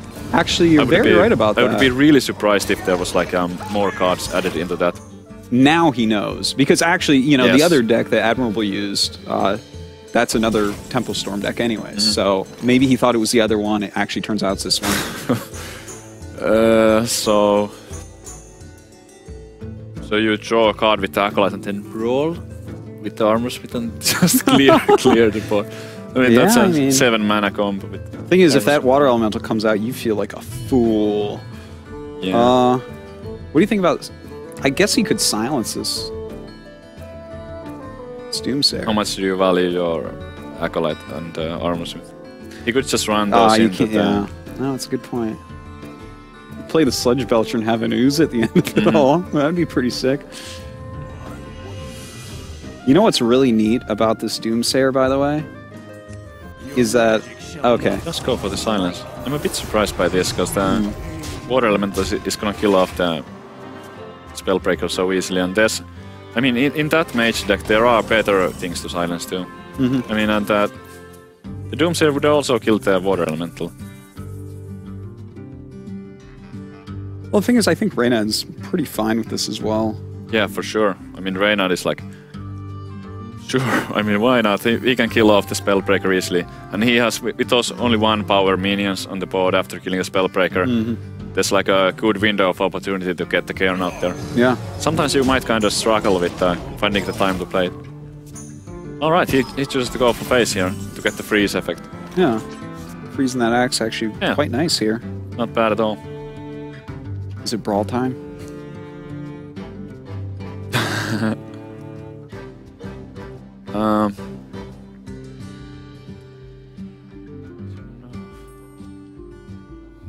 I mean... The board is kind of weird right now. I mean, that's Sure way is. stronger for the mage player.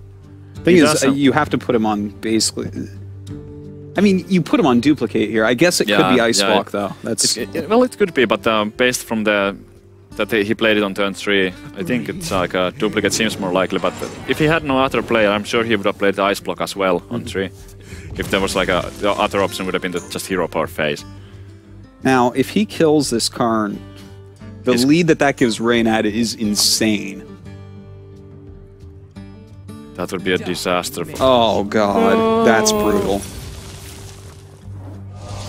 That means he has to put him on Ice Block. That's just like the fact that a warrior deck now has to kill 3 Karns. That's like impossible, right? So here he clears the board. Wait, what? Oh, that's rough. Yeah. Weapon is gonna stay disabled. And now there's gonna be like endless wave of Cairns. Yeah. I would not want to be Mr. Yagut. But right you know now. what? He can just sit here for a little bit and then go into another brawl, which is gonna... Reynad's gonna be like, what the hell? Yeah. He won't expect the second brawl. Well, that's okay. It's not information he actually needs at this point. This is his last game against this deck, no matter how it goes. Yeah, I think Sludge Belcher here is good because you kind of want him to overcommit to this board. Yeah. Because this is really your way back into this when you gave him 2 extra Karns. Oh my god. Oh, you have to be kidding me, Savitz. That's the second duplicate. Oh man. But I mean, he can't really play it right now. Even if the duplicate was the trigger, he would overthrow, and there would be a lot of a couple of discards. There's the second cairn. Just brutal. Is it brawl time? Doesn't feel good, but it might be. I mean, he could also Alex Strauss and just go face for 4. I mean, because he does have the second brawl. Yeah, that's true. I think that's actually his best bet here, because he's kind of like with all the cairns coming out. I don't see him winning the control type of game, so I like the switch of gears here and going into more aggressive mode. I will definitely agree with you on that.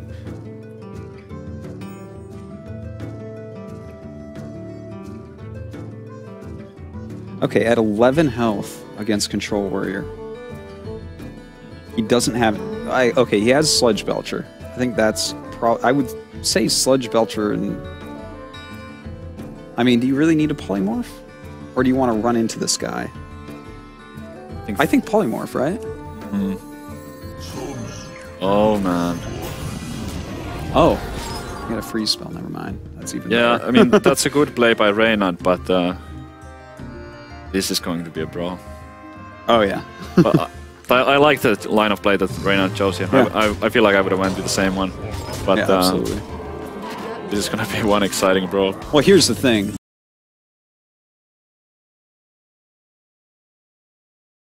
Over from this. Well, there's an execute, so I guess 2. But still, I mean... If you miss the Yagut, I mean, there's no question about it. You have to brawl here, otherwise you die. Yeah. So you definitely execute, you definitely brawl. Then you have 4 mana left. Armor up. Yeah.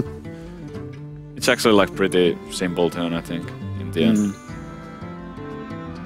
Can't blame him for like thinking through all the options and figuring out what Reynard might be playing, but I can't imagine any other play than execute, bro. No, he's just considering it right now.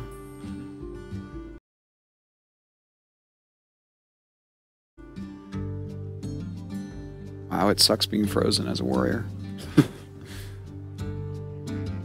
It really does. I mean, that Fire Vorax, I think it was played on like turn 2 and it's still like still up there. Yeah. Here we go. So what do you think? Who's gonna win? Kit Kat's his armor smith? No.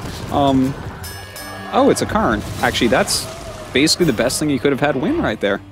Well, I think he would have preferred to Alex Strasser to win, but out of the opponent's minions, yes, I guess it was alright. Like, no, this is better than his own Alex Strasser being there. Yeah, but not. I mean, that was not the. I think that was kind of average in the end. I mean, Acolyte could have also won, and maybe the Belcher winning. I don't know. That might be slightly better too. It was like, alright. I mean, if the Molten Giant won, then this would have been over. Yeah. So I don't think he's gonna play around a third brawl.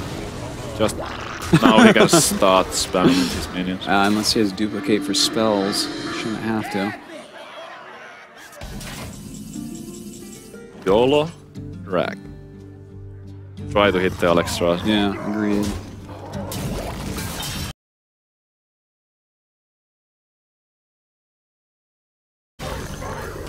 Yeah, he needs that Alex Strauss hit so badly. Yeah. Yeah, he's like trying to aim the rag. He's doing a rag dance right now. At the Alex Strasser. And goes to face. Well, there's no ice block from Reynard right now, so he could be a bit scared here of something like a Chrome Cruel Taskmaster. But we know that he doesn't have Chrome and he doesn't have a Cruel Taskmaster. Well, I think you go Arcane Intellect here probably just to check what you can get. He actually has 2 polymorphs, by the way. Yeah, you probably want to draw for the ice block. No, he has no way to kill his own Mad Scientist. Oh wait, no, he has Frostbolt. Yeah. I mean, he could play a duplicate and then Frostbolt to Cyan. No, but one duplicate was already played, so you don't need to play the duplicate here. You can just Frostbolt that. I think he wants to play it safe at this point. He's so far ahead. I wouldn't blame him for. I mean, seeing the cards, he really like doesn't have to do this. But I agree with this. I mean, Gorehowl is another like card that has gained a lot of popularity lately, and being at 7 with no taunt. Yeah. That's another one that he would die to. Would you drop the duplicate hoping that you maybe get Alex Strazza to refill your life again? Probably, yeah. I think it's obviously better than Ping here. But I don't think this deck runs like Fireballs, so he could also just trade with the rack. Yeah, you're quite right.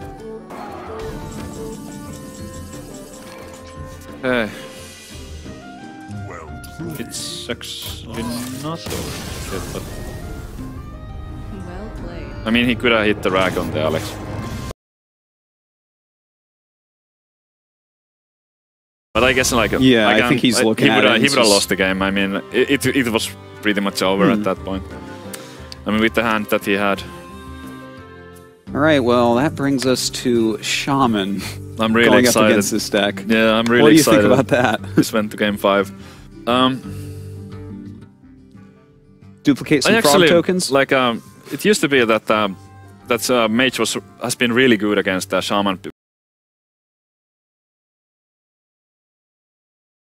Because of the flame strikes, because you have the AoE clears. And once you like clear the shaman's board, you are they have really tough time recovering from it. But there's another interesting twist to this. I've actually been playing quite a bit of that mage, and I have not had very much success. But the deck revolves heavily around the duplicate, and there's one shaman card that kind of takes the wind out of the sails. Hex. Yeah. If you have 2 frog tokens, you're not going to be too happy with that. No, and it's such a like it's worse than mirror image. Yeah, it's like it's such a heavy counter to it.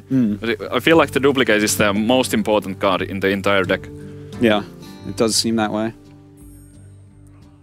All right, let's take a look here. It is duplicate Frostbolt, Archmage Antonidas, and Doomsayer. Looks like the Feral Spirit may be kept by Mr. Yagut. I like the Doomsayer keep. Not at all. There's the Flame Strike. That's a good card. I actually like. I have a little bit of tough time trying to predict how this is gonna go, because I'm not all that familiar. But from my experience, like, I've been doing really poorly against Shaman with this. Really, just because of duplicate being so weak in the matchup.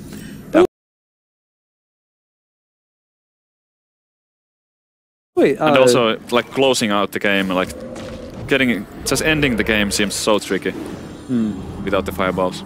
Yeah. Very little actual. Well, I mean, he does have Archmage Antonidas in here, so I guess there are some things he can do with that. He has a decent number of spells that are 3 or less mana.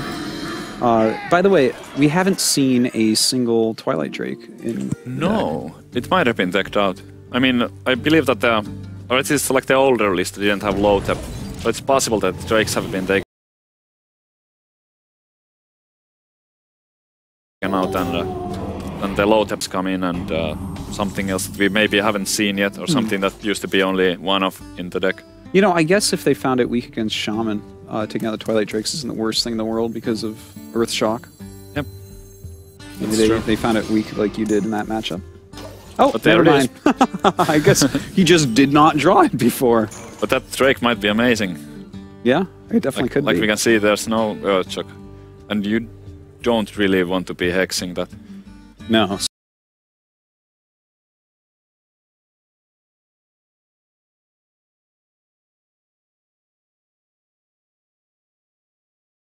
Certainly not.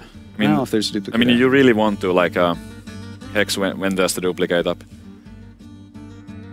Right now, it looks like he's deciding whether or not he wants to play this Phantom Totem. That does allow him to play the Azure Drake next turn, as opposed to this if something big comes out. I guess he feels like that he has better chance of winning this game in early game than in late game. And I can't blame him for that. What do you think about using your coin in the Frost Nova here with your Doomsayer? Because if he does have an Earthshock, that could draw it out instead of the Twilight Drake. I actually feel like you want to do it the other way around. You want him to Earthshock this. Okay, that makes as amazing as it sounds. I mean, you have 4-10 on the board. Yeah. You want your opponent, because once you pull off the Doomsayer Frost Nova, it buys him so much time. It doesn't just clear the board, it also prevents his opponent from potentially playing more minions on the following turn. So that's kind of the turning point in a way, like who's in the lead. Let's take a look here. Could be. He'd have to use all of his minions here to kill that off. Yeah, both that's wolves pretty and awkward. the totem. Yeah, not too great. Place the Drake first. I'm not. And he played it in such a position you can't kill this. But Yeah, I'm not sure if I like the positioning. Would have probably placed it on the other side, next to the other Feral Spirit, where that's like the empty space.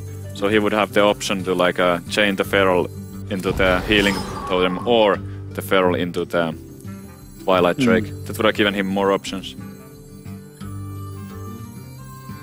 well, right now, it's like he wants to play the Mad Scientist after freezing everything. I'm actually kind of surprised about the freeze and then think here. I feel like that was done too quickly, because the fact that he's actually weighing. I agree. The two possibilities. I'm like, well, I'm not quite sure what the. Quite often it's like when a player does a certain move and then stops to think, mistakes have been made. Yeah, for sure. Because you should plan the entire turn, and it's like when you stop the boss, it's like something probably went wrong. Because the players like the ones that we have here, they are so good that they do plan the entire turn. So, I mean, unless you're like super nervous, then you might like first make a play that seems good, and then like, okay, so I have 3 mana more. What should I do with the 3 mana? But but they usually do plan out the entire turn. And when you do like a certain move, and then you're like, hold on, oh my god, there would have been a better play or so. So it's like a signal of mistake. With a 10 health Twilight Drake, to freeze and then not play the Doomsayer would have been kind of weird. But I mean, here we are, and it's just the question of does he hex here? I mean, it was kind of a weird turn because he froze, thought about it, touched a couple cards in his hand, and then went into Doomsayer. So I think the hex is actually fine.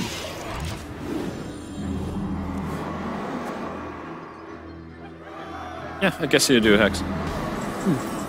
There's the coin flame strike. Oh boy. Oof. Suddenly this is looking really good for Reina. Might be thinking about the second flame tongue, and in that case clearing out the 1/1 would be alright, but I don't know. Okay, so he's going for the late game. Yeah, very conservative. He doesn't care about he doesn't care about the 4 damage to face here though.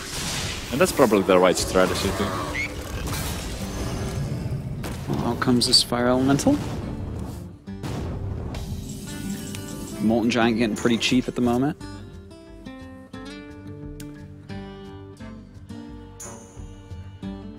God, that Ice Block is going to have to come out pretty soon here.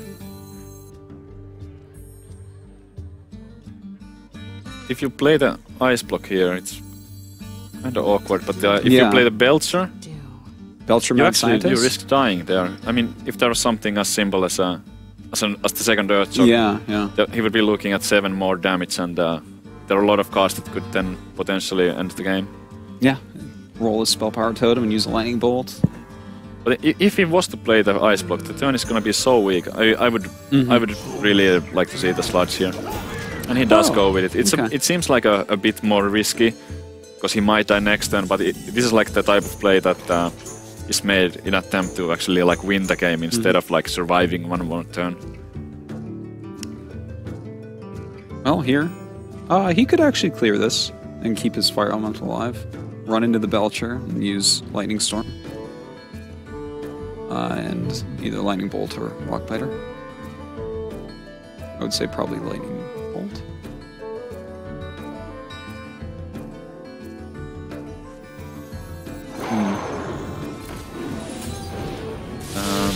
Is this not in the wrong order? I think he kind of messed up there. Yeah. I feel like he should maybe... Well, I guess if he uses Taking Rock out Biter this. and Lightning Bolt, it still Hold works. on. I mean, yeah.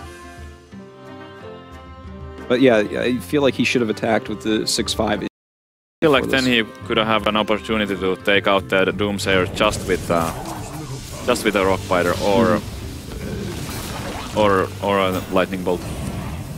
I mean, now he has to spend both. If he did it in the other order, he had like 50% chance to actually keep it. And he only gains 2 health. Mm-hmm. I mean, I guess he does keep the fire elemental healthy this way. Yeah, yeah. But out of flame strike range, I guess. yeah, but so it's Flame not a Strike complete can- disaster. Hmm.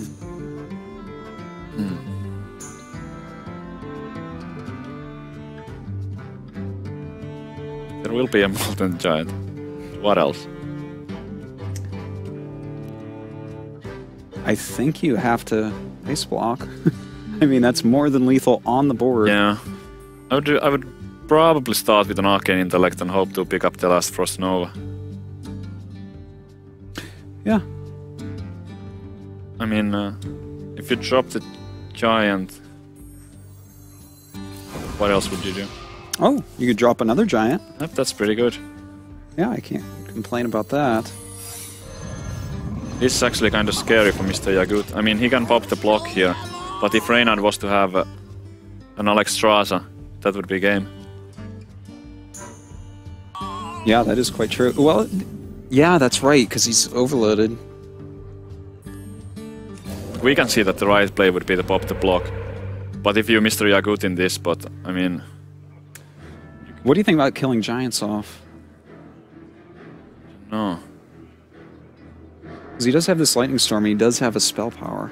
What order did he play it in? He played the Giants first and then the Scientist. Yes. That's actually kind of important because there was like a duplicate. Oh, yeah, yeah. Alright, so he does go for the play that we can see is right. Wait, Reynard. why is he doing that? You mean the Lightning Stone? Yeah. Because he lets him get a secret. I'm not sure. But it's the wrong one. Yeah, but Reynard kind of shaking his why head. would he let him get the secret though? Thank you. Well, he doesn't I think draw what he that's it. needs. I mean, Wait, there's 2 Overload, but there's you can still cast the Allakir next turn. This is a dead end for Reynard. Mm. I do have to say though, the lightning storm. Yeah, it was I'm confused yeah, about it a but lot. in the end, I mean, if he didn't do it, Reynard could play the duplicate and then forced out the ice block. So, as weird as the play was with the Lightning Storm, it actually like gave him the win. But Because now he got another duplicate. yeah, of course. Okay, So yeah, that Reynard makes... should force out the. Okay, Yeah. yeah. That's That it. does make sense. Mr. Yakut takes down Reynard. Oh wow, look at The that. surprises just keep coming. They do indeed.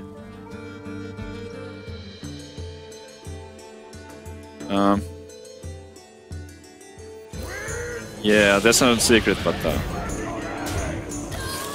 oh, look at that! It's not ice block. Oh, it's duplicate. Okay. Well, that is that. And Mr. Yagut actually advances to that winner's match on Friday, whereas Reynad does fall down into the loser's match. Wow. This is a fun and- series, I have to say. Yeah, I mean, that was actually really cool. really Some interesting. very interesting decks in there. sure. The very different Miracle deck with no Earth Rings, but Starting with the Karn. Cairn Blood of what? Yeah, and then, I mean, the Hyped Mage, which is really so cool. And And also the weird Undertaker Rogue. yeah, with the dancing swords, is it called? I can't even remember what the name of this card is. I think the Double Brawl Warrior is also worth mentioning. Yeah, that A lot of fun decks and another 3-2 series. Wow. Frodan, what was your favorite crazy deck in there? Well, I'm a big fan of Hype's Mage deck because, well, just like Savitz talked about, I tried playing it last night with Savitz coaching me, and we won a total of 0 games. So it's a complicated deck to play. It's not easy by any means, but you know, when you ask some of the players who play it, they really enjoy it. They think it's a cool style, and it's a unique deck. Overall, props to both players, and I think Mr. Yagut showed that he belongs here for sure, and why even Hyped was talking him up as a player. Yeah, definitely. Some great play, some interesting decks, the double brawl and everything. I'm really looking forward to that interview. Yeah, that's right. So we'll have Reynad come. Oh, sorry, excuse me. We'll have Mr. Yaga coming up for a winner interview, and we get to ask him some questions. So stick around in just a second.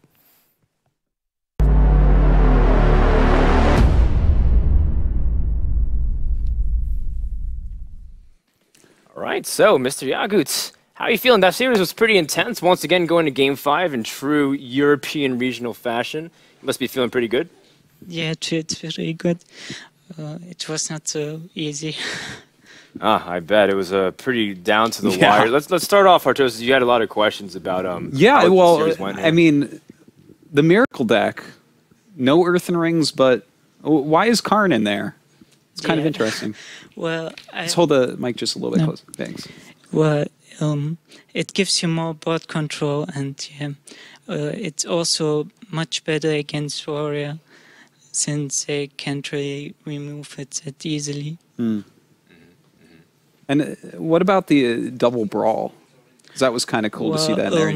So most people don't expect the double brawl. That's why I played it.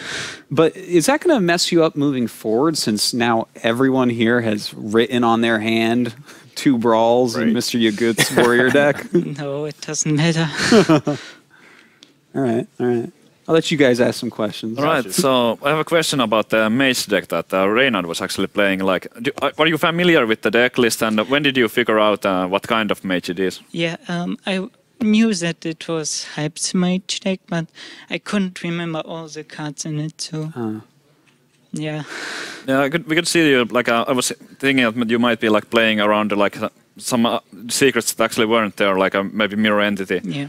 But in the end... worked out. Were you actually considering using Spellbreaker on your own 1/4 to trigger a possible mirror entity? Yeah, I thought about it, but I knew he had Twilight Drakes in his decks, that's why I didn't use it. Okay, that's really cool. That's smart. All right, well, Mr. Yagut, you're also one of the youngest players here, so it might be a little nerve-wracking, but I think you performed really well. But overall, I think everyone's impressed and they should pay attention more. And, we're really happy that you're able to grab the win. I think the last comment is, now you're advancing in Group C, and you're going to be coming up against some pretty tough opponents. How do you feel moving on into Friday? Do you feel like you can keep up this play? Yeah, probably. Yeah, it's good. All right, well, you have a few days to prepare. Good luck, and congratulations once again on the match. Thanks, you.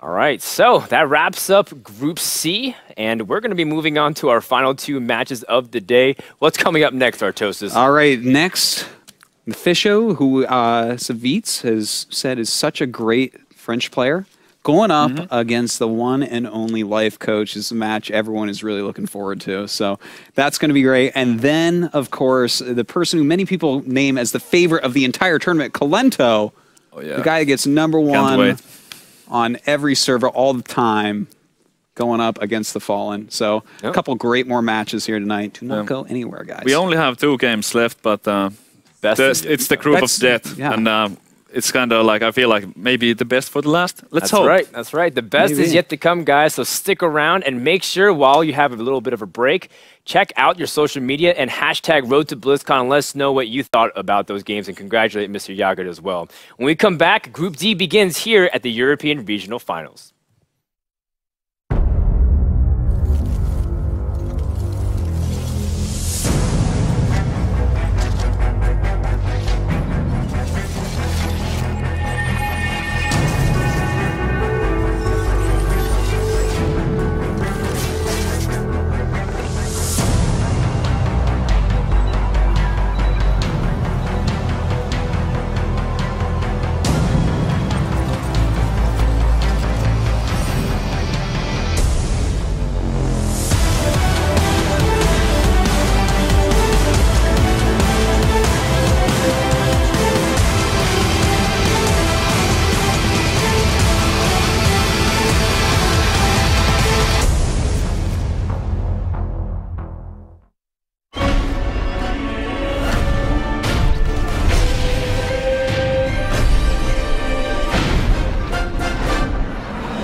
Hearthstone, Heroes of Warcraft.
good one.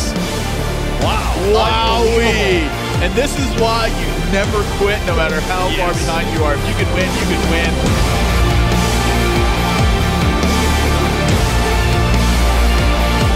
Priest, I don't believe it. Wow. And that's going to do it. A Bob takes the series. Go, 2 games to 1 with Priest. Wow. I love Priest, man.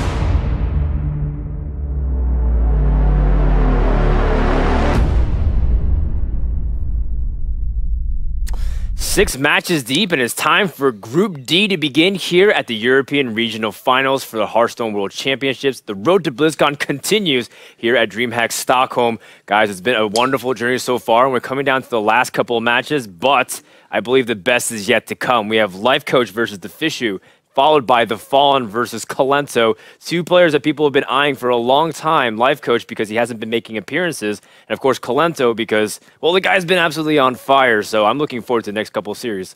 Oh, yeah. I mean, everyone's calling this group of death, and for good reason. And Kalento and Life Coach, such a big part of what Hearthstone is. You know, Kalento. Actually, if you look at the kind of broken metagame that we just came out of, it's really these 2 guys' fault, right? Like, Kalento is the father of Miracle Rogue, and Life Coach made Sunshine Hunter. So, oh yeah, I mean, he's been killing with guys. Well, all right, so let's take a look at the brackets and show how it broke down. You had it on your screen, but Life Coach will play the Fishu, and the winner plays the following match of the Fallen on Kalento, and that happens on Friday. And, you know, these 2 guys that are going to stack up, Life Coach to Fishu, I feel like on paper is going to be one of the most intense best of 5s we had yet. If there's one series that goes to Game 5, I believe it should be this one. Well, there's only one that hasn't, so right. I'm jigged before the entire thing happened. Yeah, I think this is going to be great. I mean, everything I've heard, everyone's been saying the Fishu is actually really, really good. I haven't gotten to see a lot of his games. In fact, I don't think I've seen any of his games, but you've been telling me he's very good. I've read other people's interviews and stuff saying he's quite a nice player, so should be nice. Yeah, I mean, for the most watching him, the Fishu is probably a bit unknown, but he has been consistently high on the ladder, top 10 legend, many seasons, and well, maybe not ending there, but he's been there, and in the French community, he's one of the better-known players. There's many great players in France, but the Fishu is definitely one of the very best. Yeah, absolutely. He's done really well in the French tournaments, akin to RDU in a sense, where he's locally recognized. Taking a look at the class selections, it seems as the Fishu has banned Life Coach Druid, and Life Coach has banned the Warlock from the Fishu. Now, Druid and Warlock are the classes that. What do you guys think, taking a look at the entire lineup? In my opinion, me and Savitz were just looking at this, and I think, tell me if you guys agree, that Life Coach chose 4 classes that I think are like the 4 classes I thought everyone would probably lean towards. It seems like just a perfect lineup of Rogue, Warlock. Kind of lineup that I would also play with a Warlock, Rogue, Paladin especially, and maybe the Druid also. I mean, it has been really strong, and there's many different versions that all work really well. But I think the Fishu's lineup of decks might be like the most interesting one we've seen all day. Yeah. Priest, Mage, Shaman. That's really like exotic. We actually, just looking at this, like both players are playing exact like they're different classes. I mean, there's classes that are gonna be like potentially played here. Yeah, that lineup could get into any college it wants with that kind of diversity. In fact, we're not going to see any mirror matchup in here whatsoever. And it's amazing. 6 unique classes. That's pretty awesome. I do like the ban here from the Fishu taking out Druid. Actually, you know, all of his decks could have problems with Druid. It's just something that can happen with various Druid decks. If it was like a token type of Druid, I think Priest would match up fairly well against it. Yeah. But against like a ramped Druid, his lineup might struggle. I mean, especially with the Warlock ban, if it would have been a handlock, there might have been like no good deck to go up against the ramp Druid. All right, well, it's going to be another best of 5, guys. Let's get into the first game, and it's going to be brought to you once again by Artosis and Savitz. Take it away, boys. Thanks, Renan. All right. Hi. We sit down while we cast. It's a long day. All right, so We don't know what decks they're choosing yet. Looks like the game is loading up right now, and I think Mage coming out of Fisho as an opener.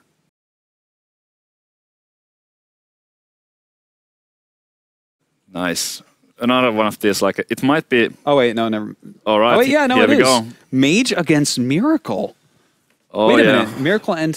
Mirror Entity, Knife Juggler, Loot Hoarder. This is a different type of mage deck that we've seen today. Actually, I was talking with the Fish Show a few days ago, and we were discussing like some of the different type of mage decks that work and like the matchups and stuff. And I had a good guess that he might bring this mage, and this mage especially shines against handlock. It's absolutely like the aggressive type of mage. It's really good, but I'm not that convinced if it's gonna be awesome against the Miracle Rogue. Yeah, kind of hard to say here. Throws his hand back and gets the exact same cards, except the Knife Juggler gets switched for Sorcerer's Apprentice. I hate when that happens. He'll probably draw a Knife Juggler on the very next card. I know how this works. Yeah, that's actually kind of rough starting hand for an aggro mage. There's no one... Oh, there you go. Never mind. Much better now. Just ignore that last. It's kind of funny how that works. But, Golden Lebronome. I mean, the other gods are are not golden, but Lebronome is. What's the reasoning behind that? What do you think? Golden Lebronome is awesome. Look at him. He's completely evil. All right, so this hand for Life Coach right now. It's a bit Yeah, I mean, the deadly poisons, probably not... Whenever you see a Lepronome, you know that most of their minions have 1 health, and the deadly poison is a pretty big waste.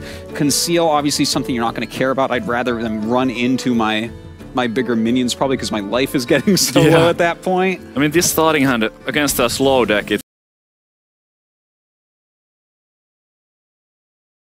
would be really good with the Drake and Coin and Conceal and everything like that, but against this type of mage, the hand doesn't look that good. Yeah, it doesn't. Sorcerer's Apprentice is actually really risky because there could be an SI agent or maybe just a backstab. But mainly the SI agent would be a big problem, but there isn't one. Well, that's good for him. Has Yeah, to decide now, definitely. does he dagger into this Lepronome? Does he eviscerate the Sorcerer's Apprentice? I would imagine that he's gonna eviscerate that, but yeah. I'm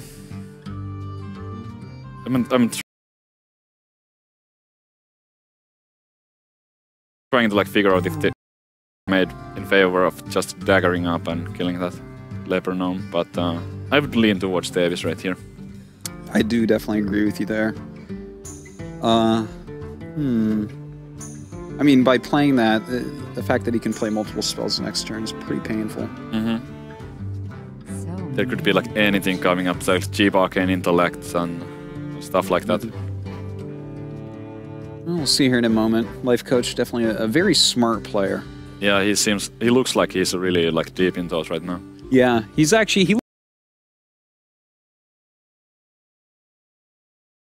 looks more focused than I think we've seen anyone really today. At least, you know, not necessarily that he's focusing more, but just the kind of intense look on his face and how hard he's staring at that screen. Yep, I agree. This is gonna be a weak turn by the Fisher. He can't very efficiently spend all of his mana. I mean, the only way to efficiently spend the mana would be Mirror Entity, but do you really want to cast it here? God. If you play Loot Hoarder here and he like Fan of Knives you, you're just like, oh no. The Loot Hoarder, in the end, it's actually alright. I mean, there's still no easy way for Life Coach to clear. He doesn't have the Fan of Knives, and draws another slow card. Yeah, Violet Teacher, so it looks like it's one of these more board-oriented Miracle Rogues that we've seen a little bit of. I think we only saw one today with Violet Teacher in it so far, right? Yep. Yeah, very early on. It's another like one of those new type of Miracle Rogues that have been popping out after the Leroy nerf. Yeah, it was actually pretty impressive when we saw it earlier. It almost made a big comeback after a deal on a lot of Apprentice tokens. So. It's definitely a strong deck. base into Leper now. Both of these players kind of have like bad hands. Yeah. Like I mentioned, like the life coach's hand.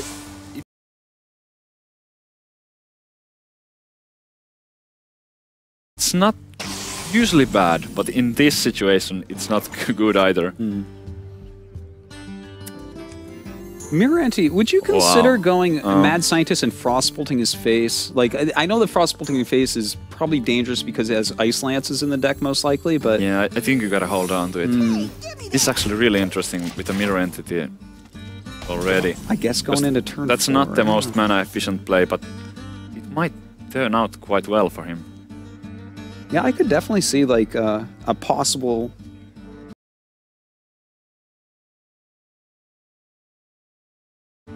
Violet Teacher coming out. Even a coin into Azure Drake, but I think you're probably saving that coin for your Gajazan on the next turn. Yeah, most likely. So just dropping the Teacher and clearing that off. But the Mirror Entity is gonna be really nice. Yeah. Like no matter what minion he plays, if he plays a minion, if Life Coach plays a minion, the Fisher is gonna get good value out of the Mirror Entity. Yeah, no crappy minions in his hand. Life Coach really putting the thought in here. Realizes he's already down to 20 health. Gonna go even lower here. Aggro Mage, man. You're gonna be seeing fireballs. Yep. You're gonna be seeing Ice Lances. Those things are scary. Oh man. Just look at... Did we get a reaction from Life Coach here? Not happy to see the Mirror Entity.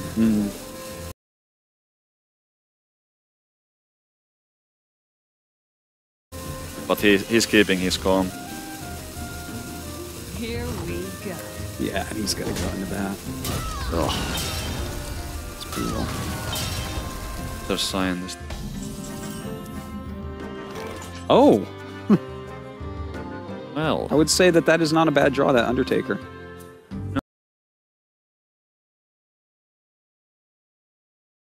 No. And he's probably, I mean, he has to be playing, like, at least 3 or 4 secrets in this deck, so the double Mad Scientist definitely can get some value. Yep. I mean, it seems a bit like risky if you just go Undertaker, double Mad Scientist, if there was a Blade Flurry, but there isn't one, and I don't think he really needs to play around it. And even if there was a Blade Flurry, I mean, the Mad Scientist still bring out the secrets. Yeah, so that's true. It's not a complete disaster. What else would you do here? I mean... Yeah, I think with this type of deck, you just gotta go all in. Just play the Undertaker and play the Scientist. Yeah, yeah. Just hope that there's no Blade Flurry. Because if there isn't one, then at least some of that stuff is gonna stick around. Yep, and he does go with it. Yeah, it seems like the best play here. Oh yeah, that 1 mana 3/4, not bad. Yeah, not too bad at all. SI7.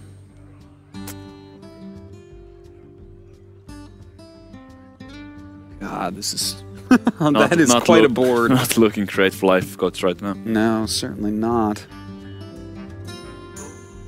You think take out the Violet Teacher here? No. God, this is so tough. It's a tough spot to be at.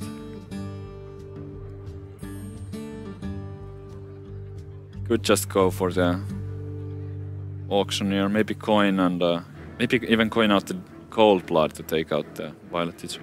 I don't know, it doesn't feel good. Because you figure that this type of mage deck is likely to run a Fireball and he would be dead to that. So he would have to get like a backstab from either the coin or the Cold Blood. But what else would you do here? I mean... It seems nearly impossible at this point. Yeah, I mean... With this little health? The best thing for clearing the board and or trying to clear the board would be to dagger Deadly Poison, coin out the Agent. But how do you win from there? And you still take quite a bit of damage doing it. Maybe he just go for the Auctioneer, and well, he doesn't have time to go for Auctioneer anymore. Even if he was to get, I mean, the preps might have been like his best bet. Just hope to get a preparation and maybe an Eviscerate. God, this is so rough. It really is.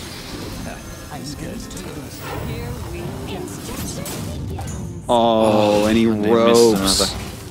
Oh, that's so brutal. It's probably not gonna change the outcome at all. 7 But damage. That's really like demoralizing and. Yeah, he actually has lethal right now because he can play Blood Mage, Frostbolt for 4, Ping. That's 5. Yep, that's right. 8, 10, 12. Yeah. Yeah, So that's actually and then just it. Undertaker is gonna crow too. Ouch. So oh yeah, he that's even right. has 1 overkill. Wow. No backstab from the rogue. Well. That's what happens. That. Even though the draw seemed a bit bad from the Fisho in the beginning. Yeah. Well, that's aggro mage for you right there. That was quite aggressive. Not really the greatest draw, but overall it did work out. Unfortunately, you know, we did see life coach rope there, but I actually just saw out of the corner of my eye when I was talking to you. He nodded, smiled, and gave a thumbs up to the Fisho. So no hard feelings there. Seems like he's keeping his cool. So definitely the possibility of a comeback. And that getting roped there, I mean, it's a really bad feeling, but it's like it didn't change the outcome. Even if he didn't drop, he would have lost that game for sure. And he just needs to like not think about it at all, and just try to figure out what's his best bet. Well, and he has Warlock and Paladin. If the Warlock is a handlock, it's a disaster. I mean, that's like one of the worst possible matchups that you can have. But if it's a Zoo, that's actually really good for life coach. I mean, Zoo against the aggro mage is heavily in favor for the Zoo. So that's kind of interesting. Like the 2 different type of Warlock decks. One of them is really good against the deck, and the other one is really bad.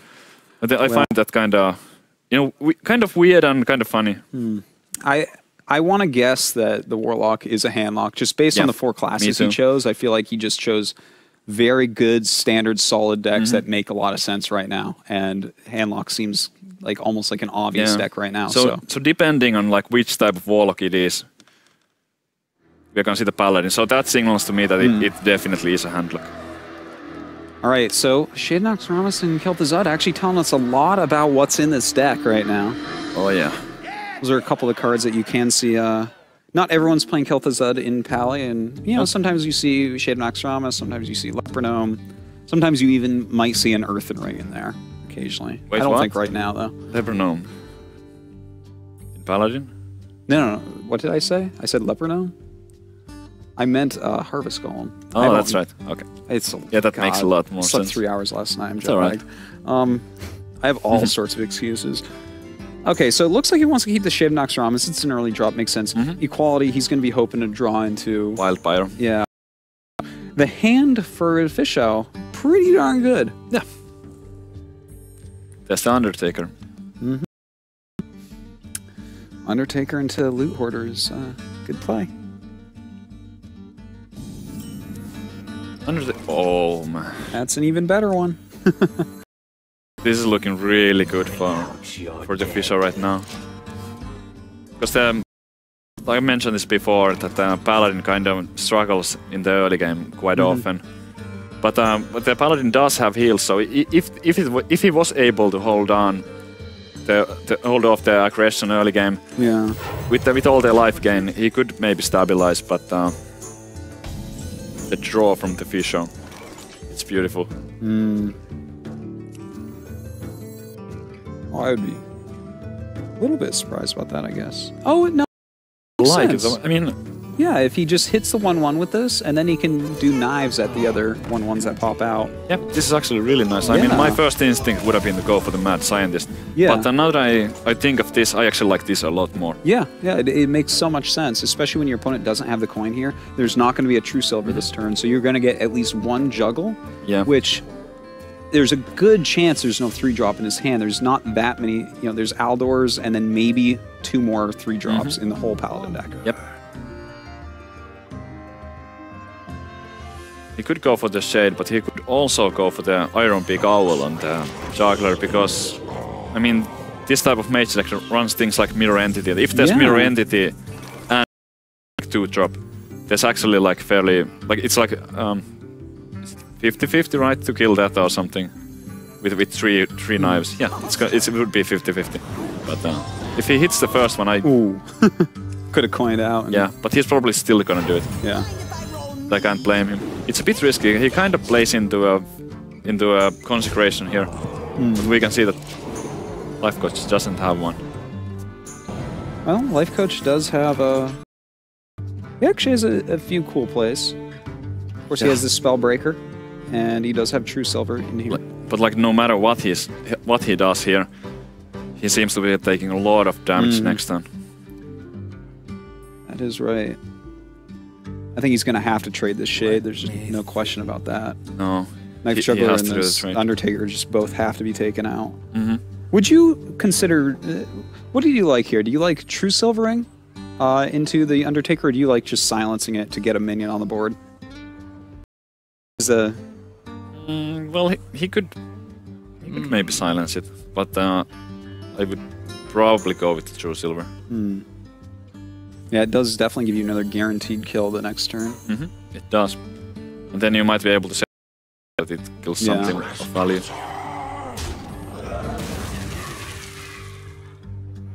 So he is considering. Yeah, it's gonna be the True Silver. Yeah, sure here. I mean, if he was to go with the Owl play, he would trade it with the Juggler instead. So he's starting to stabilize a bit. There's another Undertaker. Would you Frostbolt him to the face to keep your minions alive? I'm always wondering about moves like this.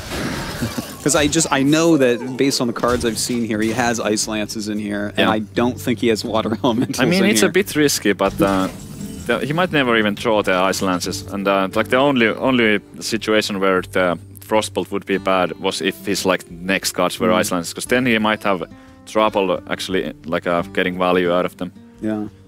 But I kind of like this. And he figures that there's no board clear in Life Coach's hand based on the last turn. Okay, we actually have 8 damage plus 6, 7. He actually has lethal for next turn if nothing dies. That's pretty funny. Wow. That is pretty quick right there. Of course, we should be seeing something come out. I wonder. This might be like the fastest series we have had today. Yeah. I mean, this is looking really good for the Fisher right now. And Life Coach's last deck most likely being a handlock. This might be a clean sweep. It very well could be, which would be very strange because we were literally talking. Should be the one that goes to 5 games. Let me think. I'm really happy to see that somebody's playing this type of mage. We have had so much variety between both the classes and just the deck lists, like playing the same classes but completely different lists. Yeah. And this is just like another one added to the mix now. Definitely, I'm happy to see an aggro mage in here. It's the return of Nimsh incoming. Yeah, the Stampeding Kodo just seems right here. Wow. And I believe that's it. No, wait, no, it's not. Not just yet. Yeah, no, he's like 1 damage One damage off. Yeah, he's 1 off. I feel like I might go for it. Nah, you can hold on to the Fireball for now and just use it for the lethal. Blood Mage at the moment. Go face and just like being a face. Yeah.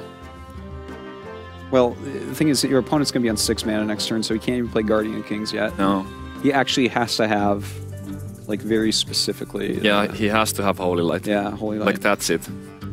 That is the only thing that could save him. I mean, I've seen some random Earthen Ring Farseers played as a one-off. Yeah, but, occasionally. But we already saw Shade of Nax Ramus, so he probably doesn't play it.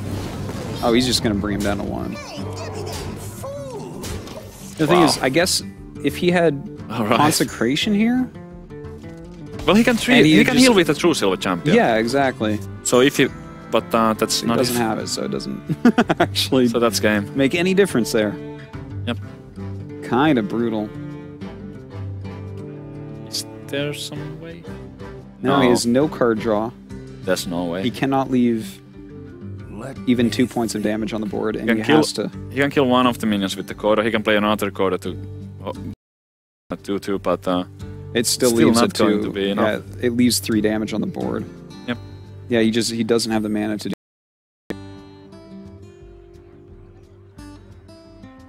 No, he's looking it over, but this is rough, because the fact that he chose this Paladin deck...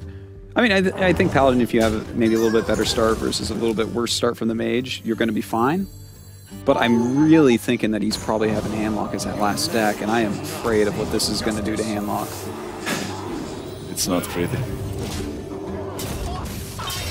I mean, this is exactly the kind of deck that I would expect to be like, this Major deck is the type of deck that I would be expecting to pop up on the ladder in the following weeks or months.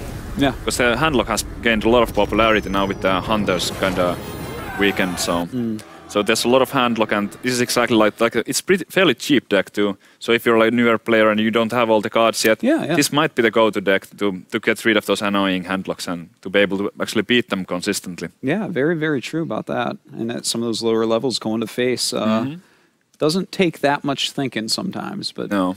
Definitely a more complicated deck to play than many people would say. Yeah. All right, well, I think this is going to be Handlock, and I think this is going to be tough. Yeah. What do you need to do? What are you mulliganing into if this is Handlock? What are you looking for? Ancient Watcher and Iron Beak Owl. Like, that's it. If you're on Mortal Coils, those are also keep, because there's plenty of like leper gnomes and stuff. Yeah, definitely. But it's an uphill battle. I mean, you might be able to, with Ancient Watchers, you might be able to like activate them early, or you might be able to like taunt them up and force your opponent to soak 5 damage on it. But this is kind of interesting. Wow. Harrison and Karn. Jones. Yeah, I've been experimenting a little bit with Cairn in Handlock too, and I think that's all right. But I mean, Harrison Jones can be all right too. I mean, if you know that you're playing against a weapon deck, I mean, sure, why not? But this is kind of exotic to see in a Handlock. Yeah. Like, I mean, cards have to come out when cards go in, and the Handlock list has quite a solid core of, what would you say, like 24 or 25 cards that you are always going to see in Handlock. What did you take out for the Harrison? I think I personally I think I prefer playing an ooze for destroying the weapons, because you already have the hero power for draws, and with the ooze you can kind of do other stuff on the same turn too. Yeah, the Harrison is a little bit more greedy, and you know what, the ooze actually does better against some of these early aggressive decks where you actually need that early play. I actually have to agree with you on that. I don't know why I'm trying to sound surprised, like but it hasn't been like a common card in Handlock in the recent even months, but actually like in the beta and like when the game launched, quite a few people were running a single copy of Acidic Swamp Ooze in their Handlocks. But yeah, Lifecoast taking it one step further. He wants to draw, he wants the stronger minion. Well, we'll see if there's any other really interesting cards in the deck, because that's already two that I don't normally expect to see. But you know what? Karn definitely can help him out in some matchups. Really sticky minion. Not this one. Way too slow. And the Harrison, it's not going to do much. Mage doesn't normally play many weapons. They don't have a very good weapon lineup. No, not really. He's going to Iron Beak, you think? Or just draw? Maybe he's looking for a Watcher? Not expecting this. Oh at god, all. is he gonna rope again? Okay. Coin rope. Yeah. Coin rope. Oh man. Water elemental. Would you silence this? There's not a whole lot in this deck that you need to silence. Probably, yeah. I mean, and this is use this fireball thing, or you get to at least kill a minion. Yeah. I would silence the Undertaker here. Yeah. You could also. I think you just can't be greedy with the cards in your hand. The loot but I don't really like that. No, the 2/3 is. I mean, we saw how big he got before. There's so many Death Rattle minions in this deck. I would be so afraid of that. If you life up, what are you hoping to get? Hellfire, maybe? But I agree with this player. I think he needs to against this type of decks. You just have to like.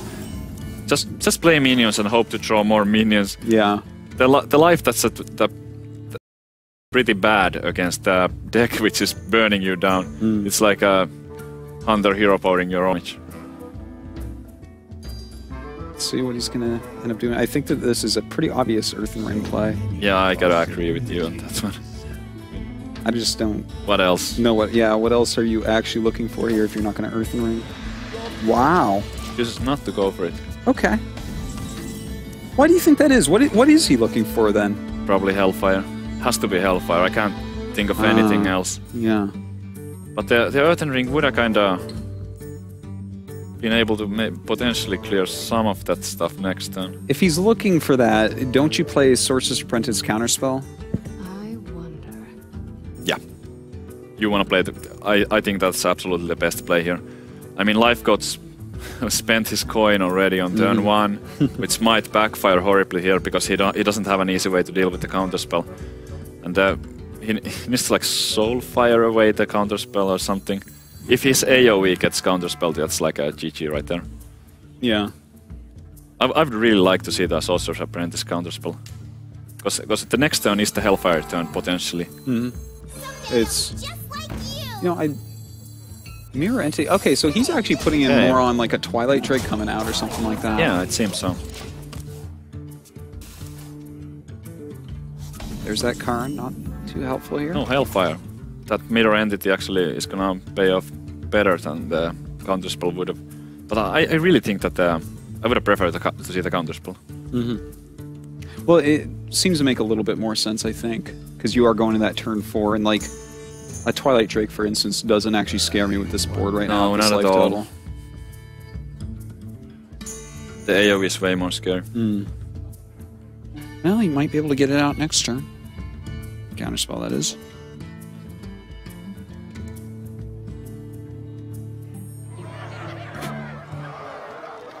Well, Earthen Ring? No, like why did I play it last time?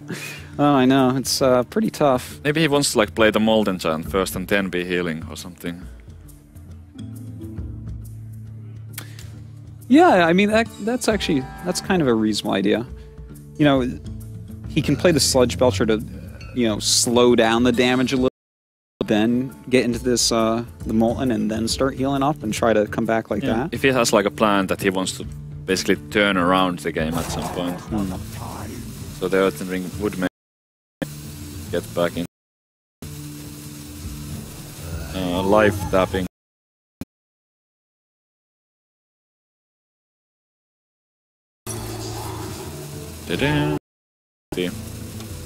That's like the best. Well, I guess the Ancient Watcher would have been the best thing to give the Fisher because he has like no way to activate it at all. Yeah. But Owl is not too.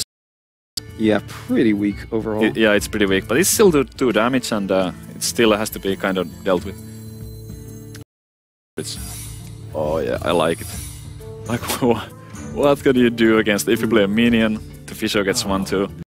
If you play a spell, nothing happens really. Are you going to attack completely to face here? I think you can your entity, because you don't even care if he plays a Molten Giant, because then you get one too. Because he's going to play the Giant first. Wow. He can just go all in here. I just can't I don't wait see to play any against this reason. on the ladder all week. I mean, the worst in if he goes all in to face, because he doesn't have the direct damage yet. So he could like something like first an Ancient Watcher, then the Molten Giant, and then Tones Up would be kind of bad for him. Yeah, that would be pretty awesome. But this is the right play here. All right. That's a 0 mana. This is going to be a nasty surprise. Okay. Oh my god. Okay, he's going to set up taunts. That's okay. This barely gets him out of lethal range, I guess. Oh my god. Wow. Here's the thing. He's going to think and he's going to come up with this brilliant way that deals with what's on the board right now, and then he's going to draw a Fireball, and it's not going to matter. The Fisher should look a bit happier right now. I mean, he just got an 8/8 for free, kinda. Well, so did Life Coach, I guess, right? Actually, he paid more mana for it than Life Coach did, to be honest. Well, that's right. But this was value for Life Coach here. Okay, if he can weather this turn, there's a chance still. Oh, that's not it. Giant. 1, 2, 3, 4, 5, 6.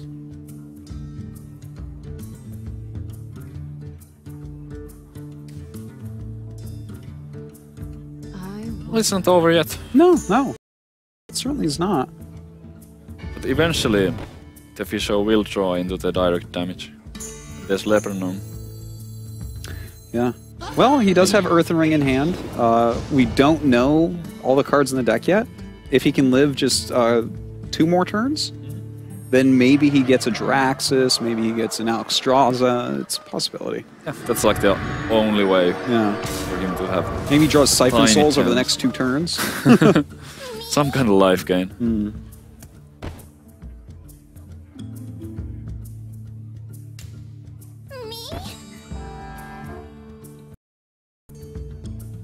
He doesn't really need the effect from the Sorcerer's Apprentice anymore. I think it would be fine to just trade that off and play the water element. Yeah. Face. Yeah, I think you just go all face here. Because you still have that counter spell, so you don't even care if he has a minion out, because Shadow Flame is not going to happen. Alright, is this where he tries Shadow Flame and it doesn't work and that's it? Or does he play the Sludge Belcher? No, but maybe... No, he would actually die if he was to play the Shadow Flame. Because there's going to be 2 damage from the Leper Gnome and the Water Elemental would survive. So that would be 3 more and then Well, the it hero gets power. counterspelled anyways, so... Yeah, well that too, but even It's if like 9 even if reasons there why he wasn't, dies. yeah, even if there wasn't a counterspell, like the Shadow Flame wouldn't solve this problem. Belcher is really the only play. Or he could go Ancient Watcher and try to Shadow Flame that, but that That's dead. fails just as horribly. Yeah. I think he knows it's a counterspell. Like, what else Yeah, would he it probably possibly does. be?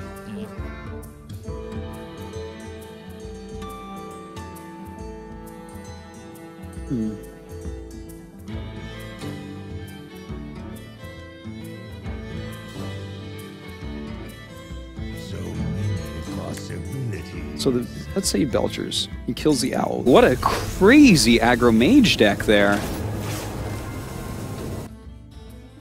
Good sportsmanship being shown from Life Coach here. And Frodan, what did you think of this aggro mage deck?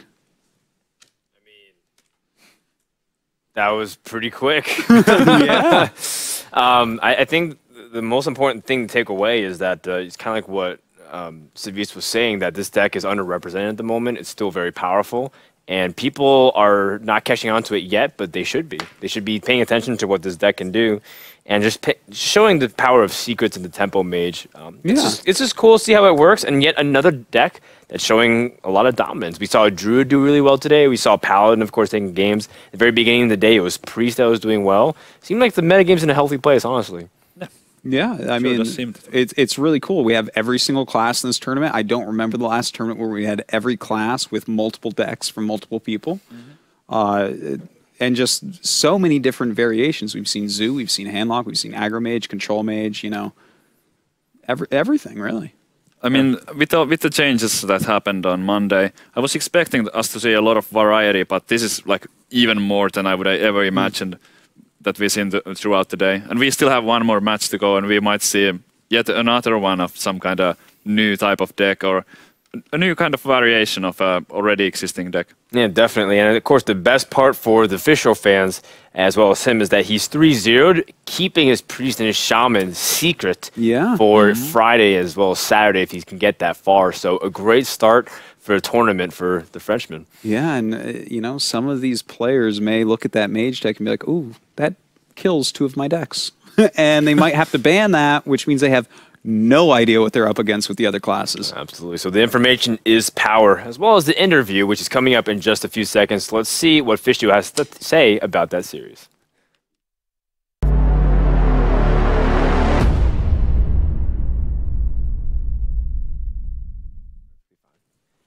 All right, so we're joined by the Fishu, who did a very good job so far. So, Fishu, how do you feel right now? I'm so happy, and it was but it was easy because my start was very strong for the 3 games. So and about Endlock, it was my best matchup. So yeah, I was confident. Why this mage specifically?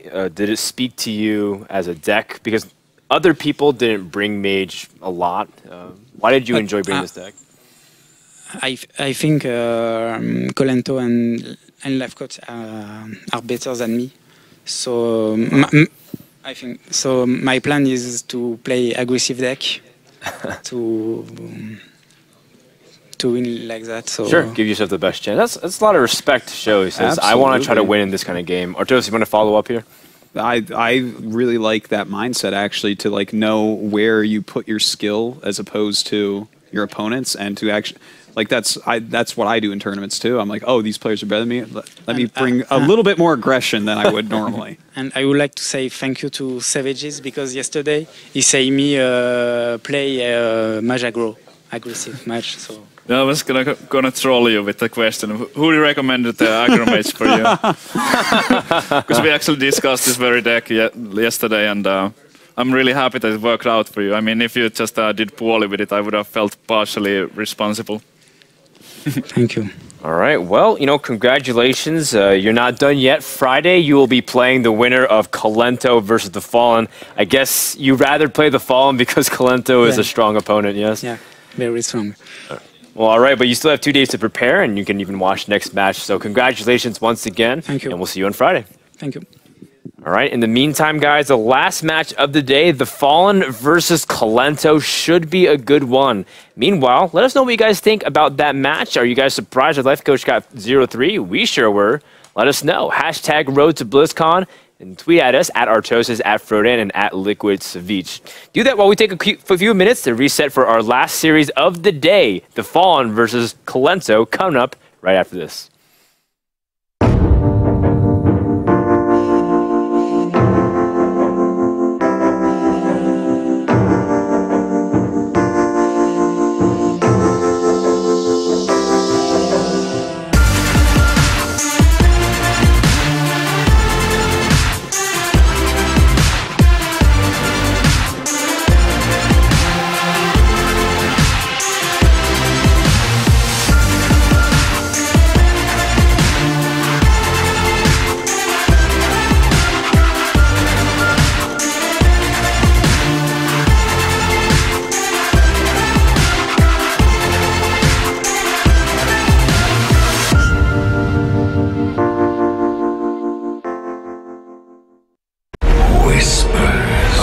Ancient tomb, holding horrors in every room. And if by chance you should survive, That's plenty of sweet loot inside.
this is why you never quit, no matter how far behind you are. If you can win, you can win.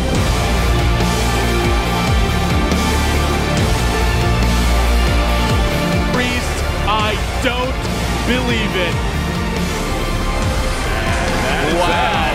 And that's going to do it. A boss takes the series. So 2 games to 1 to Priest. Wow. I love Priest, man.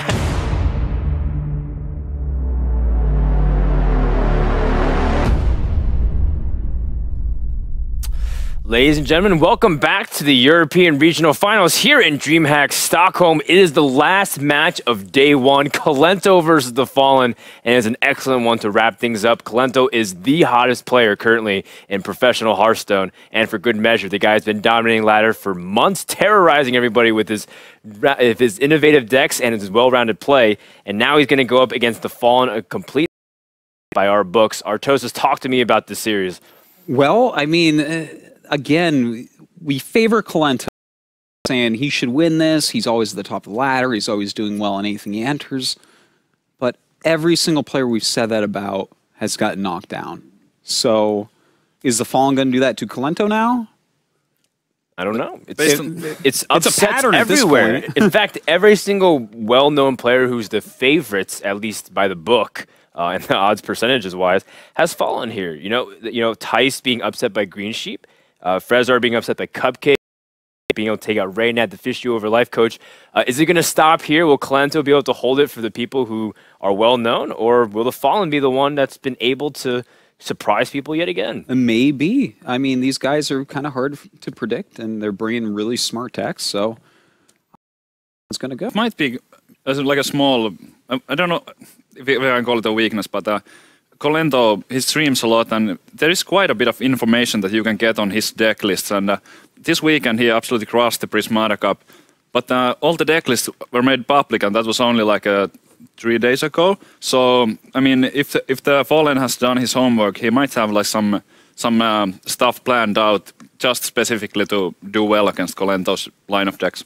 That can be a factor as we pull up the deck lists and see what these guys have chosen for the class selection screen. The Fallen has banned Kolento's Warlock. Seems to be a popular ban for a lot of these players. They don't like Warlock currently, at least against their repertoire. And they've chosen to ban Priest from the Fallen. I think that's the first of its kind for today.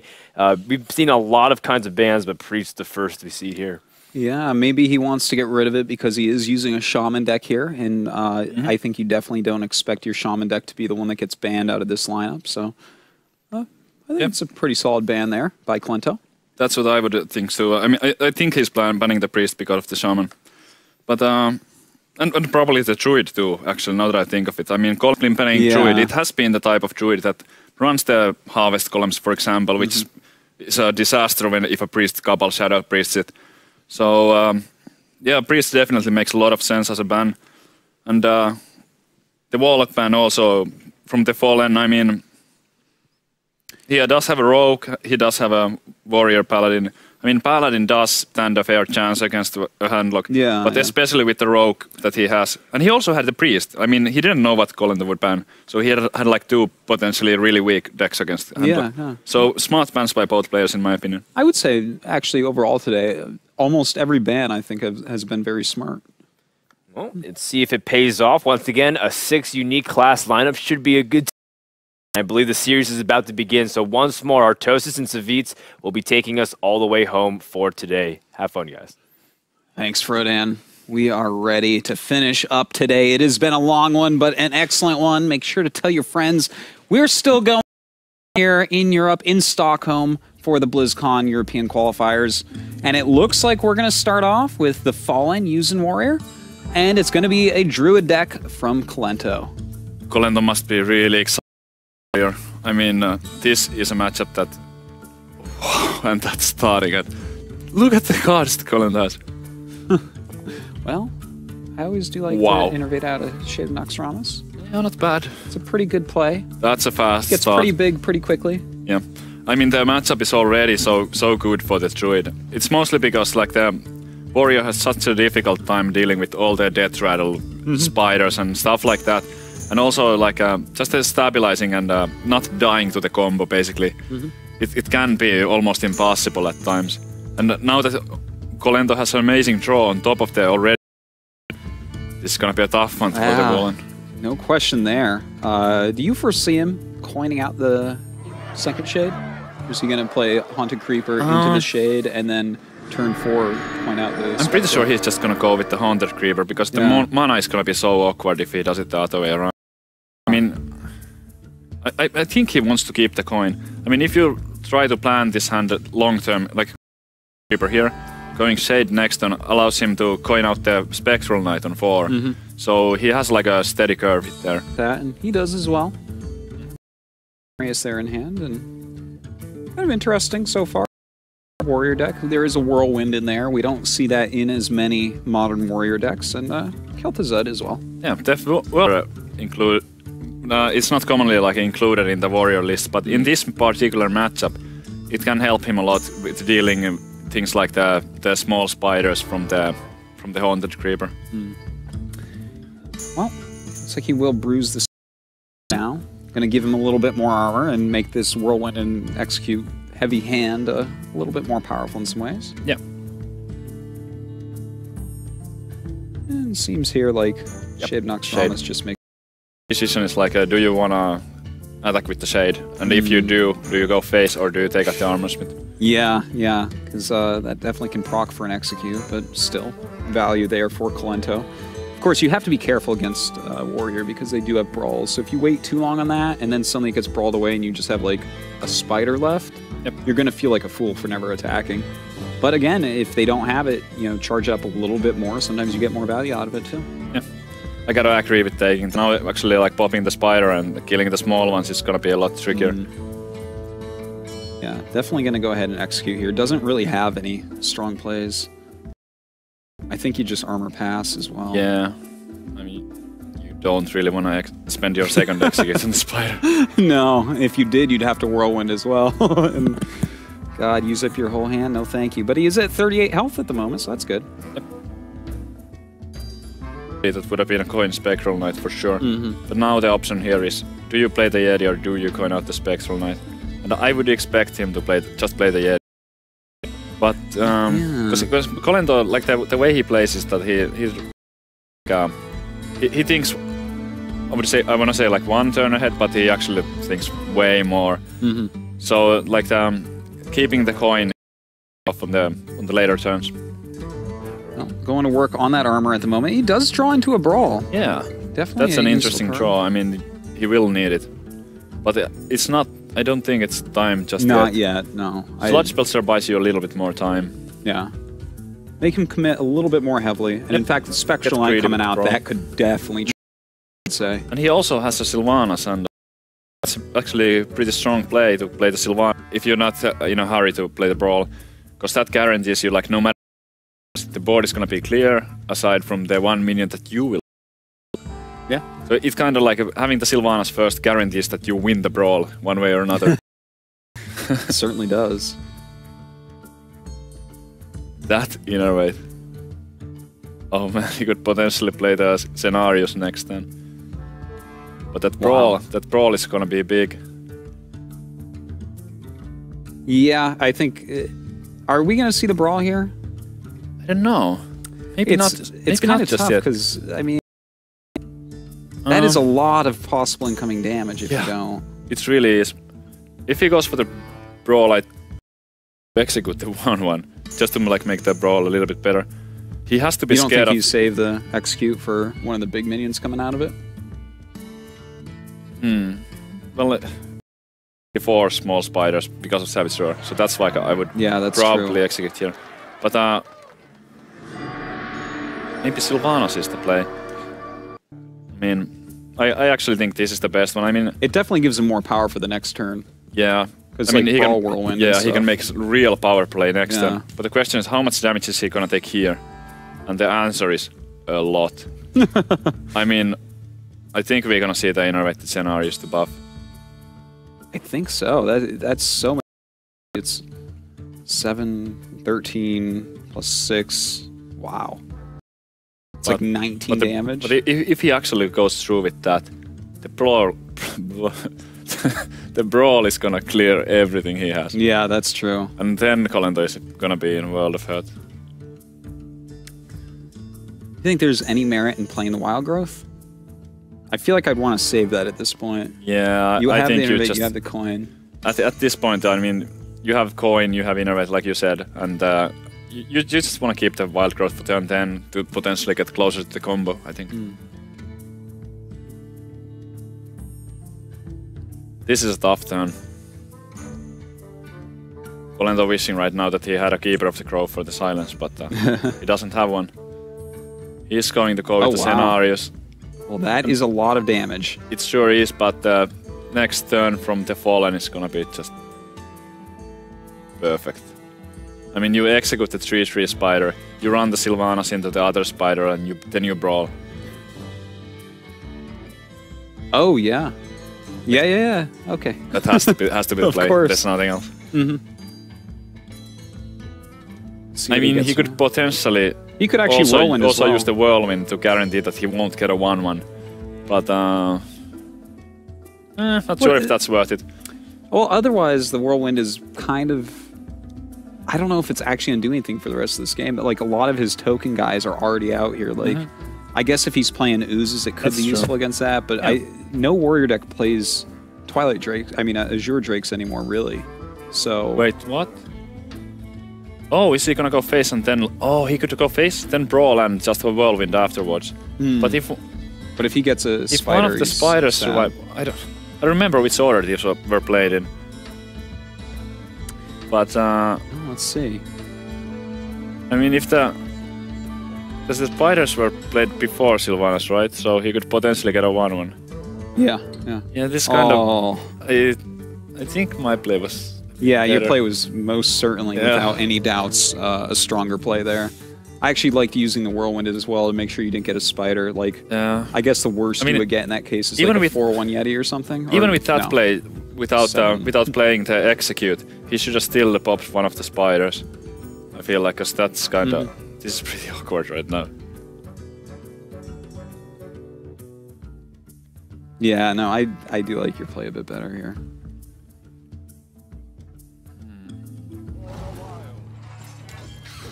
Well, pour the Fallen.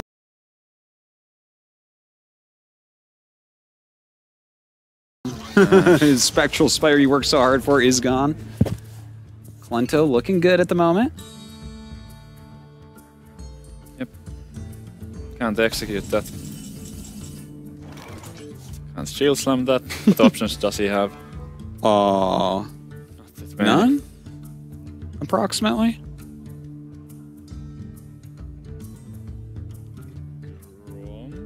Yeah, I mean, he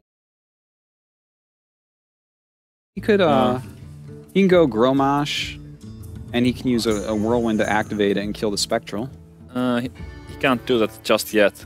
Oh god, yeah, you're right. That would have been like pretty good to deal with the Spectral Knight.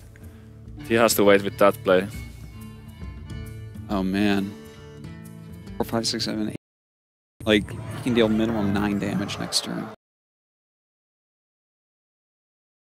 He missed the opportunity to clear the board with the brawls.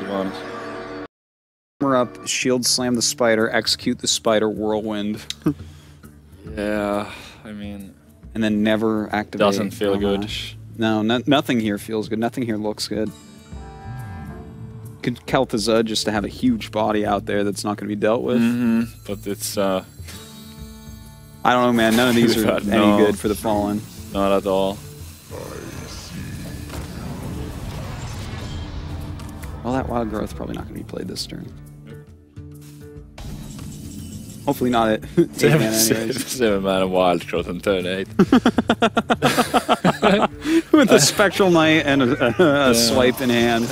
It's pretty sick. That's like next level. Well, unless he's playing another Brawl.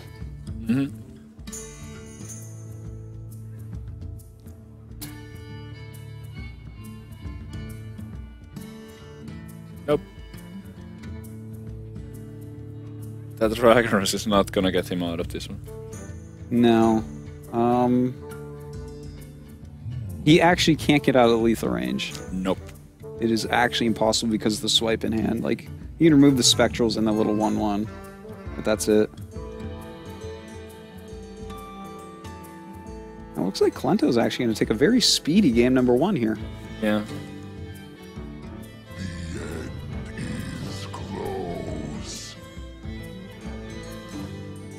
Not bad. I'm not sure, like, Kalento has been opening with the Druid in the past too. And I'm not sure if that, if the Warrior was like the best deck to start with for the Fallen.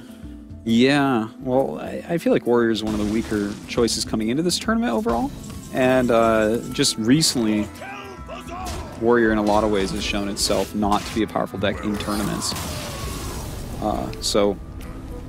Well, it certainly did not pay off for the Fallen this time, but that does not mean he's out by any means. He has Rogue and Paladin left, which are, in my opinion, 2 of the best classes right now. This is best of 5, and that was only the first game. And Rogue has a pretty good matchup against that, and Paladin not so much. I would bring the Rogue here. I think you're right about that. I mean, there's Spectral Knights, which get a little bit scary. There's Shades of Naxxramas, which can be difficult to deal with, but... Of course, Kalento had a very nice opener there anyways. Being able to innovate out the Shade on turn 1 is amazing. Yeah, for sure. I mean, Kalento was just curving out perfectly there. He didn't throw a Savage Roar, which could have ended the game a lot sooner also. But if I was Kalento, I wouldn't be complaining about that. No. For sure. Oh, I couldn't end the game more quickly than that. Well, I think you got better things to worry about. Wasting everyone's time. Paladin's not completely hopeless against the Druid, but... It's not favored. I mean, you gotta bring the Rogue. Yeah, I think I do agree with you to bring the Rogue out here, but let's take a look. Oh, he actually does choose to bring out the Paladin. Okay. Let's see if it works out for him. Huh. Wait, what? Wild Growth. I thought I knew his list for like card for card. So alright, so wait. He has spiders. Wait, he spectrals. Did have, yeah, he had the Wild Growth in the last game too, but I just didn't like pay so much attention to it. Yeah, I think he, like, from the list that he has played with before, he has probably cut the Echoing Oozes. He's cut the Echoing Oozes out. Potentially. Yeah, that makes sense. Actually, we haven't seen any Echoing Oozes today in Druid decks. And like the old list also, I don't think it was running scenarios. So. It's a that's true. That's a little bit different than what he has been playing in the past. Alright, well, time for some dude passing.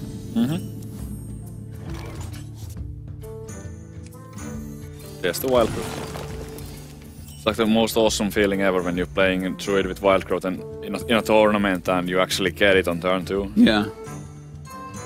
Now, does he innervate out the Haunted Creeper to take care of dudes? Looks like no. Which is fine, because he can Hero Power and Haunted Creeper next turn. Doesn't really have other great plays there.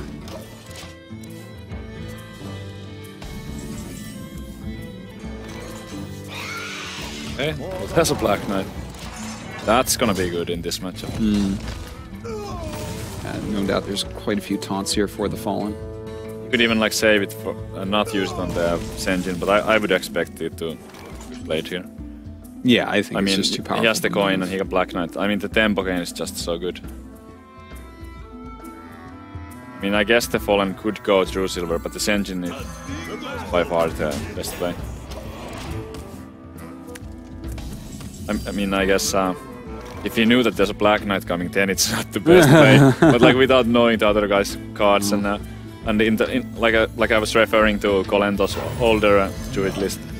It does not have Black Knight either. So if he thinks he knows Kalento's list... Sorry. Nope, it's a little bit different. I like it how Kalento is mixing things up. Yeah, he's got a...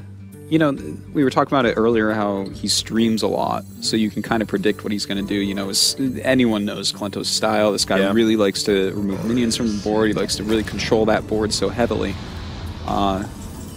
And people get to see what decks he uses so often on his stream. So to switch it up like this, like if I'm the Fallen, I probably watched so much of his streaming VODs.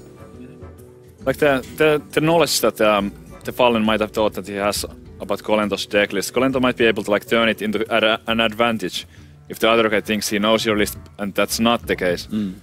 Like for example, the Black Knight here. It's something that he might have not even thought about. just because he might have thought that he knows the list. Yeah, yeah. Especially after the cards he saw in the last one, it's just like, oh, okay, this is basically the same Druid deck that we saw for weeks. The Wild Growth wasn't even like casted at all. All right, well, double innervate, so you could innervate out the Shade here. I was like, wait, what? But I think the Shade is more likely option. Yeah, the Shade plus the hero power is pretty strong. Oh, Klenta gonna go ahead and remove this Lotheb. Or not. Okay, yes. Interesting. Well, Klenta going for like a board control type of game. That's a lot of force in the Paladin's hand, by the way. It is, and it's time for a consecration.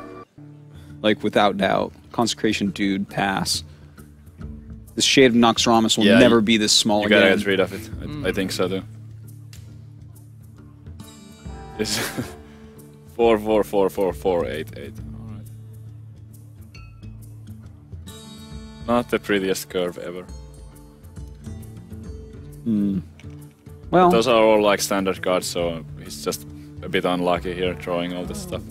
the thing is, the game is looking like it's probably going to go long if we look at Kalenta's hand, right? A couple innervates, scenarios. As long as he's clearing this board, there's not going to be a kill coming anytime soon. Yeah, but with those two innervates, I mean, Kolento is going to run out of cards.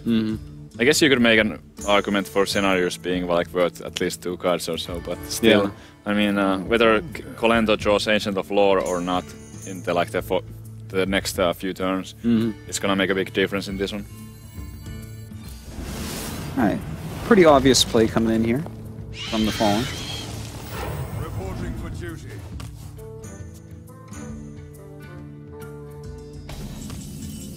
Right. Druid of the Claw. Scenarios +2. Yep.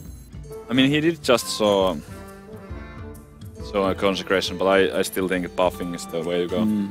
I mean, you basically get the same 4 power, but you also get to attack with it on this turn, so you get like an instant 4 damage. And a couple 3/3s, even if there's another Consecration, something like that, which you really don't count on. Doesn't really do that much. Even like a True Silver Champion, which is normally such a fantastic move to take out any minion, you're taking out Spider tokens. He doesn't even really care about that. Wow. It's a draw. That's a draw. I mean, it was looking really bad for him, but with this, he can actually like clear the board.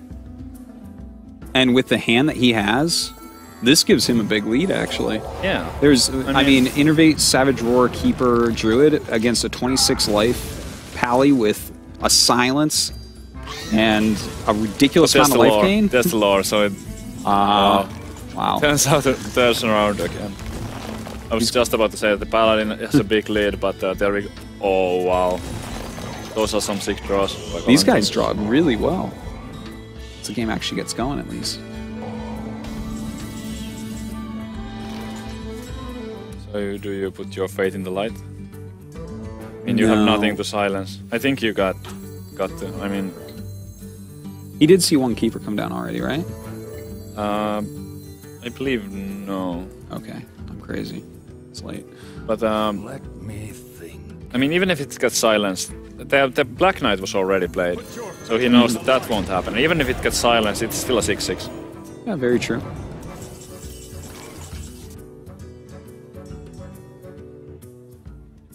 Silence and Druid of the Claw. Seems like an easy turn. As a charge? Yeah. I must safeguard the land. Yeah, I quite like that. You know that you're not going to be killed anytime soon. You already have many targets on the board, so attacking with the Shade is really likely. I mean, why would you not attack with it?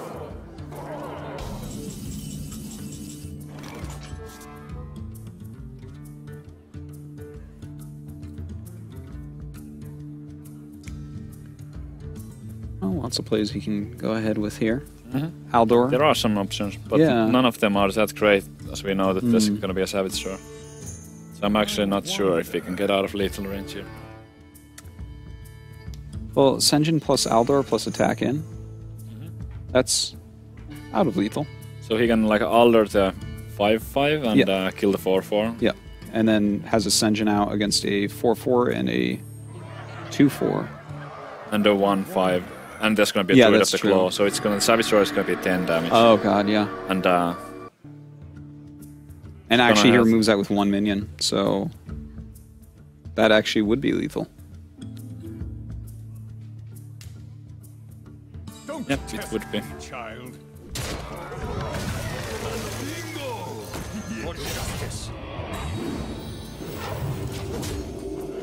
I mean, a good choice there, but does Colento have 10 mana? Yes, he does. Yep, that's it. Druid of Claw charge, Savage Roar. Where shall I strike? all right. Well, it looks like Colento once again taking a very quick victory here. Yeah. Wow.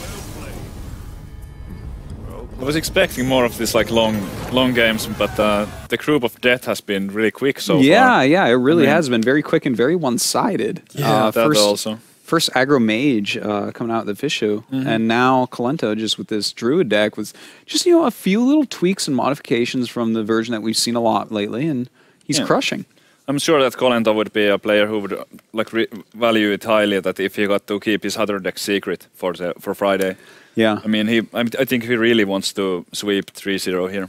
Yeah, no doubt about that. Seeing how well the Druid has been doing, and the Rogue is not an easy thing to deal with, but I do feel like that if the Fallen felt like the Rogue is gonna be even worse than a Paladin is against that deck, I don't think his chances are very good.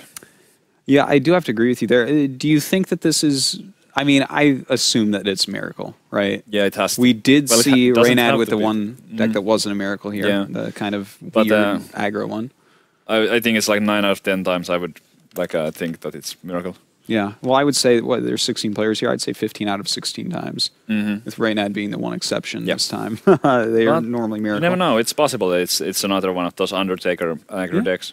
Yeah, could be very smart. So let's see. We're going to go ahead and jump into this game and should be able to tell very, very quickly exactly what's going to be going on. Yeah, the starting hand will probably already show it, unless it's just a backstab and agent. See a couple preps in there or something, and it's hard to mistake what that's going to be. Let's go ahead and jump into this game. And there it is. Cold Blood Shiv. There you go. That's the card I'm looking for. Yeah. Colento with the coin and Wild Growth Shade of Naxxramas. Pretty good. Yeah. Pretty good. It's pretty good. Going out that Wild Growth, play your Shade of Naxxramas, and kind of laugh your way into the winner bracket. Ooh. Oh, this is kind of interesting, actually. Blade Flurry. Yeah. Might get a lot of work done. I mean, it's the type of thing that against a minion-heavy deck can just completely change the outcome. Just landing one good Blade Flurry. I mean, it's that type of card.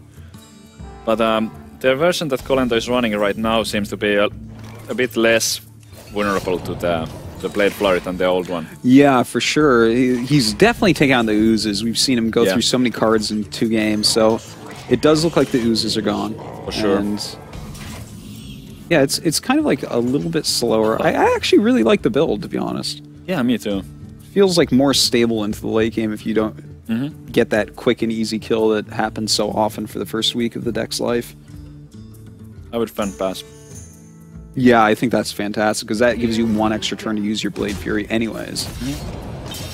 But instead, he chooses to go ahead and... He might be thinking about the spider or something. Like it's an easy way to deal with the 1 toughness spider. That's true, yeah. We'll see. I would have cycled it probably. I mean, the hand doesn't seem to be doing enough as it is.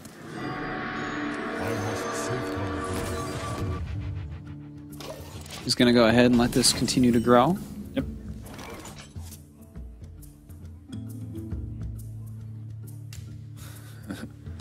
Deadly face Blade Flurry.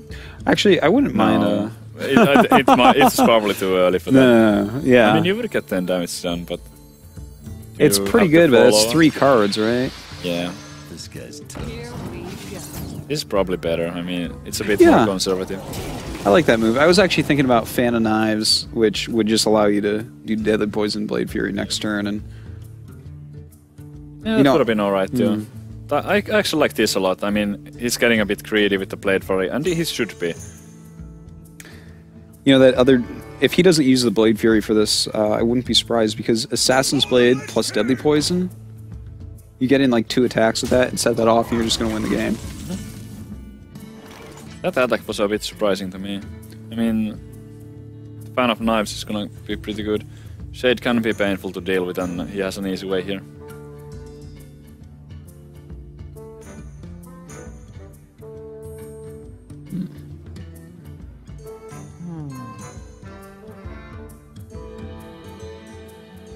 Might be some other things that he could do. I mean, with the preparation or something, but I kind of would like to hold on to it and wait for the auctioneer. But you might not draw it anytime soon.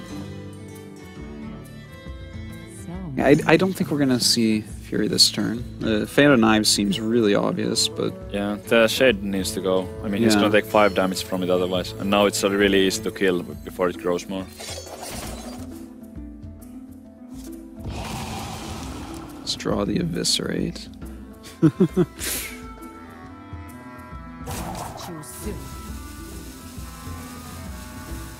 Kind of hard choices to be made. Probably go face with the weapon and play the Assassin's Blade with Deadly Poison next turn.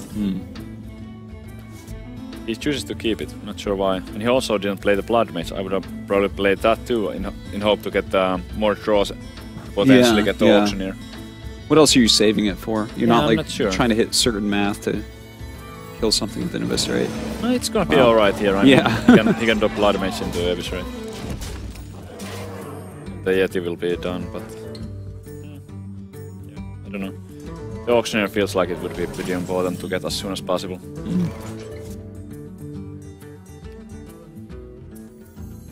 No, ooh. Well, you know, I guess he is in kind of a tough spot here with these 2 5-health minions out, so I understand if he goes ahead and does this. It just makes me feel sad, because Assassin's Blade with Deadly Poison is just the grossest thing in the whole world. It sure is. Not sure how much I like this exactly, because it was the last Deadly Poison. With the Assassin's Blade, it would have been so good.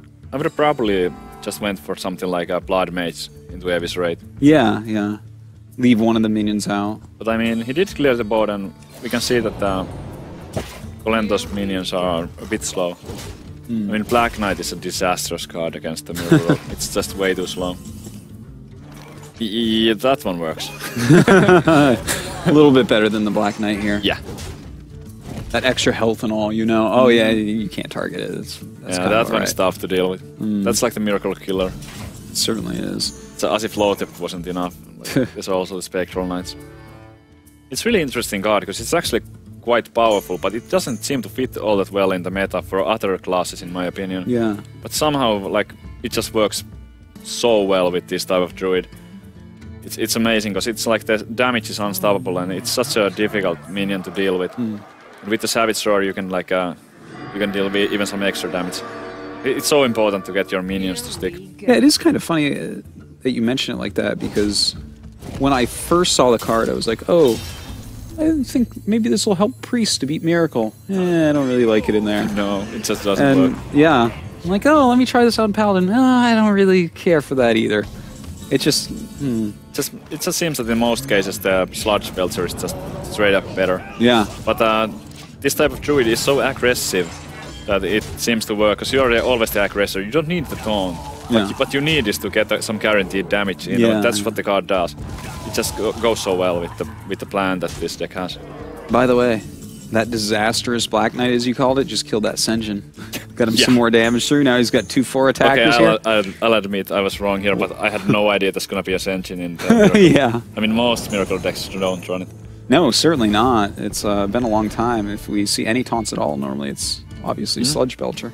I was actually hoping that we would see a bit longer series, but... Doesn't look like it. I mean, there's 14 damage from hand, and the Spectral Knight is gonna be another 6. And is this real? We're gonna have 2 3-0s after such a long day of so many long games?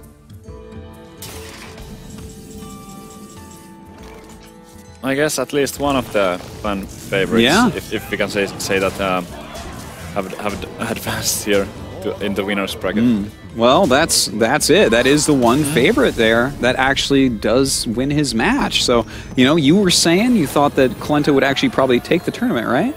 Well, I mean, I think everybody. It was Frodan who said it, but oh, okay. I know one of you guys. You can ask anyone, and one of you guys doesn't believe in Tice, you fools.